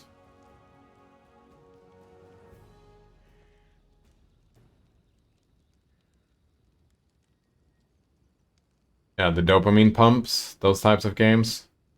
Sometimes, like, if I'm having a rough time in life, I might go in and play one of these clicker games, for example. I mean, that's as close as you can get, right, X and me?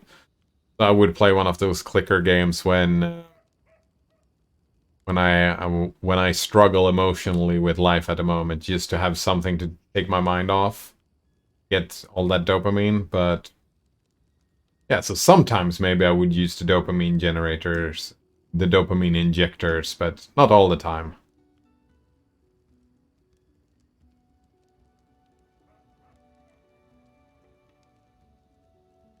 Alright, not much. Not like I've sat down and shared a cup of wine with the man, you know, but I think he arrived in the Stolen Lands less than a year ago from what I've heard. Oh wow, less than a year?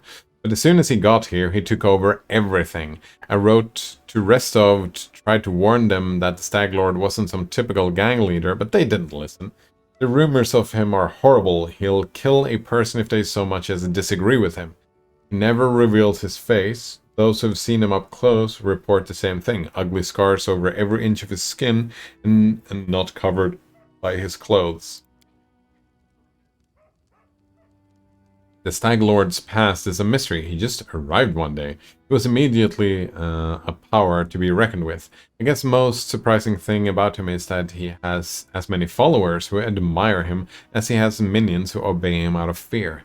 He's got some inner strength in him, or maybe an inner madness. There are many who seem to follow him because of that madness, like it was some kind of virtue. Fuck, I'm terrible with names.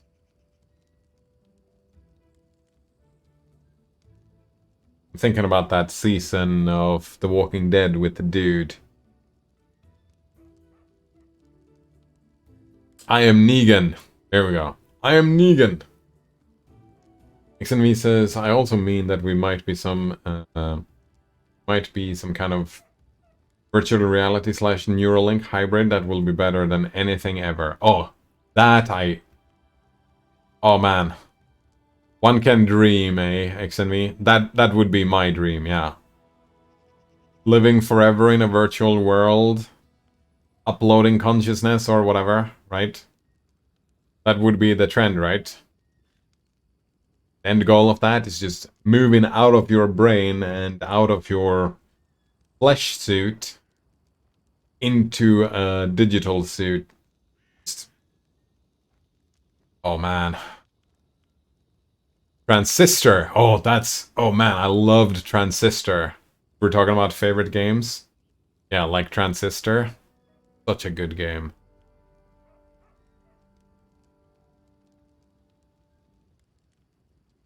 We'll speak another time. I am Negan. Everybody's Negan, eh? What can I have to say? Do you want to sell some? Show me what you've got.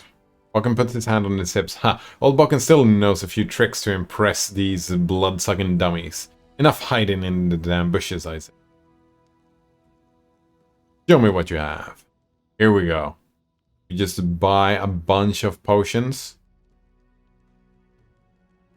Like, we have 16. We have moderate wound. 2d8, 1d8. These are... Man.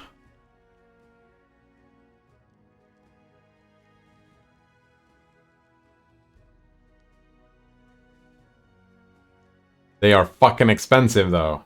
That's, I can tell you that. Yeah, let's not. What else do you have? Can I help you in any way? Bokken glances as you suddenly interested. Well, since you're asking, there's a cave nearby. I used to pick berries there, but the place has been overrun by spiders. The berries are red, look a lot like raspberries, fangberries I call them. I'd be real grateful if you gathered a basket of them and brought them back. Just be quick if you do, they spoil quickly. Fangberry Cave. We're gonna get Fangberry. Only says Portal 1 and 2 are good. I haven't played Portal 1. I did enjoy Portal 2. Maybe I should play Portal 1 as well. So many games to play. So many games. I like The Witcher 3. Yeah. Witcher 3. Fucking Bloodborne. Bloodborne is one of my favorite as well. Loved Bloodborne. That was a great game. Promises, but they have a different atmosphere. Oh, 1 and 2 have different atmospheres. And a lot of people dislike the other, but I think it fits. Kind of like Half-Life 1 versus Half-Life 2. I haven't played any of those games either, Coleman. I'm planning on, though. Yeah. I'm planning to play it. Well, I'm gonna play Black Mesa, I suppose. And Half-Life 2... I don't remember what it was called. There was... Updated? I think it was updated. Coleman says the gameplay is the same, but the story is very different from 1 and 2. That checks out. Those spiders in the cave are mean. Here, let's give you some alchemical fire. Crafted it myself. Burn those spiders to a crisp. That will teach them for taking over my Fangberry cave. Well, can I buy some more alchemist fire? We need AoE stuff, right? I don't have a single good spellcaster. It bothers me a bit. I also need a bucket of moon radishes. They're very rare and a mysterious plant. Dalton! I don't know where to find them, but I know that the kobolds gather them and value them highly. It's not a huge deal, but I'd do it myself if I were younger. But if you're willing, I'll pay you 3 potions for the berries and a purse full of coins for the radishes. Wait, do you need fangberries and moon radishes, Bokken? Yeah, tone and environments are different. I think that's fine.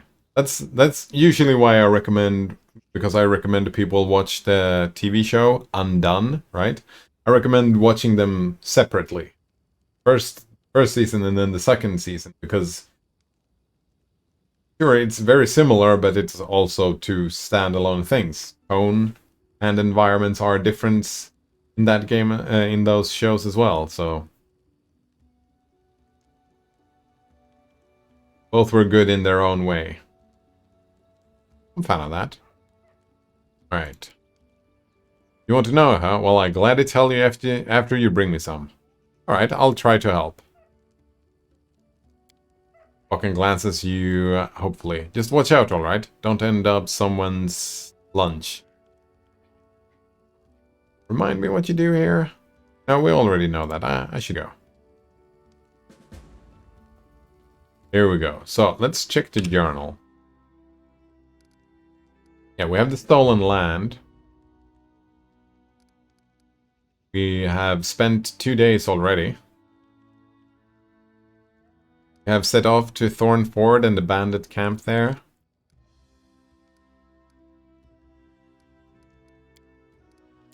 Oh, and the ones we have finished are at the bottom. That's nice. Lana's ring from the bandits. I'm assuming that the bandits are... Oh. I'm assuming that the bandits will have the ring at Thornford.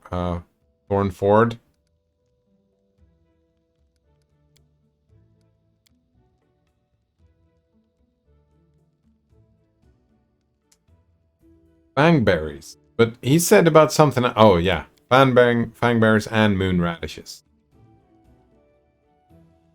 Moon radishes. Wait, did we not get information about where to find the moon radishes? Really? About those tasks. Oh. What was it you wanted me to do again? Also wanted to gather a bucket of moon radishes. Rumor the kobolds always find the places where they grow. Oh, so if I find some kobolds, I'm gonna find moon radishes. Random find. I don't know where to go. It's just gonna show up somewhere.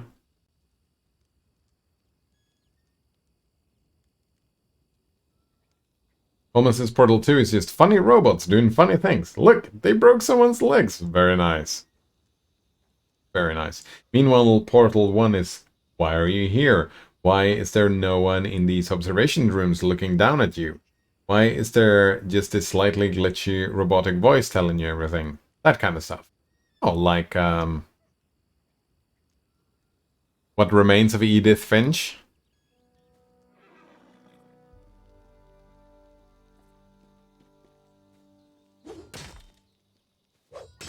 Another long conversation, isn't it? And Mary says, we're gonna talk? Mary utters a weary sigh. Alright, spill it, I'm listening. We're just talking. You don't like it? Mary shrugs several times, perhaps flexing her muscles or maybe just filling the silence. I don't know, she admits at last. Depends what we're gonna talk about. If it's about monsters or swords or scars, I approve. That's good. And if you're gonna ask questions like why and what for and how, screw this. So Amiri would like Portal 2, but not Portal 1. Amiri looks you over slowly, head to toe. Or you got even harder ones?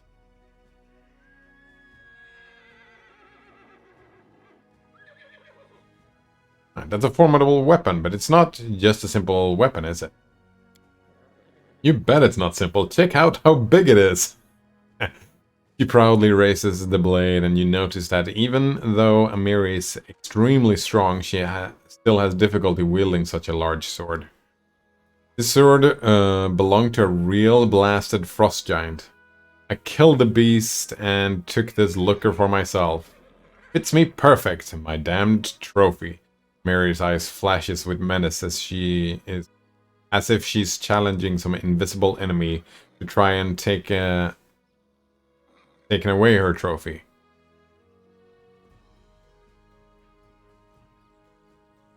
Tell me about yourself. The simple question seems to puzzle Amiri. She scratches her head and then starts counting on her fingers.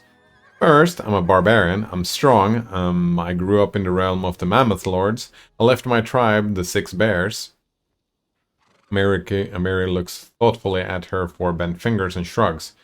And I like fights, she concluded, bending her thumb. I feel like I don't want to piss her off and ask, like, there's a bunch of questions here. I'm just gonna... Like, here's a why question. She didn't like why questions, so why would I ask her a why question? Isn't that kind of rude? What is it like to be a barbarian in the Six Tribes? I guess you had a lot of training to become as strong as you are. That seems like something she would like to talk about, right? Training? No one frickin' trained me. The boys of the Six Bears got all the training. All I could do was watch. Amiri's eyes gleam with anger. And you know what? They were still crap even after all that training because I kicked their butts hard. Animals, bandits, monsters, all thought they were stronger than me. Idiots. Amiri spits on the ground because if you start a fight, you think you can win, you think you're stronger than your enemy. Amiri raises her chin proudly. I defeated them all. See all the scars on my face? You, yeah. You're quite a good fighter. Mary jerks her head up. Quite good, huh? Compared to who? If I was a crappy male, I'd fight better. Is that what you tried to say? She glares at you, her eyes narrow. Or say I could be better, like go get some training, Amiri, right? Oh, we can tell her to don't raise your voice to me ever again? Or chaotic good. You're very good in a fight. You're an excellent warrior. I was just giving you a compliment, that's all. For several more seconds, Amiri continues to glare at your face with suspicion, then all of a sudden she mellows. True. I fight good. That's what I do best. Nice. Thanks for telling me. Talk about something else. Why not? Feel she's glad to change this up. Yeah, that's what I thought. Thanks for talking with me. Let's speak again later. Talking. When will we do some monster killing instead? Isn't.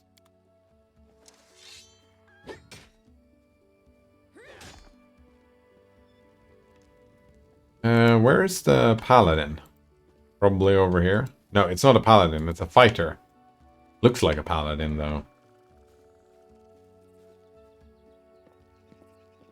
Nowhere to be found? Fuck.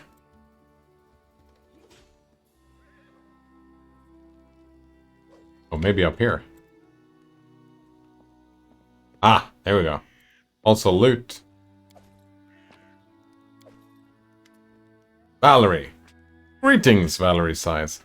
Everything's well, I hope. I'm ready for new orders. Oh, Coleman said, and the environment turned from these slightly rusty, grimy-looking sterile rooms with pistons behind every wall to multiple styles in Portal 2, from plants taking over the destroyed test chambers at the very start, overgrown, or to just destroyed rooms with a lot of rust and parts are broken off the corners, construction, to the very clean. And then if some idiot smashed the test chambers together. Wheatley. Don't even get me started on the old aperture sections. There are subtle differences between the different eras everywhere. Well, that's pretty neat, isn't it? Tell me about yourself, Valerie. What exactly would you like to know? I was born to a noble family, though I didn't remain long on the family estate. My father sent me to the Order of the Eternal Rose, but I left once I realized I didn't match my principles. Yeah, Shaylin, that's what I thought. You don't like love? Valerie does not like love, eh?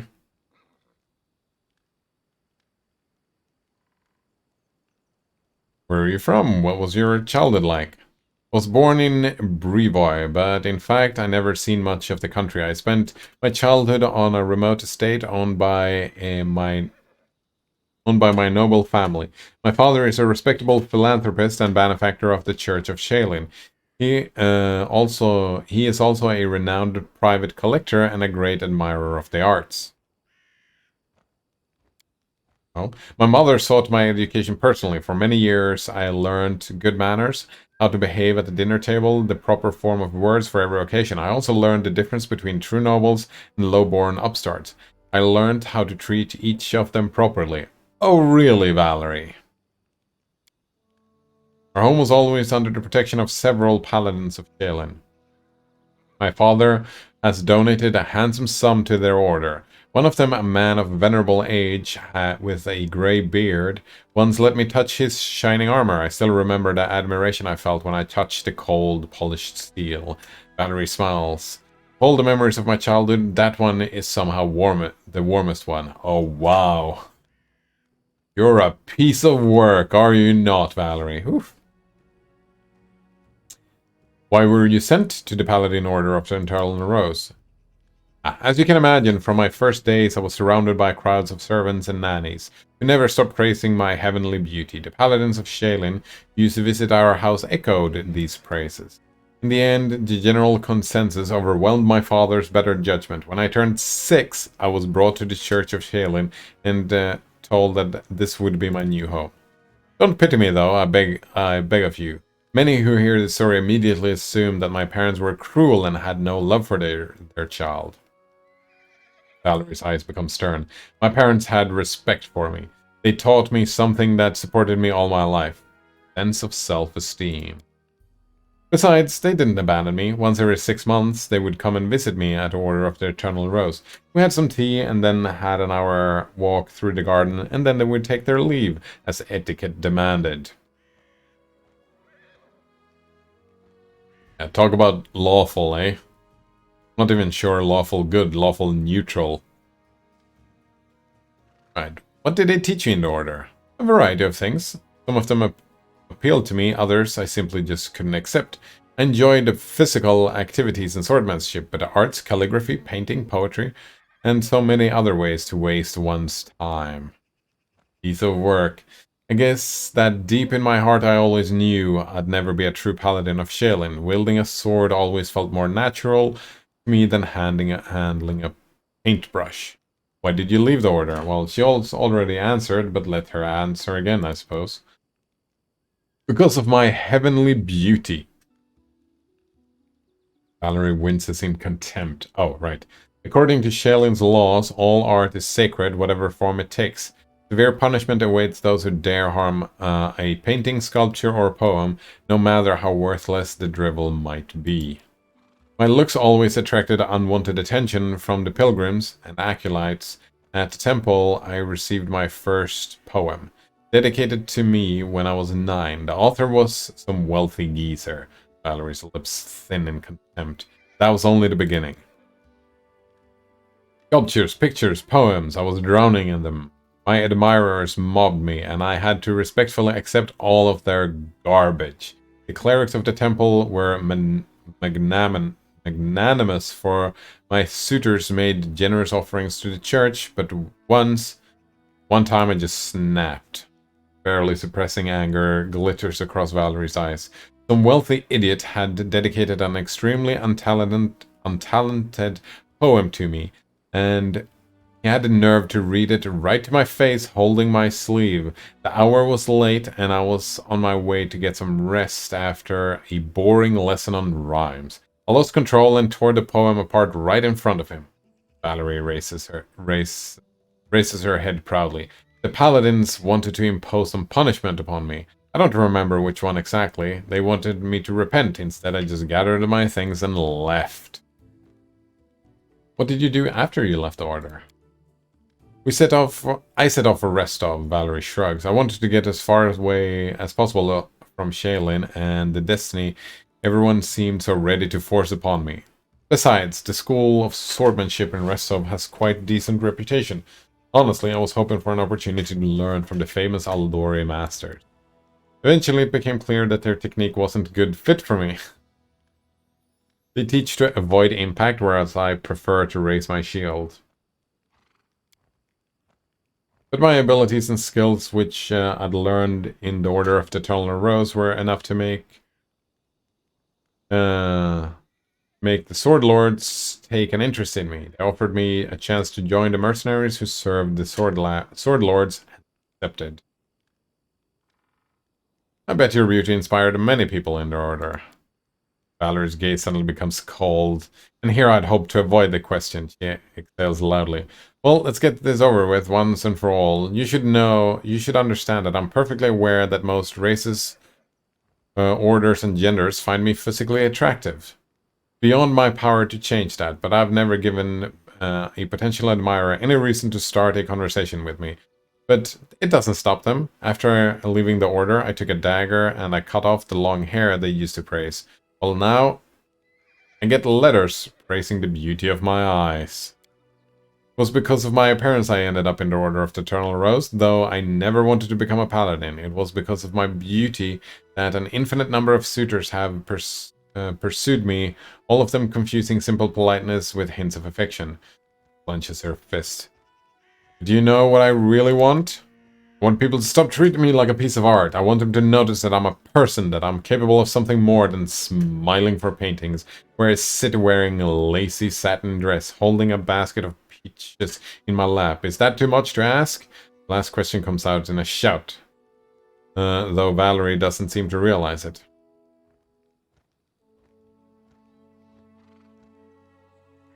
Thank you for your honesty. I understand you very well. You're a true friend who I can trust with my life. Wait, really? How the fuck can I trust Valerie with my life? We just fucking met. I know what you mean, but still you shouldn't drive people away or whoa, why all the shouting? It was just a simple question. Become of all your precious self-control. Oh man. She's a piece of work, right? Oh man, I can't. I mean, I like the thank you for your honesty thing, but... Whoa.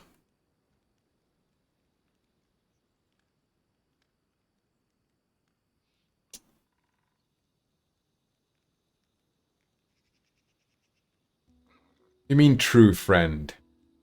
Doesn't say anything about true friend. I don't think so. I mean, Valerie's a piece of work. Doesn't seem like a very friendly person at all. Seems very, well, I was gonna say loyal, but I'm not so sure. Yeah, I don't understand you very well at all. I don't like any of these answers. Almost as I feel like they wanted to add 4 answers, but they couldn't because the UI didn't allow it. Oh, it does have a scrolling thing. Yeah. So yeah, we've had more answers than this before, and that's fine. But I feel like I'm not happy with any of these answers.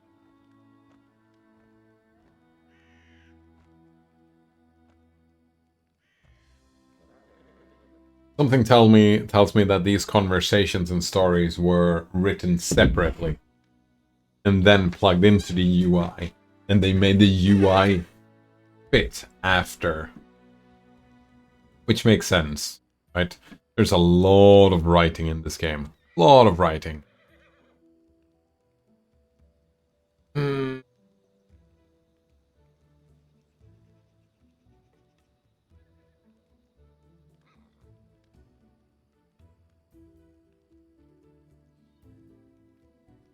I mean, all these options are trash.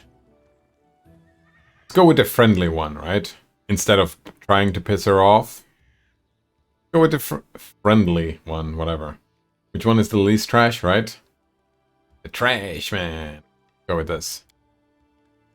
I'm truly happy that you understand me. Thank you. Valerie smiles at you gratefully, and the smile is full of warmth that you never expected for someone as stern as Valerie. You suddenly realize that you're smiling back at her. Change the subject. Holy shit, that was just tell me about yourself. Yeah, look at this. You can scroll up and down. Here we've got 9. Lot of writing in the game. Tell me about the way of Shaylin and her paladins. I don't fucking care about that. So you're an atheist. You don't worship any deity. You know what? I like that definition of atheist. Someone who doesn't worship any deity. Yeah, in our world it makes more sense that an atheist is someone who doesn't believe in any deity. But it's the lack of worship as well. Right, so you're an atheist. Right. I need no guidance from above. I have my own good conscience and my leader's orders to live by. Right, what else do we have? You know, you don't have to follow etiquette and maintain good manners while speaking with me if you don't want to. Yeah, let's go with that. I'm aware of that, Valerie sighs, but I'm sure you understand that I am what I am. That's how I was brought up. First by my parents and then by my mentors of the order. I understand that, yeah. Besides, I was born to a noble family. Valerie raises her chin proudly, so I'd rather enjoy the idea that my manner of speech differs a bit from the common language of the peasantry. Oh, piece of work. You just can't imagine how many social climbers have bowed politely the moment I opened my mouth. Oh. Actually, I can see the value in that. XNV says that an atheist is not a theist. Yeah, pretty much, right? Not a theist.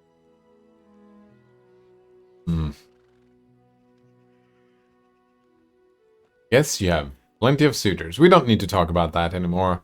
You know, you really are quite beautiful. We're the aloe, but a crime to ignore your beauty. We don't care. You're so eager to follow my orders. Why? That's a good question. What do you mean, why? Valerie looks at you in bewilderment. I follow your orders. I've joined your campaign because I have faith in you. I believe in your intentions to be noble, though things may not always turn out as planned. This does not feel earned. Yeah, I feel like... Oh, actually, yeah, no, actually this makes sense, because Valerie asked us to help rescue the people who in the fire. We helped rescue the people in the fire, and that would be enough for someone like Valerie. Oh! Just blindly trust me now. XNV says actually working on making a religion right now. Oh, you're making a religion for D&D, or like for some role-playing game, or writing. I mean, there are many creative aspects to make a religion. I'm assuming you're not making a religion for actual worship.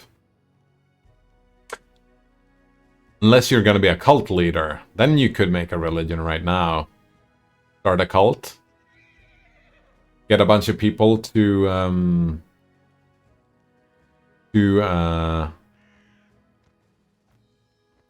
obey and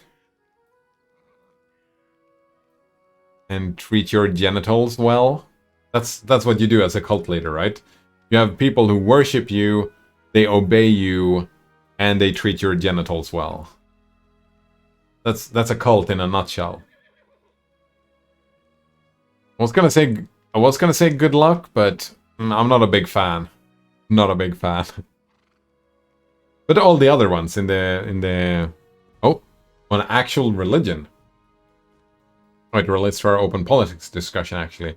Turns out what I'd like to do might work best as a religion. Plus I'm pretty zealous about it. Is it an... Oh. What's the difference between a religion and an ism? Ideology.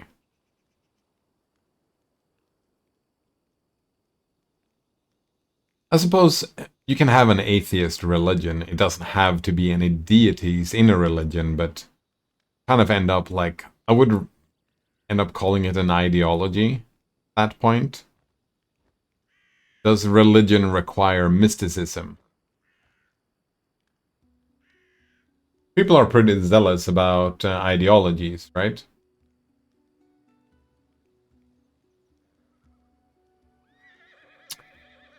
Oh. Religions qualify for religious protections in the US and ideologies don't. Do you want to tell me about the religion? Like if you want someone to, I mean, criticize, I suppose. That's what I'm good at. Doing hot takes on your religion.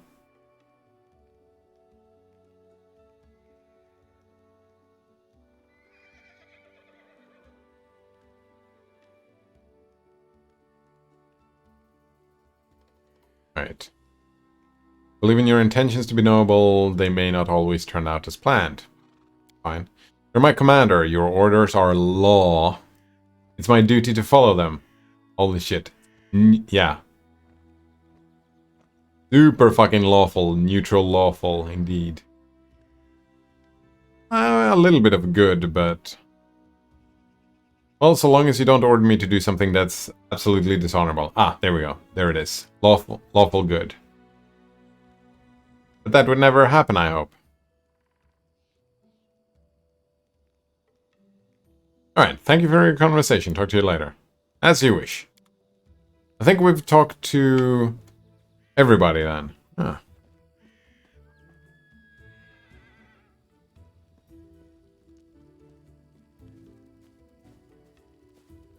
Been up here yet. Loot! Not a single loot. That means that it is time... One didn't want this gate closed. Alright, so I think that's it. We need to actually do like a proper save here. Boom. Maybe I should start naming these. Yeah, I should start naming save files. Can we just run run this way, or do we have to go... Yeah. Seems like we have to go over here to get out. That's gonna start getting frustrating. We're just like, oh, I have to run all the way from over here just to get out. Maybe there is a button just to, like, map. Oh, look at that. Into the house. Loot! Did I miss loot? Kinda looks like I missed loot.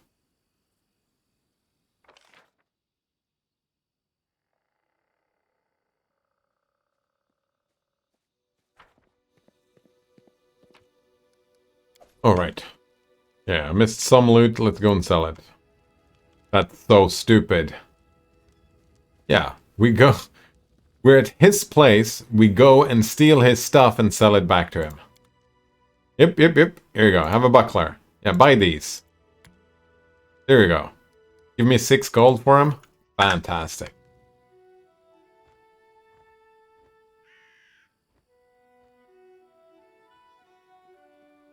The path is clear. Yeah, I'm at a position where I think ideologies and sure religious texts and whatnot, I think they're all fine. I think the problem is when people follow them.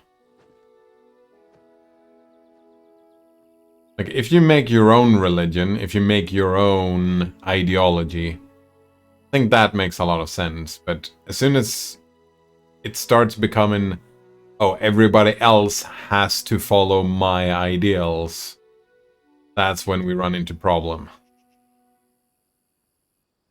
That's when you start oppressing people, right? If you get into power, you start oppressing people who doesn't fit your mold.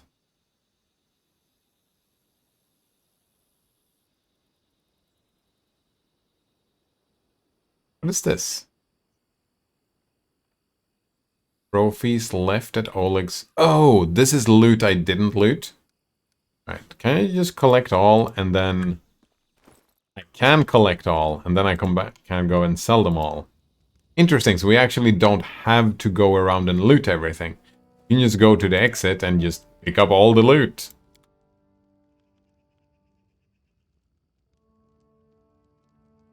No, wait. These were in the stash.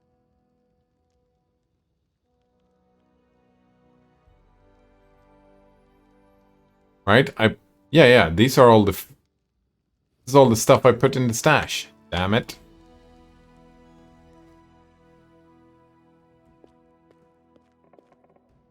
Does that mean they're gonna disappear?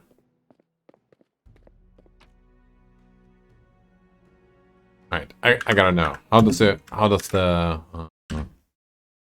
Pathfinder Kingmaker stash, how does that work? XNV says I haven't synthesized it all yet. Yeah, seems like a lot of work, XNV, right? A lot of work. Writing religion, a lot of work. But a big component is providing to others the same path that you've followed.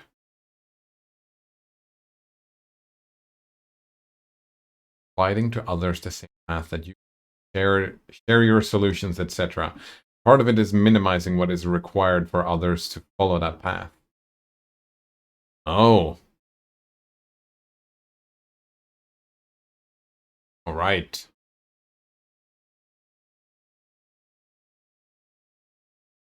Minimize the work. Like if one person has already done the work, like when you do work, leave a trail, document your work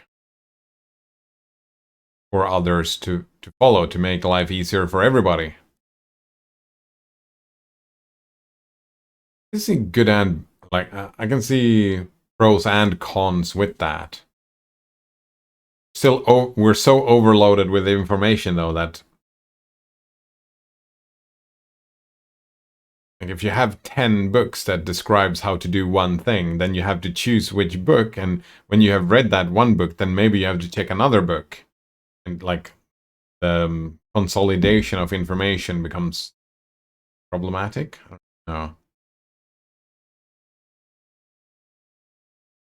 Well, actually, if you just document and share all your solutions, what you can do a technical solution to that problem by just having good search functionality, right? You can have an AI read the text and tell you if this is the text that you need to use for your purposes. And that problem is actually pretty solved, isn't it? Yeah. You can just document your stuff. So we already do that for open source. Now time for food, shelter, medicine care, etc. I mean, that's required. That's already a requirement in science, right? Documentation is required within science. How do you build a house? Actually. Well, that's only science, though. Not necessarily engineering. Food, shelter, medical care, a lot of that is engineering. Engineering might not be... Well, it gets documented, but it doesn't get shared.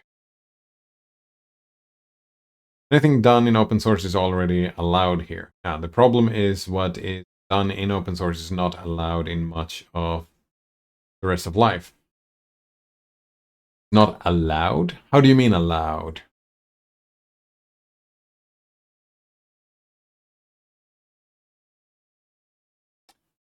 right? And it's not a restriction that you have to. It's about encouragement. Is that it? Minimizing what is required to others to follow that path. It's about providing for others. Encourage people to provide.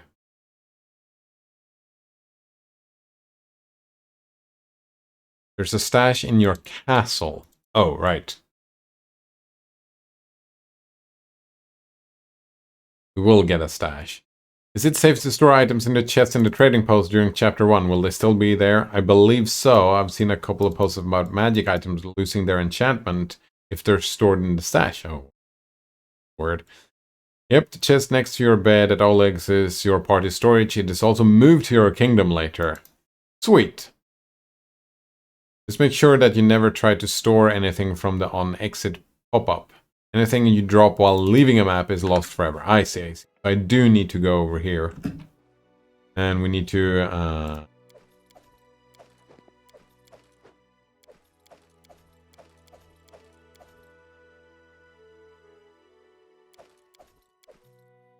But there's a rope.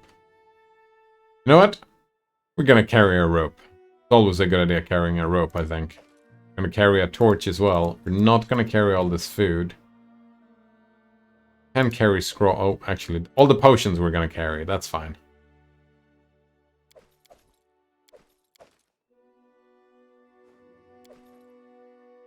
All the potions.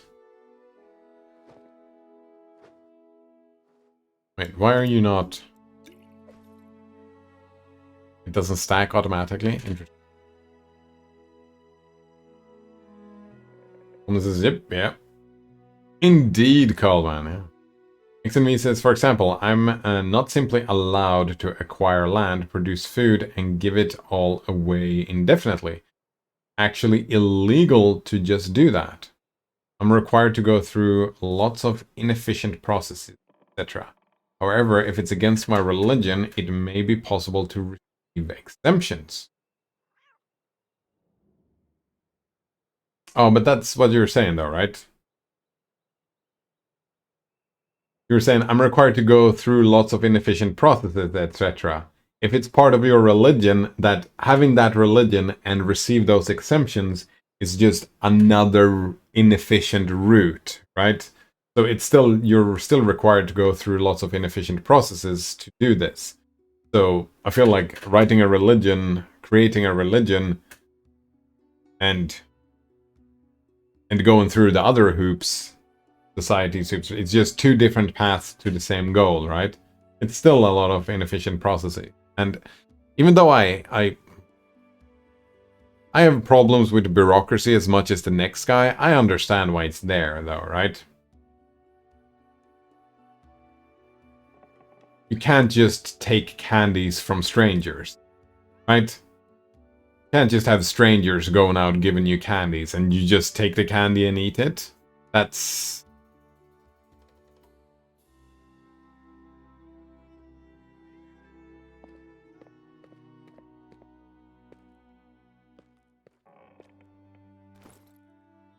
that's just not gonna be a good idea.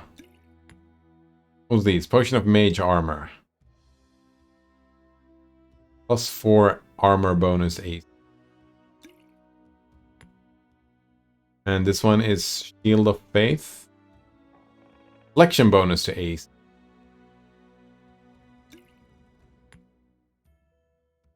Sure, let's bring up Mage Armor. Let's bring some Alchemist's Fire. Actually, what? Each direct hit deals 1d6 points of fire damage. Every creature within 5 feet. Take 1 point of fire damage from the splash. Yeah, it doesn't scale with anything. We just have to toss these out. Maybe you can get something. We have the Scroll of Bless. Shield of Faith.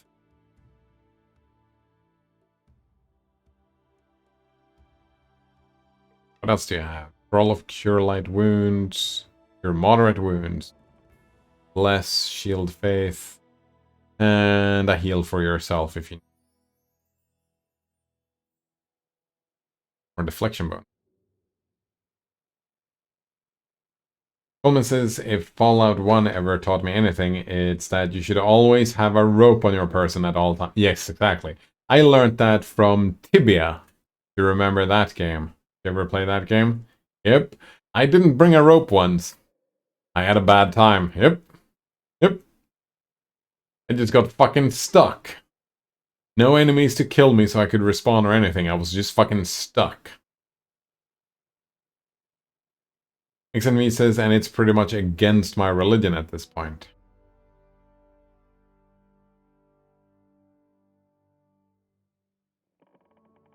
It's against your religion to not give away food?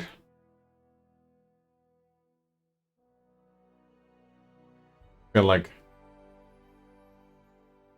you were saying, yeah, you haven't synthesized it all yet. Going somewhere to that point. Coleman says, I mean, you can. It isn't advisable, but you can. Indeed, you can. XMD says, you're describing Halloween, actually. The issue isn't following good practices or procedures. Yeah, I am describing... Oh. Yeah, that's pretty fucked up, yeah. I mean, it's not... there's a difference, though. No. There is a difference. Not... Is it significant? If someone shows up, like, if a couple of kids go around to the neighbors and ask them for candy, and the neighbors have bought candy and give them candy, that's one thing. If my nephew is out walking on the street and a stranger comes up to my nephew and says, here, take some candy. Yeah, I don't think I'm describing Halloween. I disagree. That's why you have those inefficient processes, right? You need to formalize the thing. You need to have some oversight. You can't just be a random person, right? It has to be normatively accepted what you're doing. And you can do that, right? You can hang a plaque from your religion, right? Here we are religious giving out food, right? Soup kitchens, right? They have formally gone through a vetting process. And it makes sense to me that there is a vetting process for someone who wants to just give away food.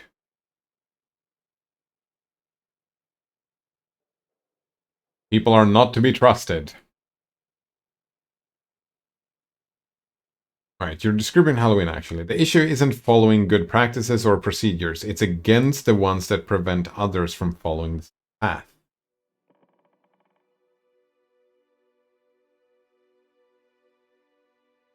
Right.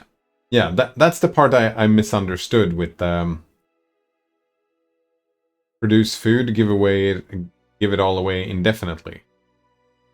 If people want to do that, there is a path to do it, right? You can write a blog post that's like the inefficient processes, right? These are the steps I took to create my own religion to be able to give away food, or these are the steps where I wrestled with the bureaucracy. I mean, that's kind of how it works, right? You create precedent and you write it down and write a guide for others to follow.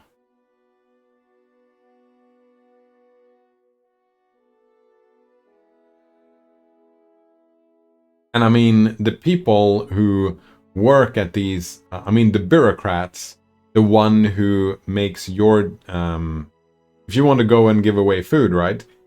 You're going to be inefficient because you have to deal with bureaucrats, you have to create a religion and whatnot. I mean, it's not you who prevent the others from following your path, it's the bureaucrats and the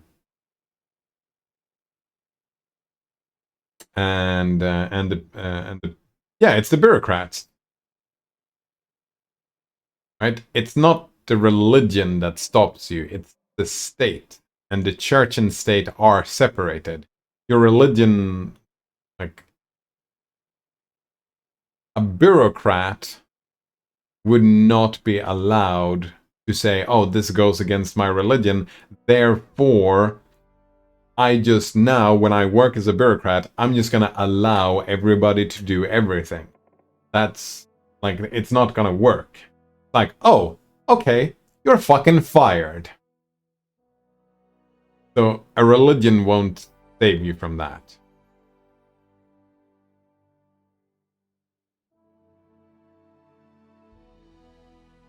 If you're trying to work as the bureaucrat, right? Xenvi says, and yeah, creating a religion has this problem too, but that's part of why I'm working on now. How to follow this path in a way that others can follow too. Right, you write a blog post. This is how you create your own religion. As you create your own religion, you also create a guide that makes it easier for people to create their own religion. Now they can follow the same path that you're doing, right? Comes says, yeah, especially shit like taxes on gifts. Ugh. That's fucking bullshit if you ask me.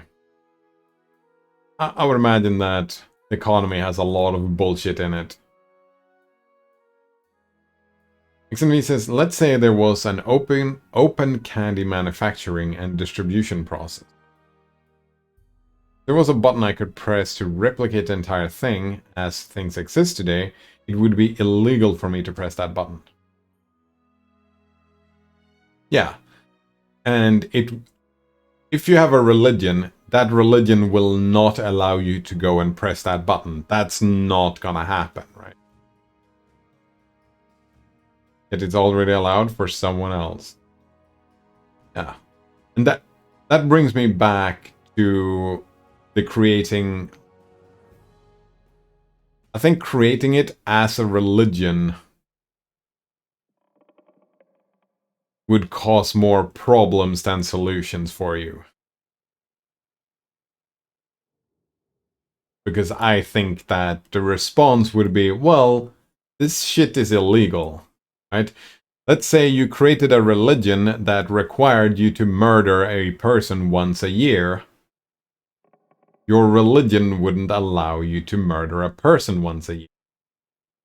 The law is always going to be, like, if you separate church and state, the state is always going to be above the law. That's why I was talking about creating... It makes more sense to create an ideology, right? Because an ideology you can use to argue politically for the thing that you're doing, right?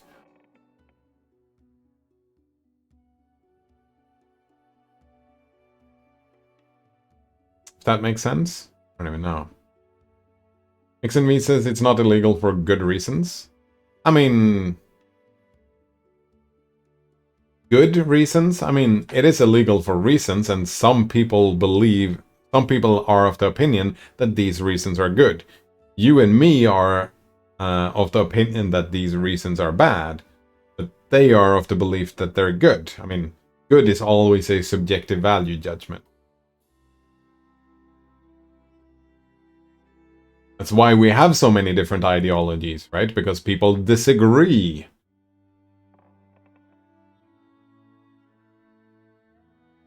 XNV says, I'm replicating something that others are already doing, the legal system already allows and approves of, just for someone else. It blocks the paths for others. It does indeed. And it's pretty stupid. I agree, right? I think it's pretty damn stupid. However... if we're talking about these bureaucratic guidelines, a word for them is oversight.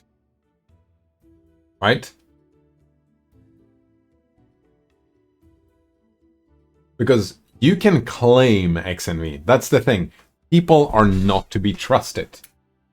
And you can say that, oh, I copied this entire candy manufacturing and distribution process. I copied the entire thing. But you are not to be trusted. There has to be oversight.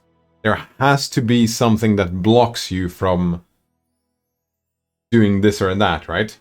Regulation.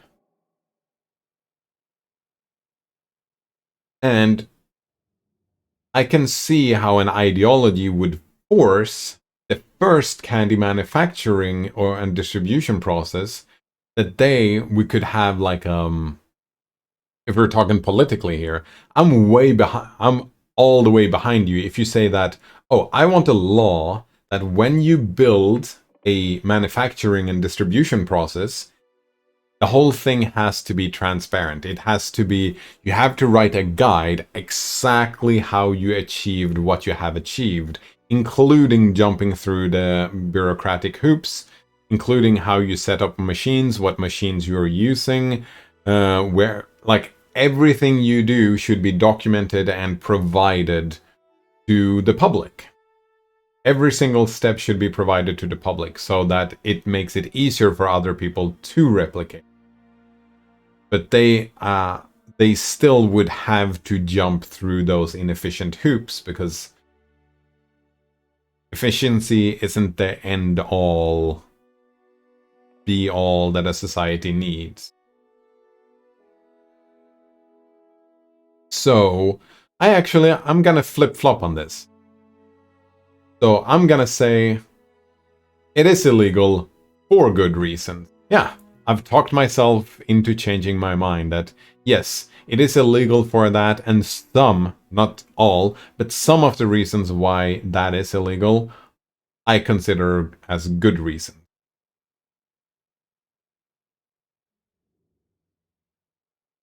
XNV says open paths don't require much trust. Anyone can see them and follow them. Yeah, exactly.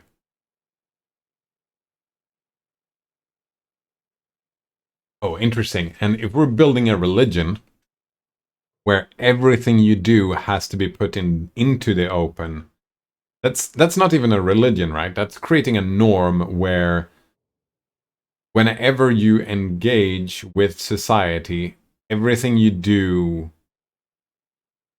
you publish. Everybody, oh, well.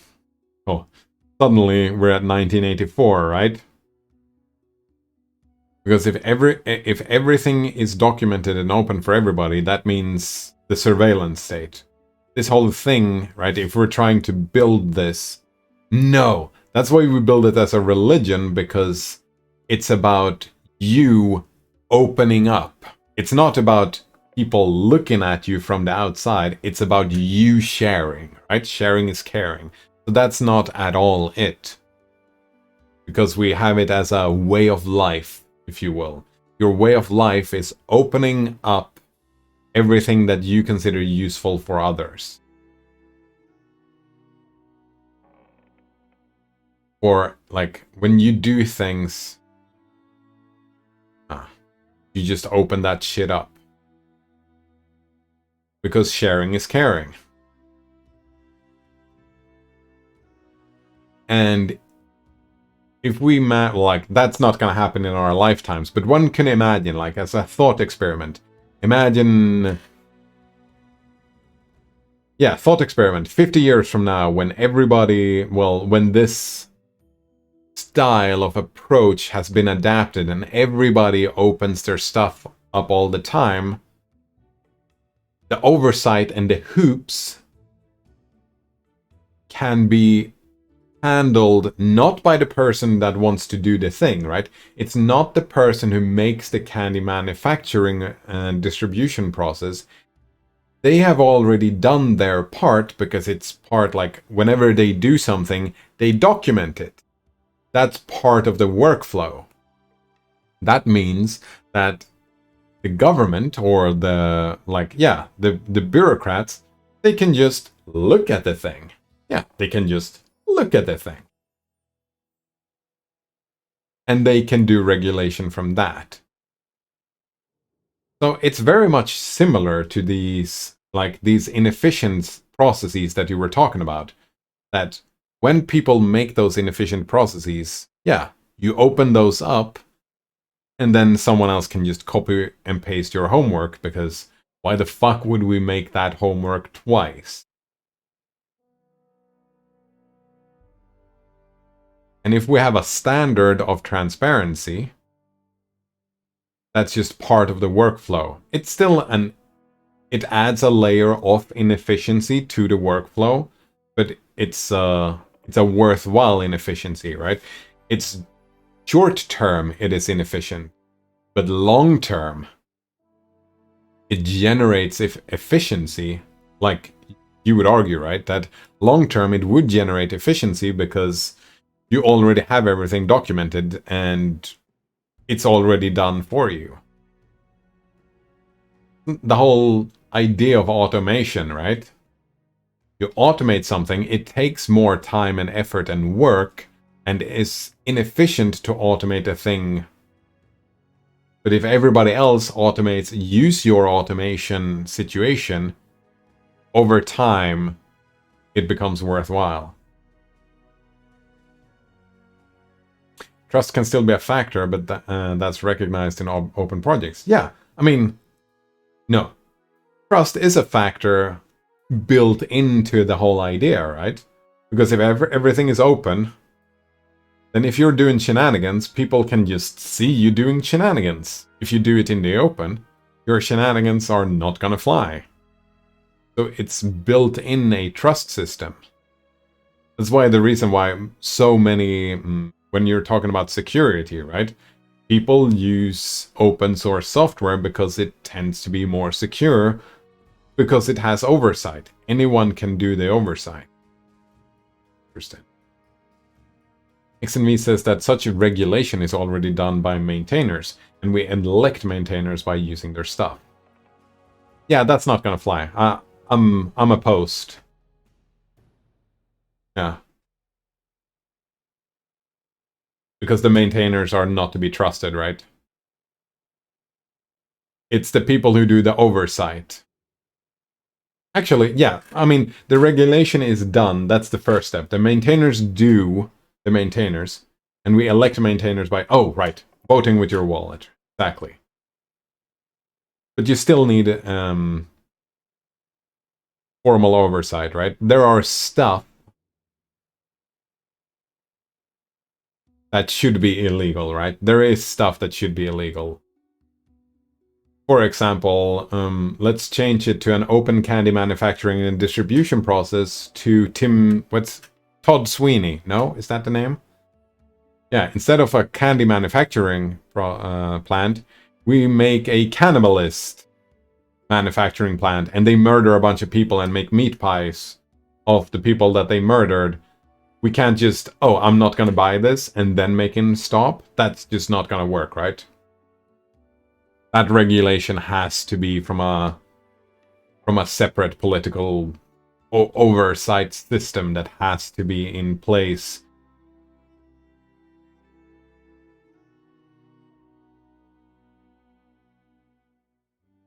So, yeah. You do your self-regulation, but there has to be someone. Well, that's a punishment system though, right? That's a justice system. We don't need that. Do you even need that for candy manufacturing? I mean, you do. People put arsenic in candy, right? Or whatever. They put stuff... No, they would put nicotine in candy if they could. In a consumerist society. Like, if you can make money by putting nicotine in the candy for the children, then the companies will put nicotine in the candy to, well, fuck up the children and make all the money.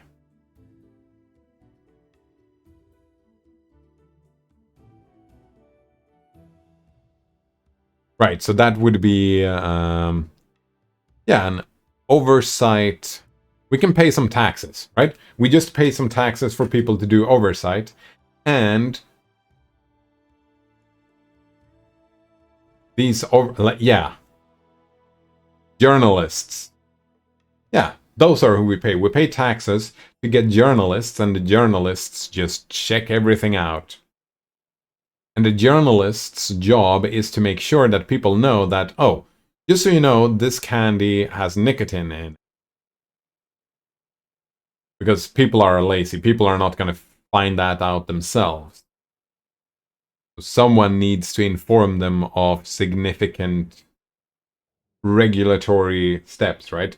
The election of the maintainer. You voting with your wallet, someone needs to inform you what it is that you're actually voting for, right?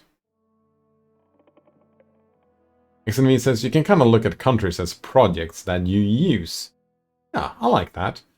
To some degree, people are already allowed to pick their country. Not a perfect analogy, but we have such projects that already do awful stuff. Brain, yeah, exactly. Develop paths to handle them.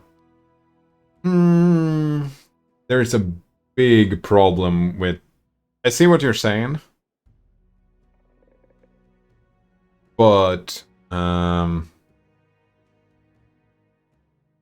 whole family is here. Sure, I can move to another country, but my family won't.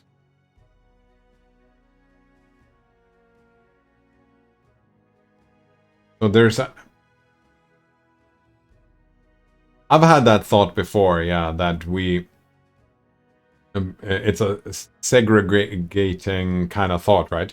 Oh, we can have one city where where we have a Muslim city, and that city just follow Islam, right? They have a certain interpretation of their holy book, and we have another city that is Christian, and they follow their interpretation of their holy book. But it just leads to a bunch of problems. Yeah, I think segregating us people into us and them, I think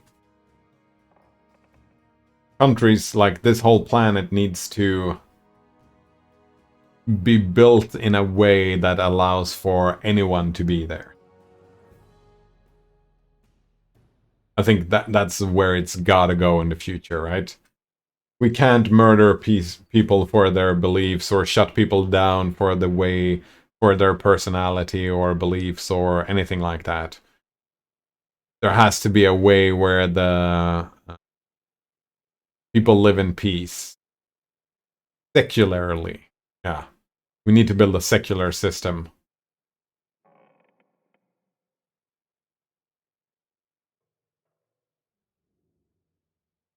XNV says it's not completely inconceivable that people in the same physical space can have different projects, different governments, that they choose to use based on their preferences. Obviously, that requires cooperation between such projects at some level.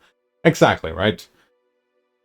And you know what? Yeah, that makes sense. It's like, we don't look at country as a project. Like we were talking about yesterday, a project is not the country. A project is building a bridge. A project is having a police force. And if we're talking about police force and that type of legality, it is required that everybody who lives in that geographic area follows those same rule sets. Right? It is inconceivable that the people who share physical space, that type of black and white, very structured, but like most projects in a society does not require that. Like a candy factory does not require everybody to follow the same rules, right? That's completely fine. You can have candy with nicotine in it. That's completely fine. But you have to have a localized oversight thing to make sure that everybody who lives in that physical space knows that there is nicotine in the candy. But you can still have the nicotine candy. It's like you don't have to forbid nicotine candy. I wouldn't argue for that. It's just I would forbid the murder, the cannibalism thing, right? That would have to be forbidden. That everybody in the same physical space would have to follow that. If there is some border to actually get into that area, right? We have strict borders that people are not allowed to... Like, if we have restrictions from entering an area, the people who have entered that area would have to follow the rules of here there is no cannibalism at all. And that's one of the rules. Well, we don't have to forbid all types of cannibalism, right? I'm not opposed to euthanasia, and if you want to have a practice where, right, again, a lot of fucking oversight for this, but like, if you want to operate an arm and take off your arm and have someone else eat it, or if you don't want to live anymore and you want the people who you leave behind, part of your funeral or whatever, is that people eat you as a sort of mourning period or whatever. You do you, right? So no cannibalism at all. It's the murder thing that's the problem, not the cannibalism. That makes sense. But yeah, it depends on what parts of the project, right? And maybe that's the point, right? We don't look at country as one project. We think that, oh, one project is how do we deal with murder in this physical space? That is one project. And that everybody has to be part of.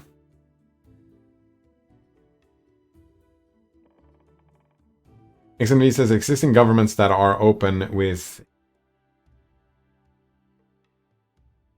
operate this way already. That are open with each other.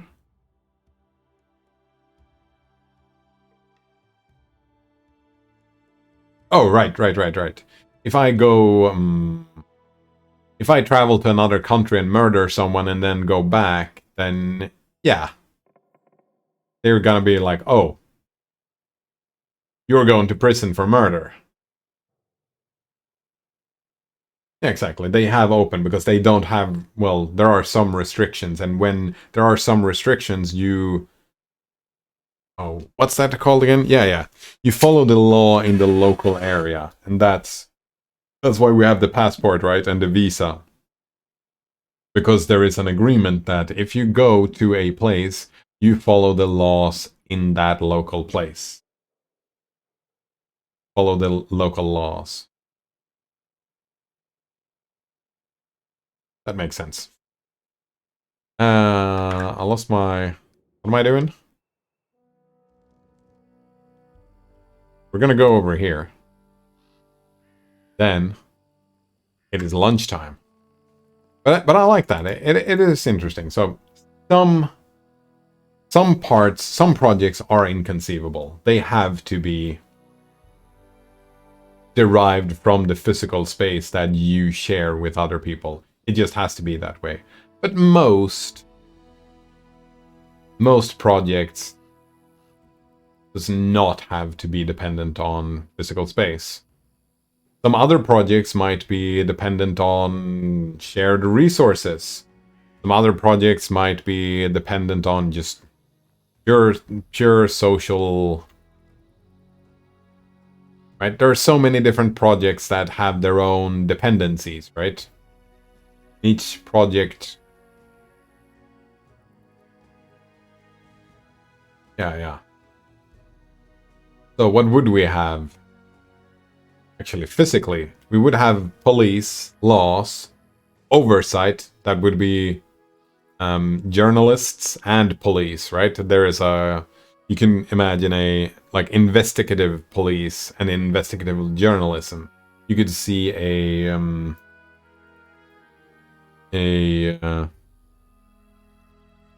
combination of those, right? That it makes sense that they work together to uncover, or just kind of read texts and make sure that people are actually open, that they're not lying to us. So they... Yeah, but anyone could go into a factory and study the process, right? Sure, because it's open. And that's what would be needed, right?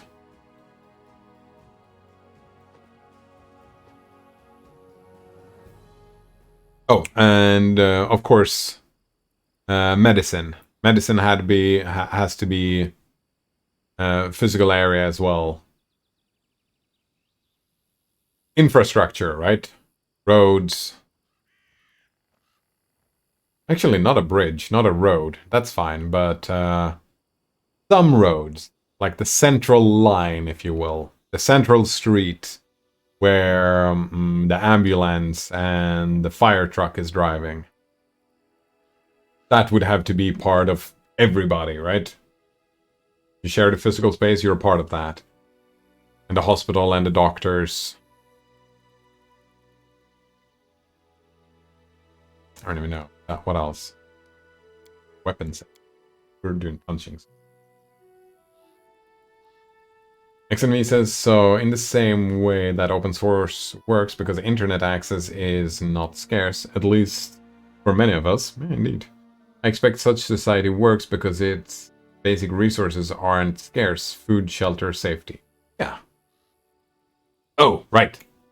We would need, in a physical space, everybody would have to have a citizen salary or universal basic income.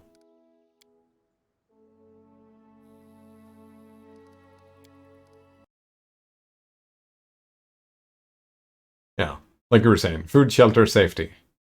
Those would have to be provided. Yeah, they aren't scarce. Everybody has it. Exactly. Examine says, but at least in my country, doing the utmost to eliminate such scarcity is functionally illegal. I don't think people actually oppose it. It's just that society is built without these principles, which I'm so zealous about that a religion might be both appropriate and effective. Effective,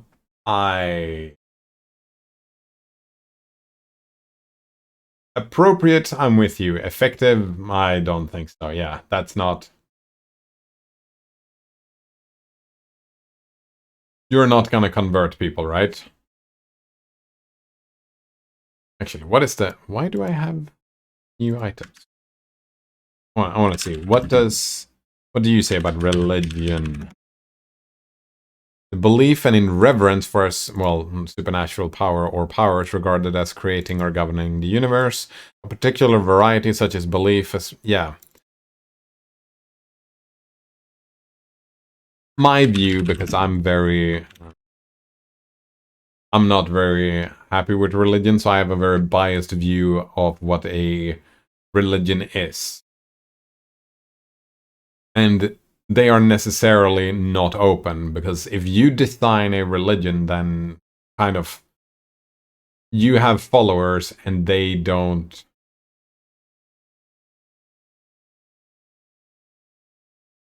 Yeah, like it would be an ideology or a set of guidelines, right? Which you can just do in conversation or write a manifesto or whatever, right? It doesn't have to be a religion. Range of social, cultural system, including designated behaviors and practices. Yeah, the thing is that if you create it as a religion and if you, you won't be able to, like you said, effective, right? That won't ever happen. You won't convert enough people. It just won't happen. But even if it did happen, you did convert them and you start having dogmatic thinking, right? You are going to start having dogmatic thinking, and other trains of thought suddenly is spurned. Yeah. Including designated behaviors and practices, morals, yeah. Beliefs, worldviews, exactly. Not everybody is going to be into openness. Not everybody is into openness. I would actually say that I'm going to pull a number out of my ass and say that the majority of people are not into openness and will never be into openness.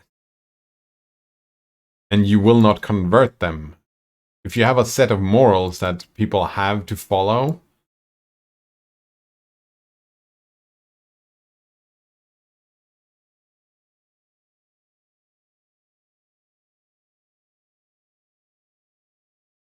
kind of like the cathedral and the bazaar again, right?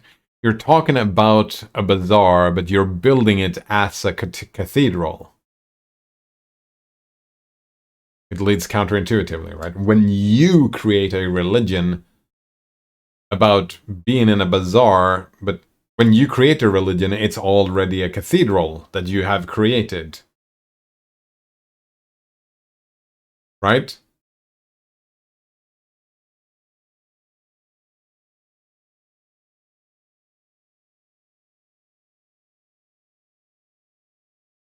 Xenvi says the effective part is bypassing the limitations in place. Recognized religions can receive various exemptions that would in fact clear a path for both myself and others. Right. Creating a religion for other people who actually do agree with you. And you were saying that from the start, right? For people who follow. They follow. It's their choice to follow, right? It's not, you don't tell people to follow. You don't create a religion where it's like, spread the good word. That's not what this religion would be about. This religion would just be, you have a website, you post all the stuff on the website, and you share, right? Sharing is caring. You just share that stuff. And anyone who would be into that, there was like, oh, they could find it on their own, right? I want to make a religion, or like thinking the same way as you do. They think that, oh, I want to have access to, I want to be able to do these things. And, here is a path where you can do these things if you want to. There is not even necessarily cooperation between you and someone else walking the same path. They are completely free to join your religion, become a priest or whatever you want to call them in the formal structure of the religion, right? Anyone could just join and become a pastor, priest, imam, I don't know what they're called, guru, whatever you want to call them, right? And they can use it to their own benefit. They don't have to interact, or they don't have to share your morals or beliefs or anything, right? It's just a pragmatic structure for them to use if they want to.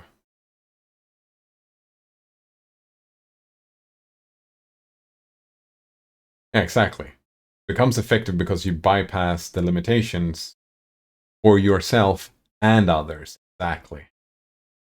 And also the Satanic Temple. Oh, that was a long time ago. Satanic. XME says, I actually don't mind spreading the gospel a bit. I find it difficult to deny I'm a bit of an evangelist. Well, I'm the same, right? But that's not part of the religion. And that is important, XME. That's just you personally. You like talking about this stuff. I like talking about this stuff. I like talking about the free and open source society, right? But that can't be part of the religion. That's just you. Gotta separate the two from each other.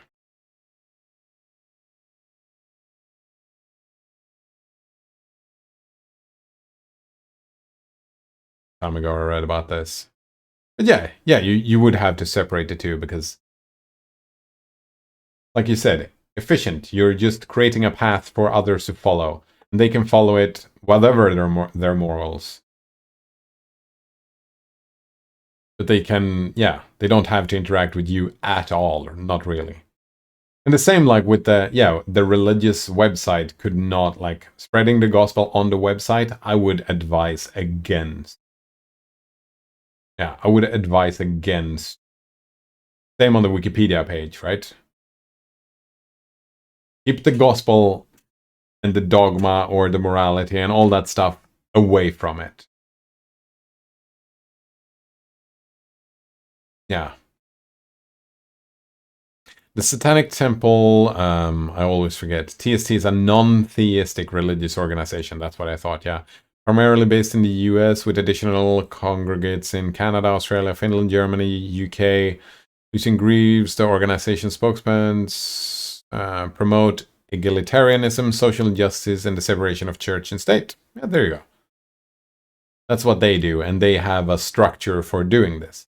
They have a structure for spreading gospel, but I would recommend not using your religion for spreading gospel. Supporting their missions to encourage benevolence and empathy among all people. Utilize satire, theatrical ploys, humor, and legal action in their public campaign to generate attention and prompt people to reevaluate fears and perceptions. Highlight religious hypocrisy and encroachment of religious freedoms. XNV says, I see it as consistent with religious in this context. The legal definition, there is a legal definition, includes ethical or moral systems, philosophy, etc. Yeah. Sorry, it's, I was very unclear. The gospel, keep the gospel out.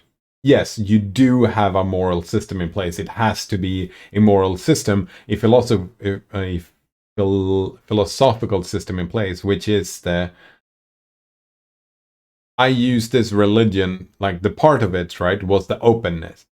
It's about presenting. I'm creating this tool, this religion as a tool to achieve certain goals. And that's the moral system, right? That's the moral foundation for that. People who are part of this, they use this system for the same reasons, right? That's the point of it. You have an ethical guideline, like you were saying, good projects, right? If you want to build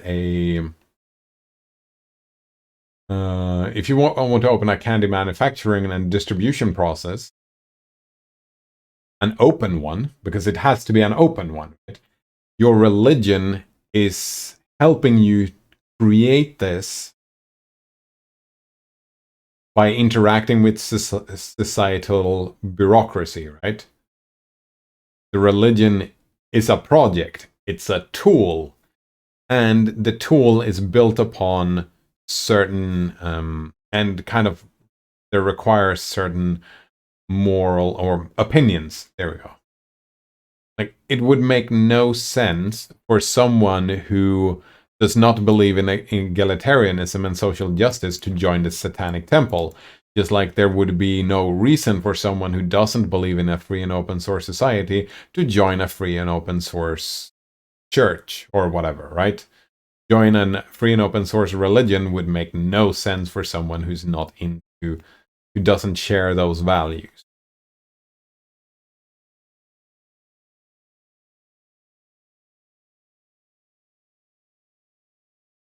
But the gospel, right? Trying to convert people. You do that on your own time. Otherwise, you're kind of fighting against the free and open source ideal, right? That, oh, people use software for whatever the fuck they want. People use and provide and share. But if you have any sort of like gospel or ideals that, oh, you should join because of this or that and manipulate people to join, because that's what spreading the gospel is kind of about, right?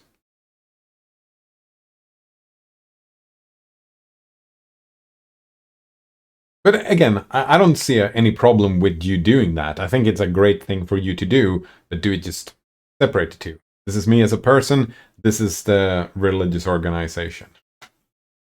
For the religious organization to be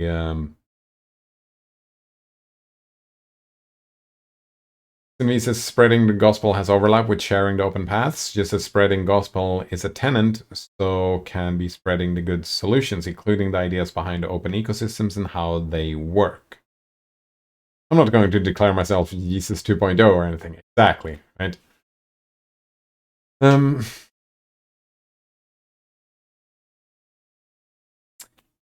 That's the thing, though, yeah. Sharing the open path. That's where I come in, that yes, you should share the open paths, but sharing should not be done on the web page. It should not be shared in the temple. Do one thing, do it well. People should share their stuff in their own place. Just like you spread the gospel as a person, they share, like they create their own project, they build a candy factory, and they share the open paths, not in the church, but in that project, right? It's that project that is being shared. That makes sense?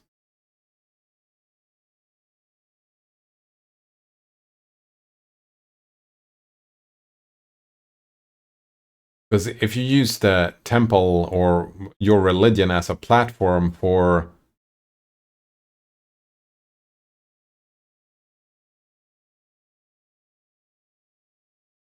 like there's always going to be this highlight thing, right? We're going to push people away and pull other people in, and it's an us and them, right? What if I fucking hate candy and how they built their candy factory, and you're highlighting that and endorsing that as the religion, right? And that's kind of the problem as well. As the religious leader, are you really gonna have a religious leader? You can't, can you? You can't really have a religious leader in that situation, because if you have a religious leader, the Jesus 2.0, then you have a cathedral, not a bazaar, and it has to be a bazaar, right? Sharing the open paths. I suppose you could create two different websites. One where you can just have a platform for sharing your path, and one other is the religion, right? And those two can link to each other and whatever. But I would separate the two, because there are a bunch of potential problems with it. XNV says, my main concern is that some of these principles have religious precedent. Why is that a concern? All the new religions are built on top of other religions. I don't see that as a problem. If they are respected in other religions, a better case can be made that the government should respect them here, even if it goes against their typical policies and procedures. One is spreading gospel.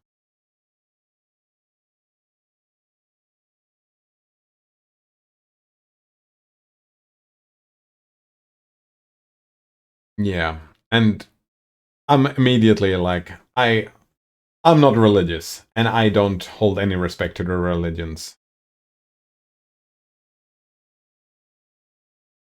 Sure, there might be some ideas in religions that I agree with, but I agree with the ideas themselves as secular ideas.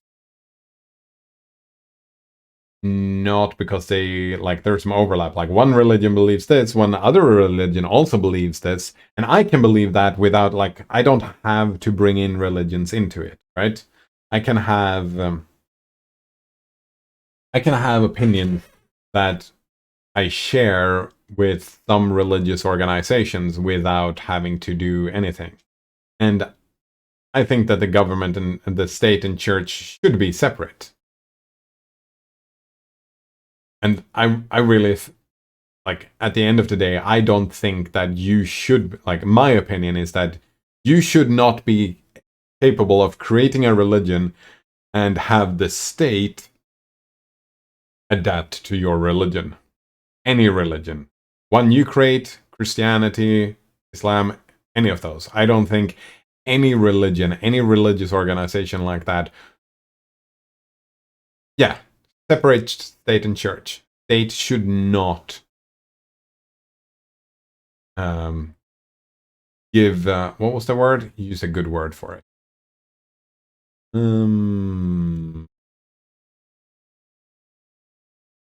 Exemptions. Yeah, I would say no exemptions for any religion. And that would be my political view, because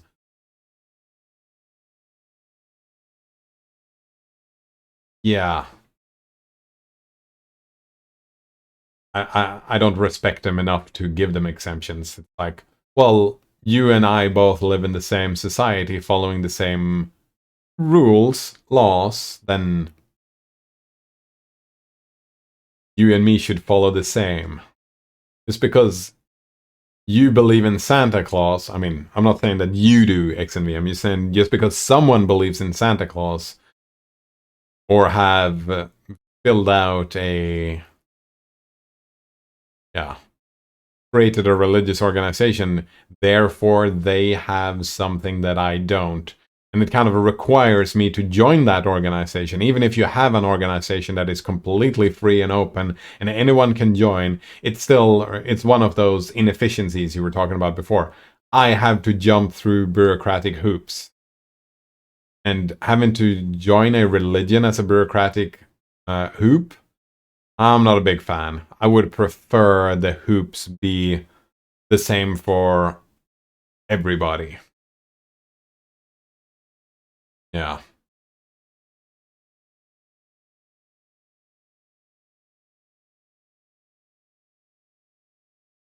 XNV says, for example, if I believe in giving away things like food as a religious tenet, I can compare that with the religious belief of people who do missionary work and spreading the gospel and receive special visa exemptions. Yeah.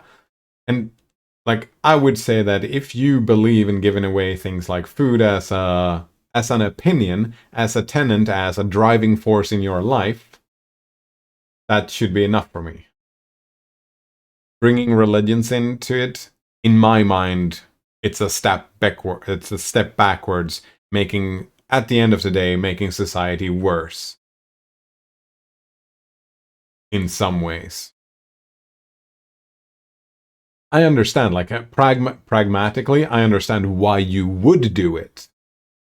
Because you achieve certain goals, right? Pragmatically, right? You can use the current system of religious freedom or whatever to your own benefit, and all power to you, but at the end of the day, you're voting, like if we're talking about voting with your wallet, like you elect people by engaging with them, you're engaging with creating another religion, which in a sense give all the other religions more credence as well, right? You give support to the idea that people should be exempt because of their religions, and I'm kind of opposed to that whole idea. So I would probably not join your religion.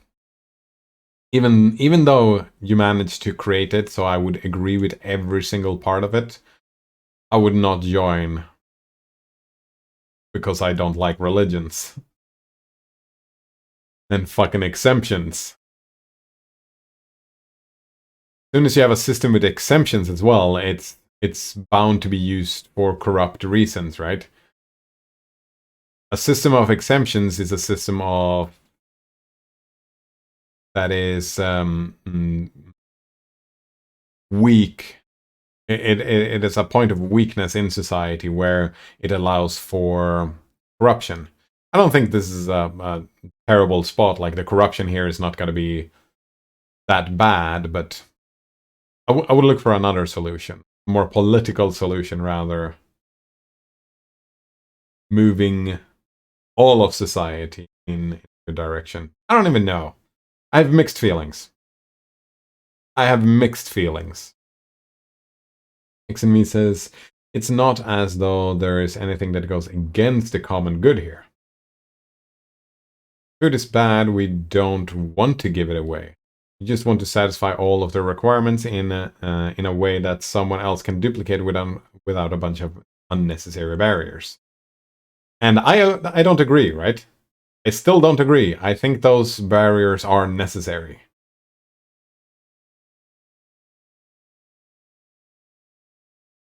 Right? Remember? I think those barriers are necessary. Some of them not. Ah. Bureaucracy and necessary evil, right? If we're talking about necessary barriers, then we're not talking about the same barriers. That's my point, though. My point, X and V, is that the barriers that you think are unnecessary are barriers that I think are necessary. We can be talking about the same barriers and have different opinions on those barriers. Unnecessary, that word, is a subjective value judgment. That is just your opinion. And I can have another opinion about that very same barrier, right? And of course, other people are going to have other opinions on those barriers.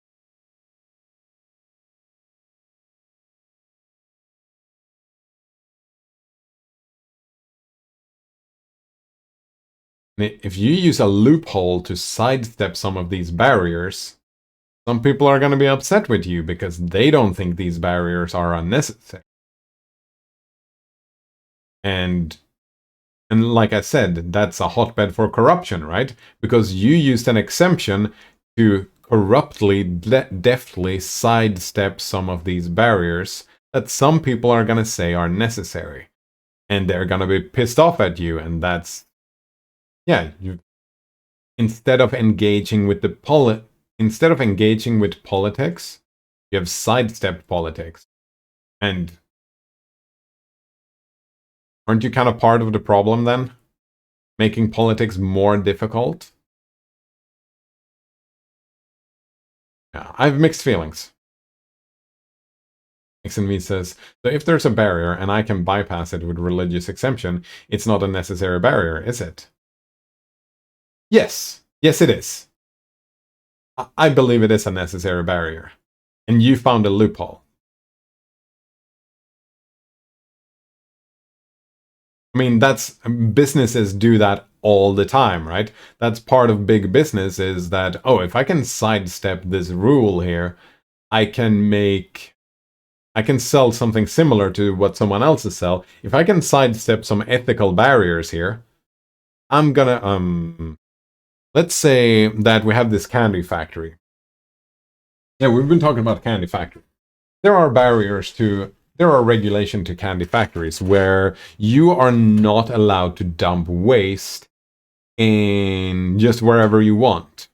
And if someone can sidestep and start dumping in the lake close by, someone can sidestep that barrier by some sort of shenanigans religious exemption. They are going to make their candy cheaper, and they have sidestepped the political regulation that was there for a reason. They're just dumping their shit in the lake and maybe creating contaminants and making people sick.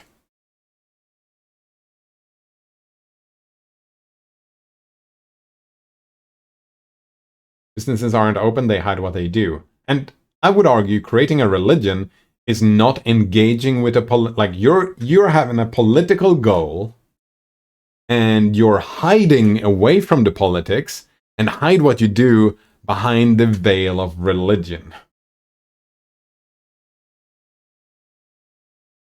You're sidestepping politics when your goal is a political one.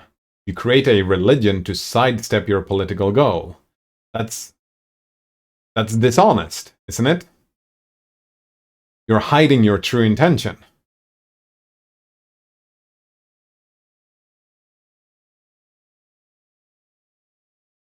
And that's why I'm opposed to religious exemptions. All of them. Well, one of the reasons. And again, necessary is a subjective value judgment, right? When you say, oh, it's not a necessary barrier, that's still just your opinion. And I might disagree. And someone else definitely disagrees, which makes the barrier a political question. And you finding a loophole in the political system, yeah, mixed feelings, like I say. I have mixed feelings about this. Because on the one hand, I'm with you. I would want to create a more open society, and the ideologies that you're expressing, I'm all for them. And if you manage to manipulate society to be more open, that's fucking great. But then we end up with the question with, does the end justify the means?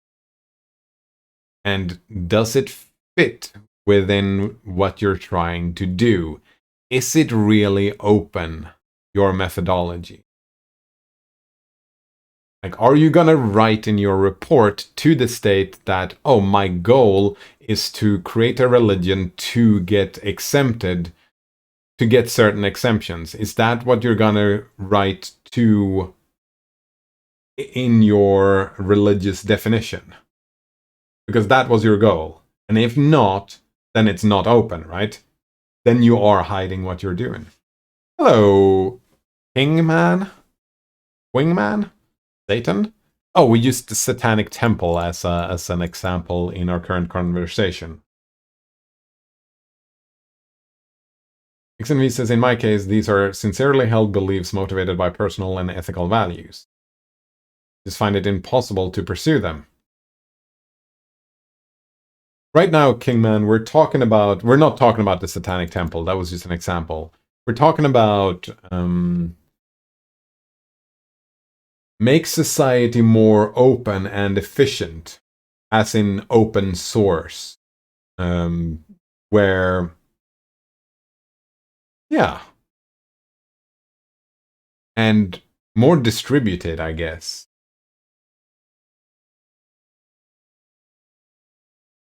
Clearing a path for others is part of the principle here. Right. And that, if you're open and clearing a path for others, then what you really should be doing, XNV, is engage politics and change the policies, not sidestep them. I think that's a better way to clear a path for others. Because if you want to clear a path for others, you make them, by creating a religion, you make them dependent on you, right? Because it's your religion, they are dependent on you, and you're open to corruption and all of this stuff, right? They are dependent, they have to jump through a hoop that you have created, right? Whatever that hoop looks like. Sure, you have made the hoop as easy as you can, but it's still a hoop. The best way is to try and change the policies from the get-go, right? These barriers that you consider unnecessary, do the politics, engage the state, and remove these barriers. That's even more efficient, isn't it, as XNV? If you manage to remove these barriers completely, then you have achieved your goal, right? And you have done it in an open way. And I'm taking open here to mean honest, right?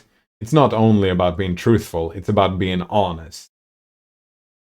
Part of it, right, XNV? I'm assuming that honesty is part of it. And I don't know if I find this religious thing to be very honest. That's up for you to decide. It's just the way it looks for me, because I don't like religions. Human says, what are you talking about? Well, I can get behind that. Glad to hear it. It's not deception or hidden. In software terms, it's like eliminating dependencies on proprietary systems.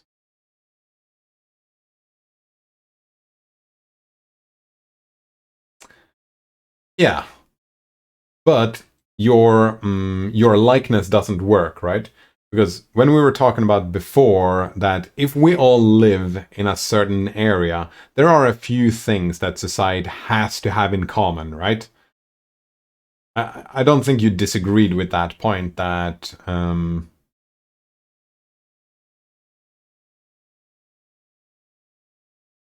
don't remember the words we used, but like some of the rules have to apply to everyone. And I would say one of those things was oversight, right? There has to be a formal oversight. That formal oversight has to be politically decided on, right? Because you have to politically decide what is this oversight gonna look like. And if you agree with that oversight thing, then you are sidestepping that oversight. Right? When you are sidestepping the actual current political system,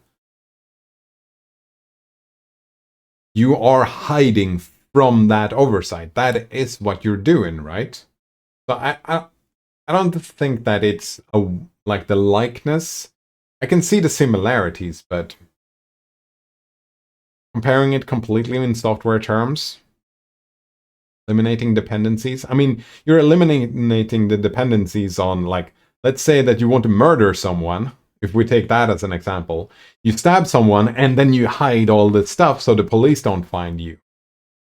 You have eliminated the dependency of going to prison in the proprietary system of the state. Maybe? No, they're not dependent on me. The process itself could be replicated by others simply by declaring a schism with my religion and forming their own. Yeah. And then, again, That is not the best way, most efficient to remove barriers. The most efficient way to remove barriers would be removing the actual barriers, right? It would be more efficient to actually remove the barriers rather than sidestepping them. Because if you have to sidestep them, you still have to sidestep them, and so does everybody else. If your goal is to remove the barriers, then removing the barriers would be the way to do it. Kingman says an open source religion? Kinda. XNV says x86 architecture is not completely open. We just do our best to document it publicly, come up with alternatives, etc. We pursue the best paths.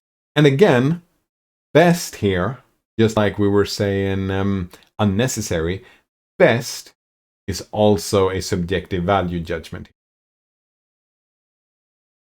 According to whom? Who says that this is the best path? Not everybody will agree. Kingman says, can society really be 100% open source? I mean, we have to draw parallels, right? Like I did before, I pointed out just 2 minutes ago a likeness between software and society where it just doesn't necessarily work in software terms, right? But I think so. That's the goal, isn't it? More honest and openness. Sure, some things, right? As long as we, like, in theory, Quingman, I think that it can be 100% open source. In practice, probably not, because some secrets, like military stuff, might always have to be secret. I don't know. I don't know how the world looks in 1,000 years from now, though. XNV says it's not dishonest to use x86 while aiming to build open systems. Yeah, I don't buy that likeness. If there is a barrier and you sidestep that barrier... Yeah, as I say, XNV, it's mixed feelings. I have mixed feelings. You see where I'm coming from, right? This comparison that you're trying to make with the software, dishonest use x86, I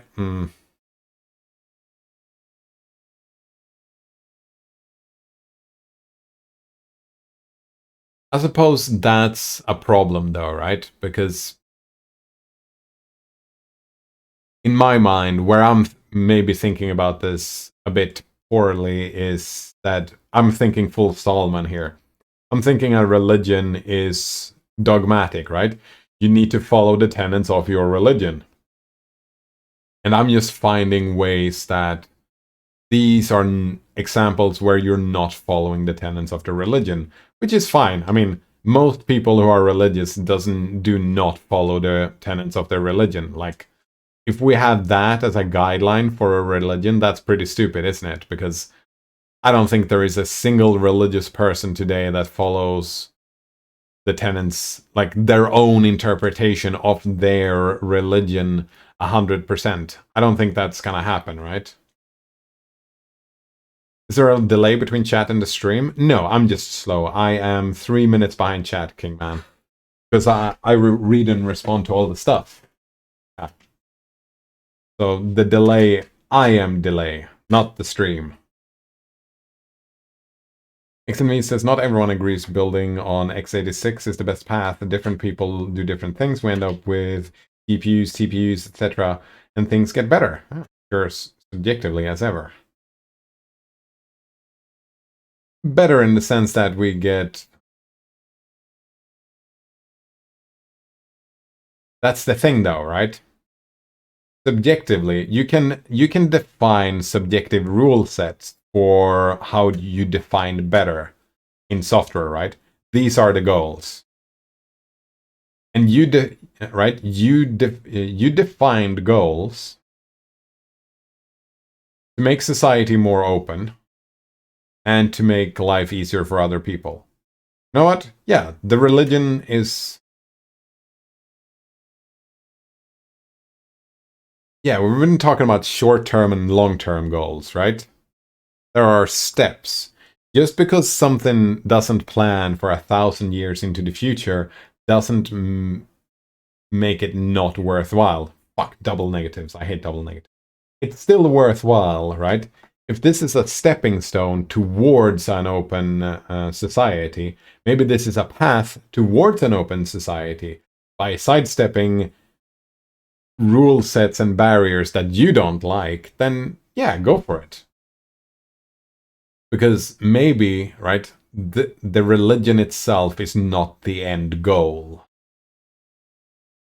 And if we're talking about that the end justifies the means, we can say yes.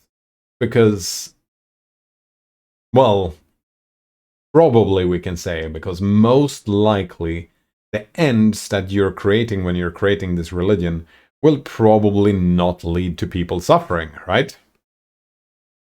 I don't see how it could. I don't see how this religion you're creating... I mean, it's possible you could get unlucky and it could lead to people suffering, but we could... I feel like it's... If what could happen, if that's gonna stop us, I don't think so. Right? Sure, it's not perfect, but it's a step in a direction, right? Man says, you sound like you enjoy pirate parties. Like the movement. Yeah, my first 2 times I voted on the pirate party. Man, yeah. I voted on the pirate party. And he says open source keeps secrets like active exploits. Yeah. And it wasn't about secrets, right? It was about the dishonesty, because you are... Part of your thing is that you are going to be dishonest towards the state, right? Because part of your thing is that you will have to write X and V. You will have to write that these are steps to sidestep the state. You will have to document that if you indeed are going to be zealous in your convictions. You're going to have to write that down somewhere. You don't have to write it and show it to the state necessarily, but in a blog post, for example. Yeah, and that's why you separate. You separate the actual sharing, your project. You separate that in here, and then you have the actual religion over here. But the religion itself, you don't have to write that in the religion, but if you follow the religion, you write it on your own blog post, right? Where you write the guide how to create your own religion to sidestep government barriers. Because that's what you're doing, right?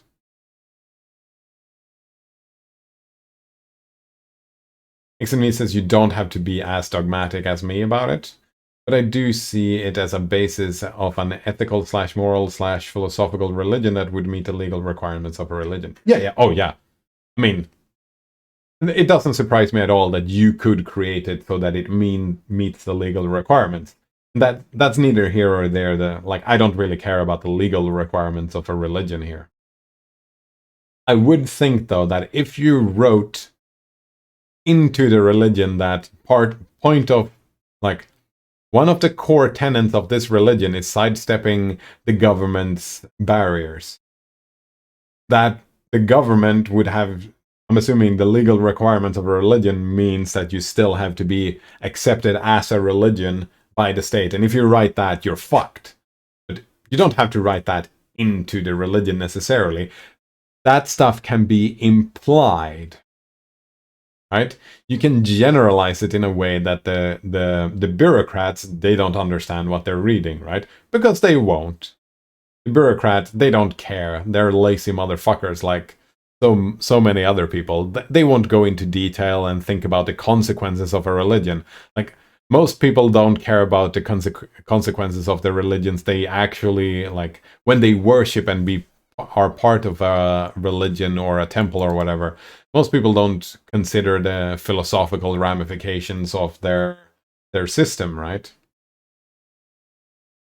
Wingman says the religions you describe kind of remind me of Quakers. They tend to be very open to other interpretations. Quakers? Quakers. Never heard of that before. I don't think this... Probably not it. Oh! Religious Society of Friends. XNV says delay caused confusion. Yeah, it happens. Comments on active exploits was in response to needing to keep secrets for military purposes. Oh, right. Militaries can keep secrets in the same way. Right, yeah, exactly. That makes sense. It all makes sense. I'm not sidestepping the way you put it. I'd say I'm less sidestepping than the Satanic Temple. I'm fervent about my values, but I'm prevented from pursuing them. So it's as though I'm a true believer who cannot practice under existing bureaucracy. Exactly. And I feel like I haven't been clear on what I mean by sidestepping then. Yeah. You are fervent about your values, and you want to pursue your values. That's all fine and good. You are going to create a religion. I'm just assuming here. I'm not a bureaucrat, so I might be completely wrong, but I assume that if you want to be officially recognized as a religion, you send in a paper, a report, a request to the government to be formally recognized as a religion, right? In that document that you send to the government, where you wish to be recognized as a religion, the way you've been talking about it is that the existing bureaucracy does not let you practice your values, right? You cannot act on your values because of the existing bureaucracy. So what are you doing? You're sidestepping the bureaucracy, right? You're not engaging with the bureaucracy and dealing with the bureaucracy and figuring the bureaucracy out.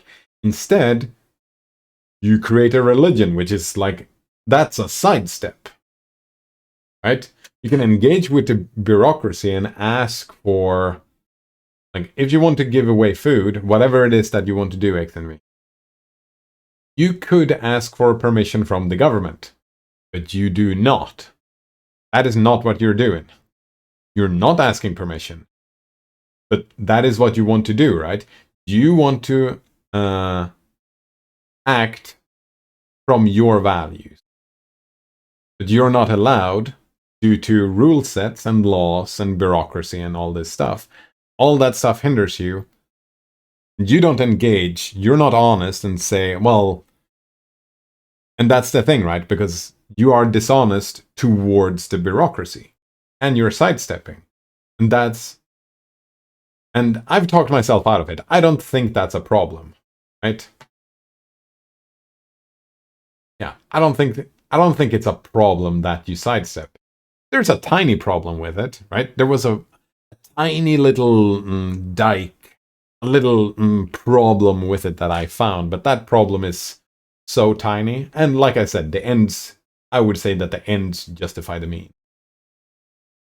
XNV says, what you call sidestepping is in fact constitutionally recognized with formal processes. Yeah. Right. And I'm with you on that. And like I said, I mean, in the best of worlds, I'm not gonna take this up with my local policy or whatever. I'm not gonna, like, if someone talks to me about it, I'm gonna bring my opinion. And my opinion is that the constitutionally recognized formal process is bullshit. I think the recognized formal process is a bullshit process and should not be allowed. Constitutionally, I think that's bullshit. But we're pragmatic. Like, we can be pragmatists and say, oh, it is a thing that exists.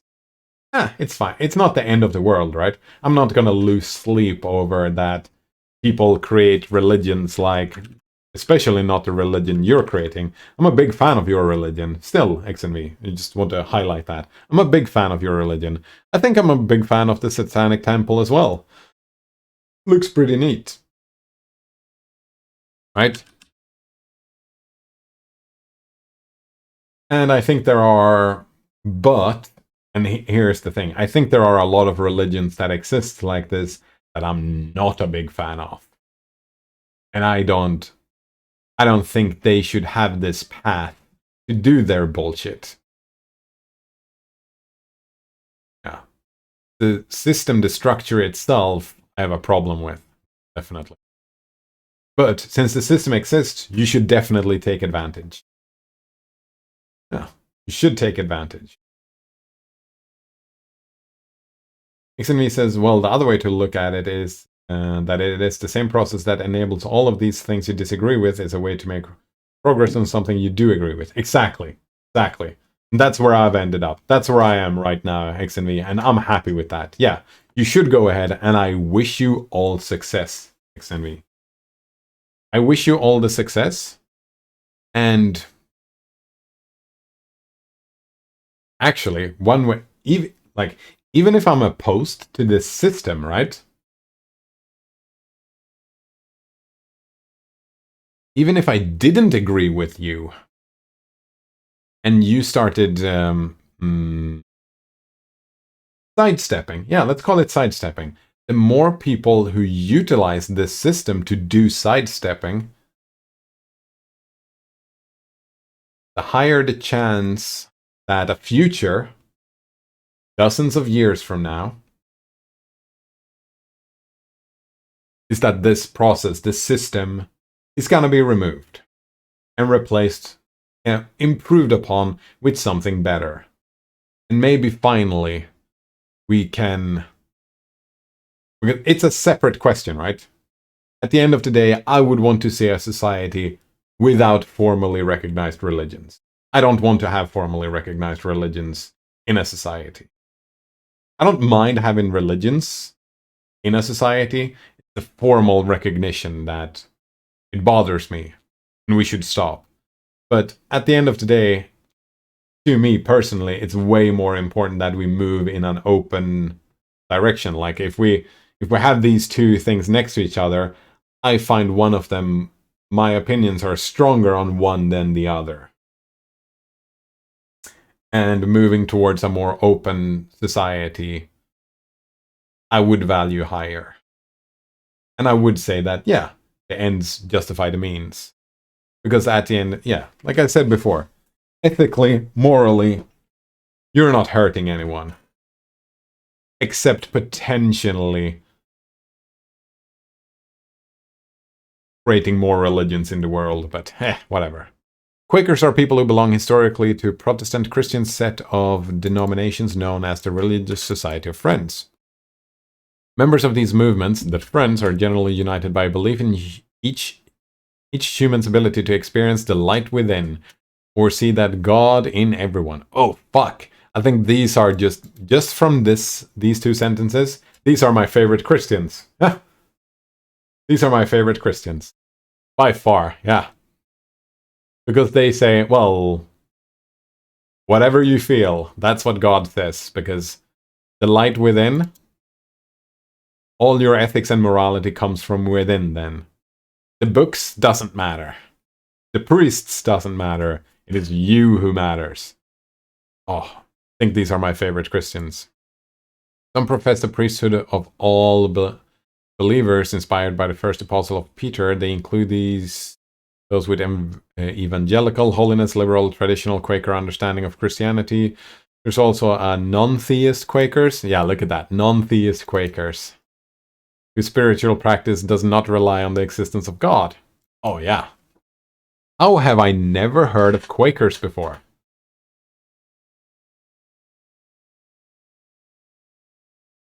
In 2017, there were estimated 3,777, 555 adult Quakers, 49% of them in Africa. Africa is a pretty damn big place. Where's the rest of them? Some 89% of Quakers worldwide belong to evangelical and programmed branches that hold services with singing and prepared Bible message coordinated by a pastor. Suddenly I don't like it as much anymore. Yeah, I'm not a big fan of the Bible. I've tried to read it, but it's a fucking boring book.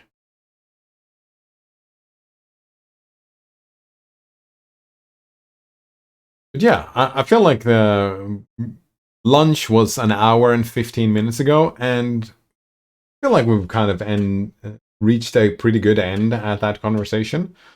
I'm happy, and I hope you're happy. I had a good time. Good time. I feel like I was looking for things to poke holes at, but the holes themselves were pointless.